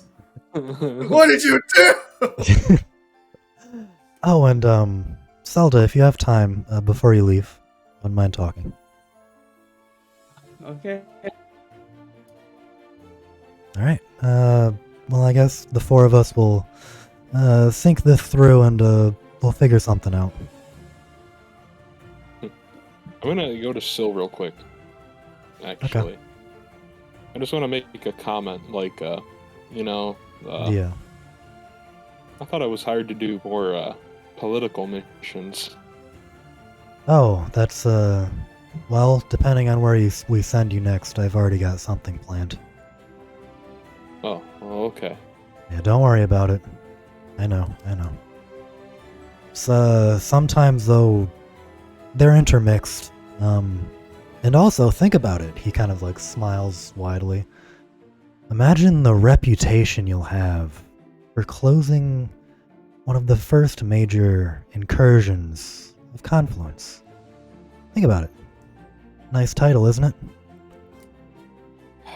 You really know what to say, don't you? Yeah. I Well, don't think I'm that politically intelligent, but I appreciate it. Hmm. Title for what now? Reputation comes with many things, Arame. And a combination of the two is likely the most potent you can ever hope for. All right. You get a new name? What was that? What? Oh, just complaining that I have to be stuck with you guys. Well, come on, we're not that bad. Okay. Yeah, we're not that bad. Yeah, we're not that bad. Thanks, Alex. Yeah. Idiots in stereo. I guess I'll go Alright. talk to Z. Checked up. Are you gonna talk to Zeke now? I guess is that, or did you just like before we leave? I leave like the city. Yeah, that's what he meant. You can talk to him now if you want, though. Okay, no, I'll talk to him later. Okay. Alright, so the four of you make your way out of the command center, take a teleporter or two, eventually making your way back to Jackdaw's zoology location.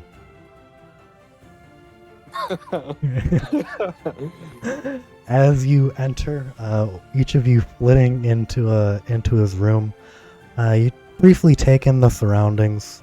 The same comfy little interior, the chestnut wood, very homey atmosphere.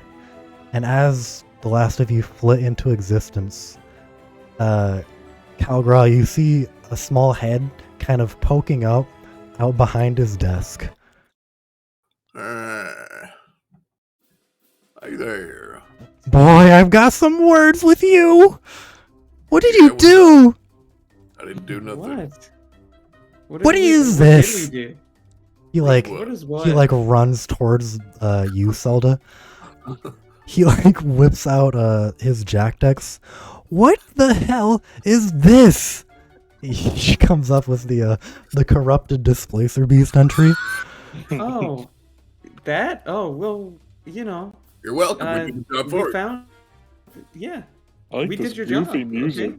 Okay? Kevin MacLeod music. Do you know how much effort I put into this? Well, none now. We did it for you. Well, yeah, no. Well, what? Well, we're just This- giving you a hand. What? This is a disgrace. How is it? A Did you know disgrace? about this before this? No. Was there an entry before? This is a new discovery, okay? This is an insult to the scientific community. Jackdaw, you say thank you to us right now, young man. And what is this? We did you a favor. What is this? He like looks up and up and down, like just a complete face of bafflery. You call this a favor? Yeah. Yes. He like tightens his glasses. This creature is green and angry. It is ugly. Originally, they resided in Whispering Grove, but they suck souls from people probably? Beware. Update, it's gone.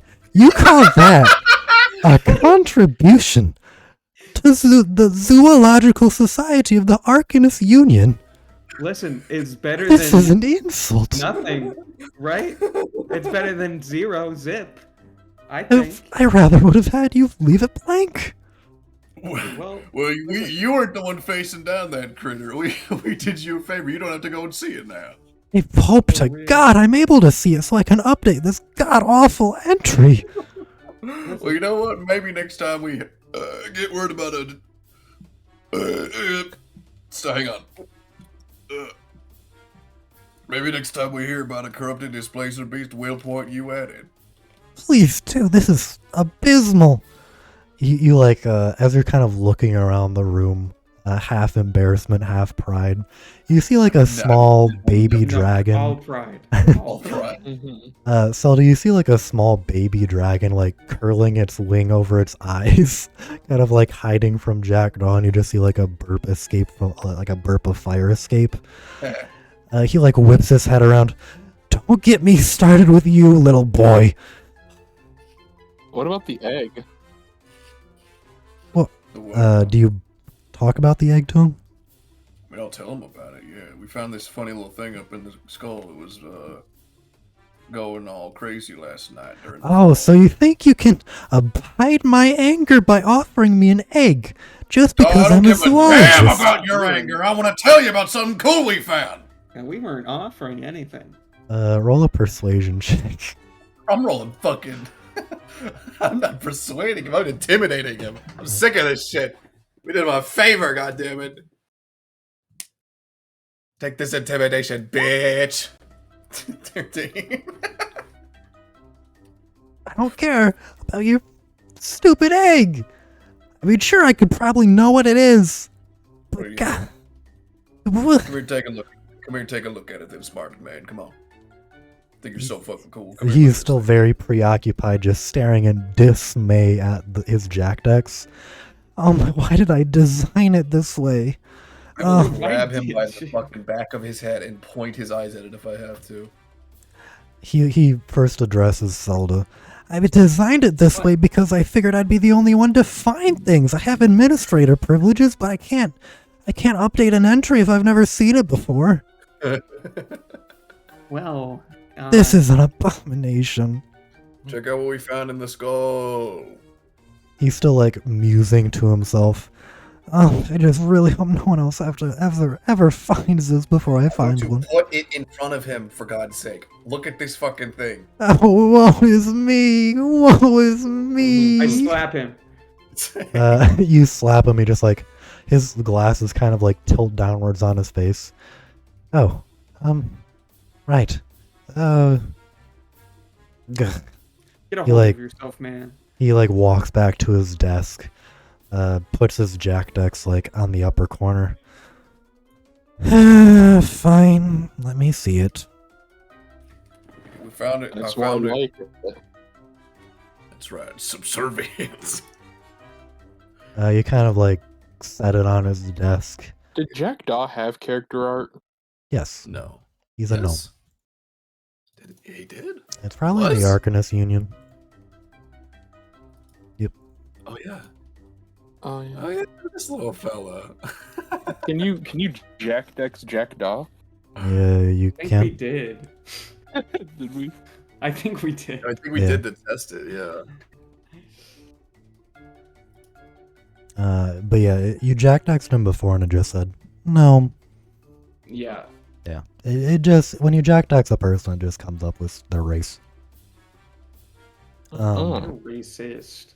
He kind of like looks over it. He flicks his fingers. A small dragon kind of appears next to him.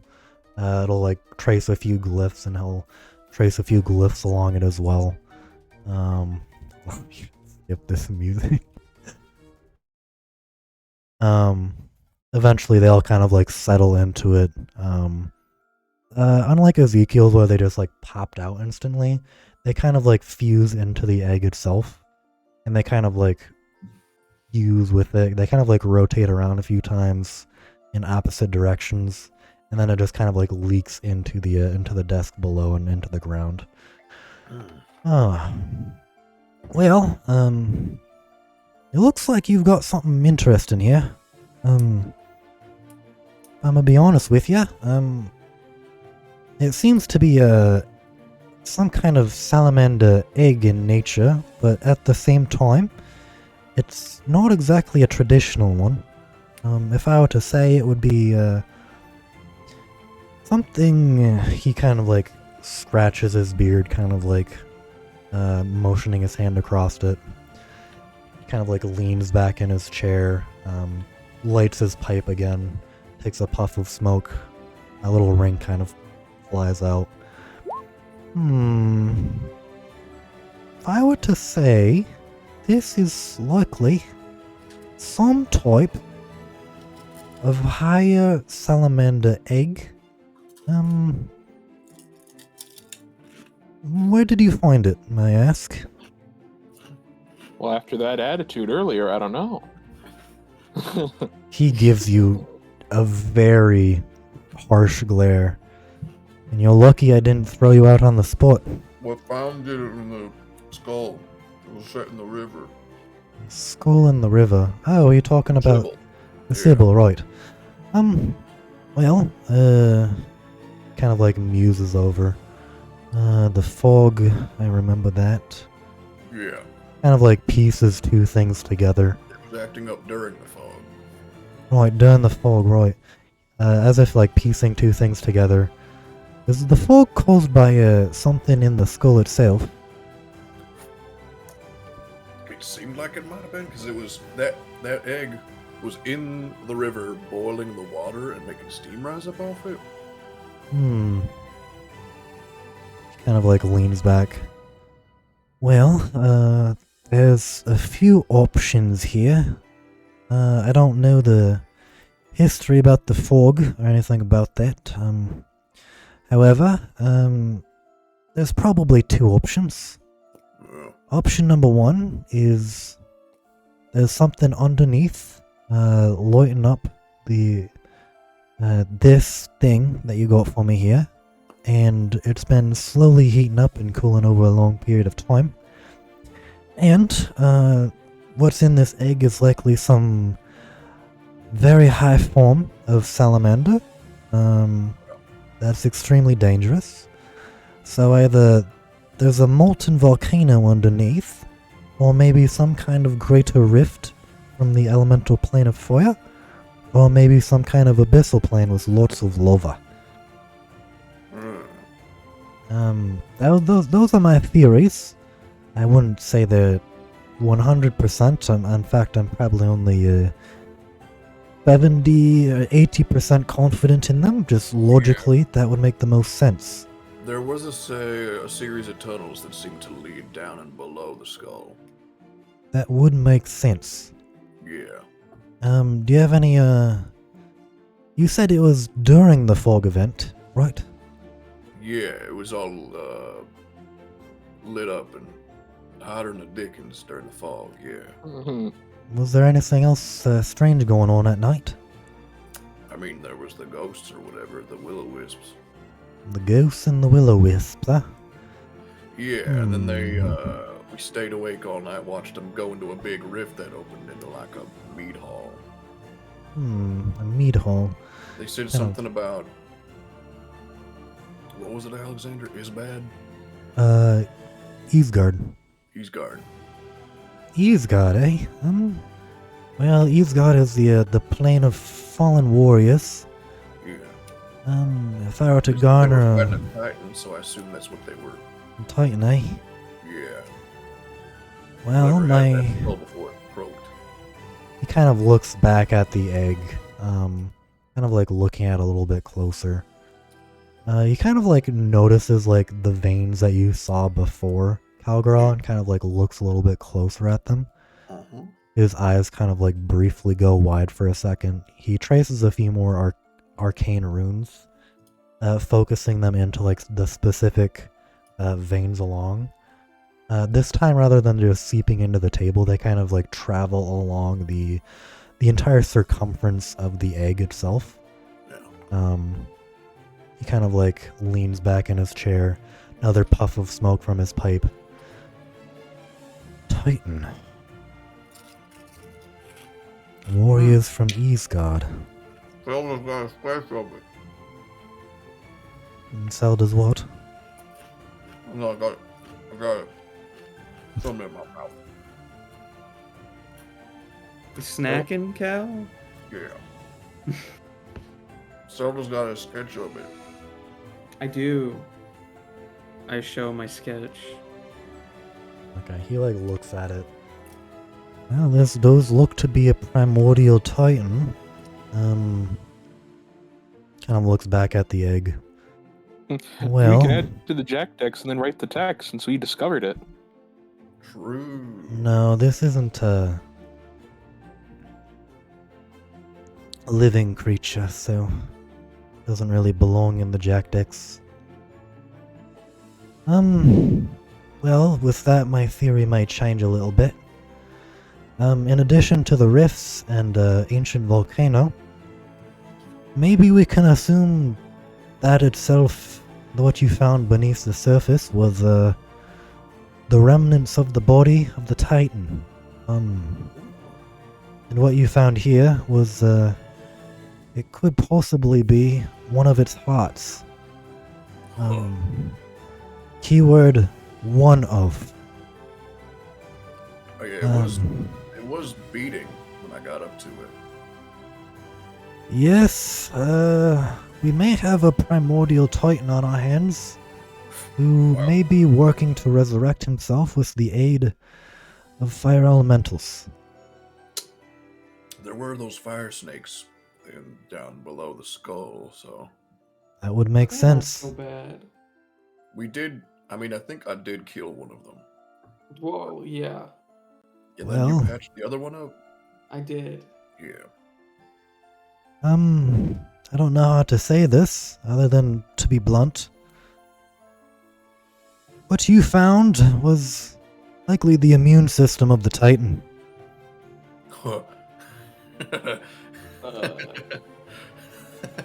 And this here, he taps on the heart, is one of its hearts. I don't know how many hearts Titans a Titan has, as they are, as they say, primordial in nature. And quite frankly, I don't know who you would talk about Titans to figure out anything more. Should we like bring this up to the gang? Like, this seems like pretty important stuff. Well, I We'll will figure it say, out. Titans haven't roamed the Earth in probably well over 75 to 100,000 years. Well, So the aspect of him reviving is, low, to say the least. It should still be like watched over though, right? Monitored. I agree, yes. Although the priority is very low, so there is likely, if you all are interested in, reward in the Titan. Maybe an ancient inheritance of some kind. Ooh. But, as I would say for now, it is a Titan. And what you likely found was the very entry level immune response. And what's likely deeper within the Titan is something probably much stronger. Just give us a fucking pit of 100 trials.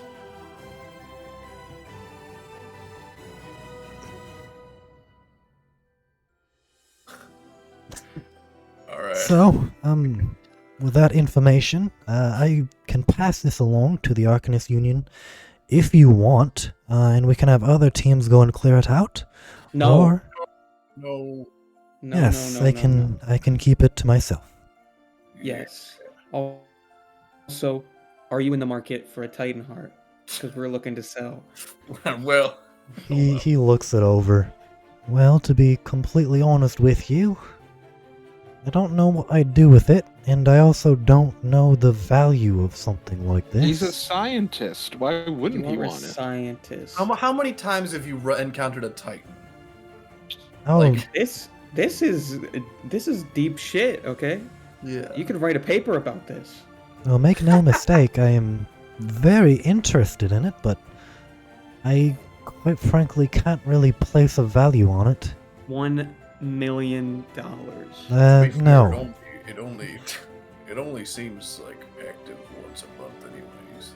1 platinum each. A So it's not platinum each, eh? So it's Hmm. not gonna it's gonna be inert until like 30 days from now.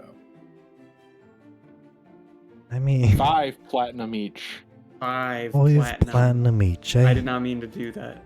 Harvest his soul. I'm not harvesting He his looks Five down. platinum jackdaw.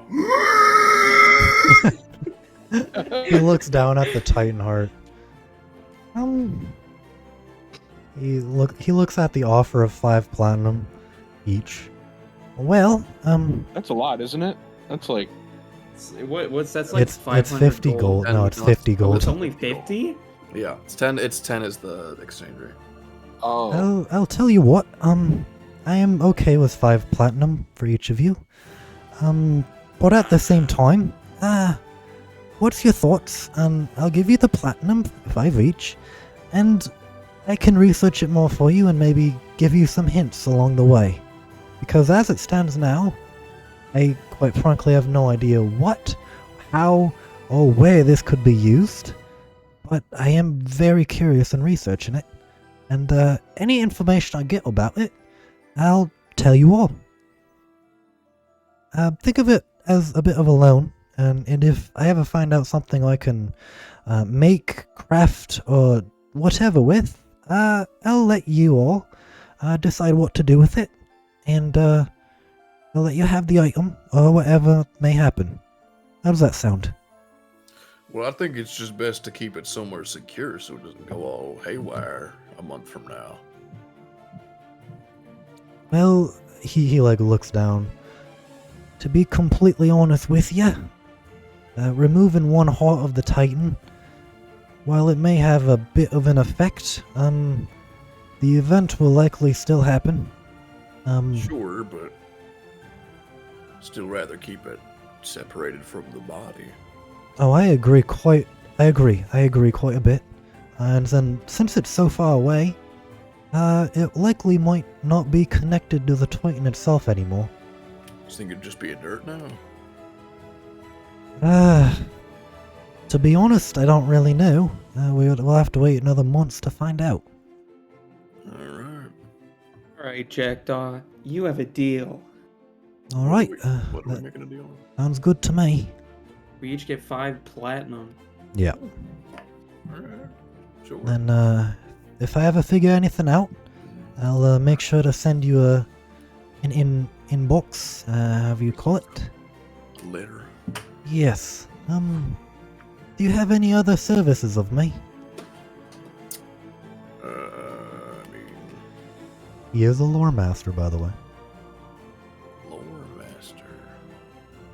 Can you give us some more? Oh, Oh. yeah, we found this shield. We He went to kind a, of got a tomb. looks down at it. Interesting. As far as I can tell, this is The probably shield. from the Warren States era. Other than Very that, insightful. I'm afraid I don't know much. If you got this from Confluence, you might have to kind of like think for a second. A very thin smile kind of crosses his face. Did we? It's been a long time since I've seen Neferu. You might be able to, she's a bit of a historian of Confluence. Might be able to Yeah, she might know something. I haven't talked to her in probably 20 years though. Oh, yeah, I think we met her. Yeah, if anyone knows anything about this, it'd probably be here. I don't think we've met this Yeah. person. You She was the have one that met owned that the person. bookstore, right? Yes. Oh. Your favorite person? Yeah. Oh horny elf lady. no. This Didn't I horny hurt her? ass. No, you didn't hurt her. Well, what'd you say? You said like I burned the books. And you said someone was in pain. Well, imagine like, someone's talking about you, you sneeze kind of thing. Oh. Yeah. Burned her book, so she's like, oh, fuck. And she's like, oh She had a no. disturbance in her Yeah, force. there was like a disturbance in the back of her mind. Oh.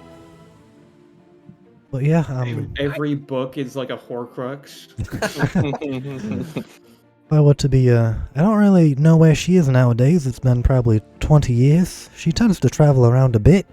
I don't really know what she looks like either. So you might have a bit of a hard time finding her. Yeah, probably. Probably really hard to find her. Well, Might not even bother. Probably too much trouble. How do you want me to talk to her? well, it is interesting. If you ever find her, tell her Juck said hi. Probably wants to bang Jack. Jack probably wants to bang her. Listen, Jack does not think about sex. Jack Ever. gets no bitches, dude. Absolutely zero bitches. If he's that pressed about a bullshit entry, he's gonna. There's no way this guy gets tailed. Oh, God. All right. Anyway, Thanks for your help, Mr. Doll. I think Yeah, that's no all problem. we needed. Alrighty. See you around Alright, then. You're welcome. You're As welcome you all for that kind of- entry. Turn around to leave. And don't write another entry like that again. I will never promise you a goddamn thing, Jackdaw. We'll try not to. Well, we have that system now where it's really fun to write them. The integrity- Definitely. One word at a time. Yeah, as you all kind of blip in one at a time. The integrity of the... You all blip out. Alright. Where do you guys want to go now? You probably have until tomorrow morning. Until, they said they'd be done. Well, I'm gonna be honest. It has been like 5 hours. Yeah. Seems like a decent time to cut it, yeah. Yeah. Okay. Save it for next time, Buckaroo. Yeah. And... And we can catch Sean up on everything.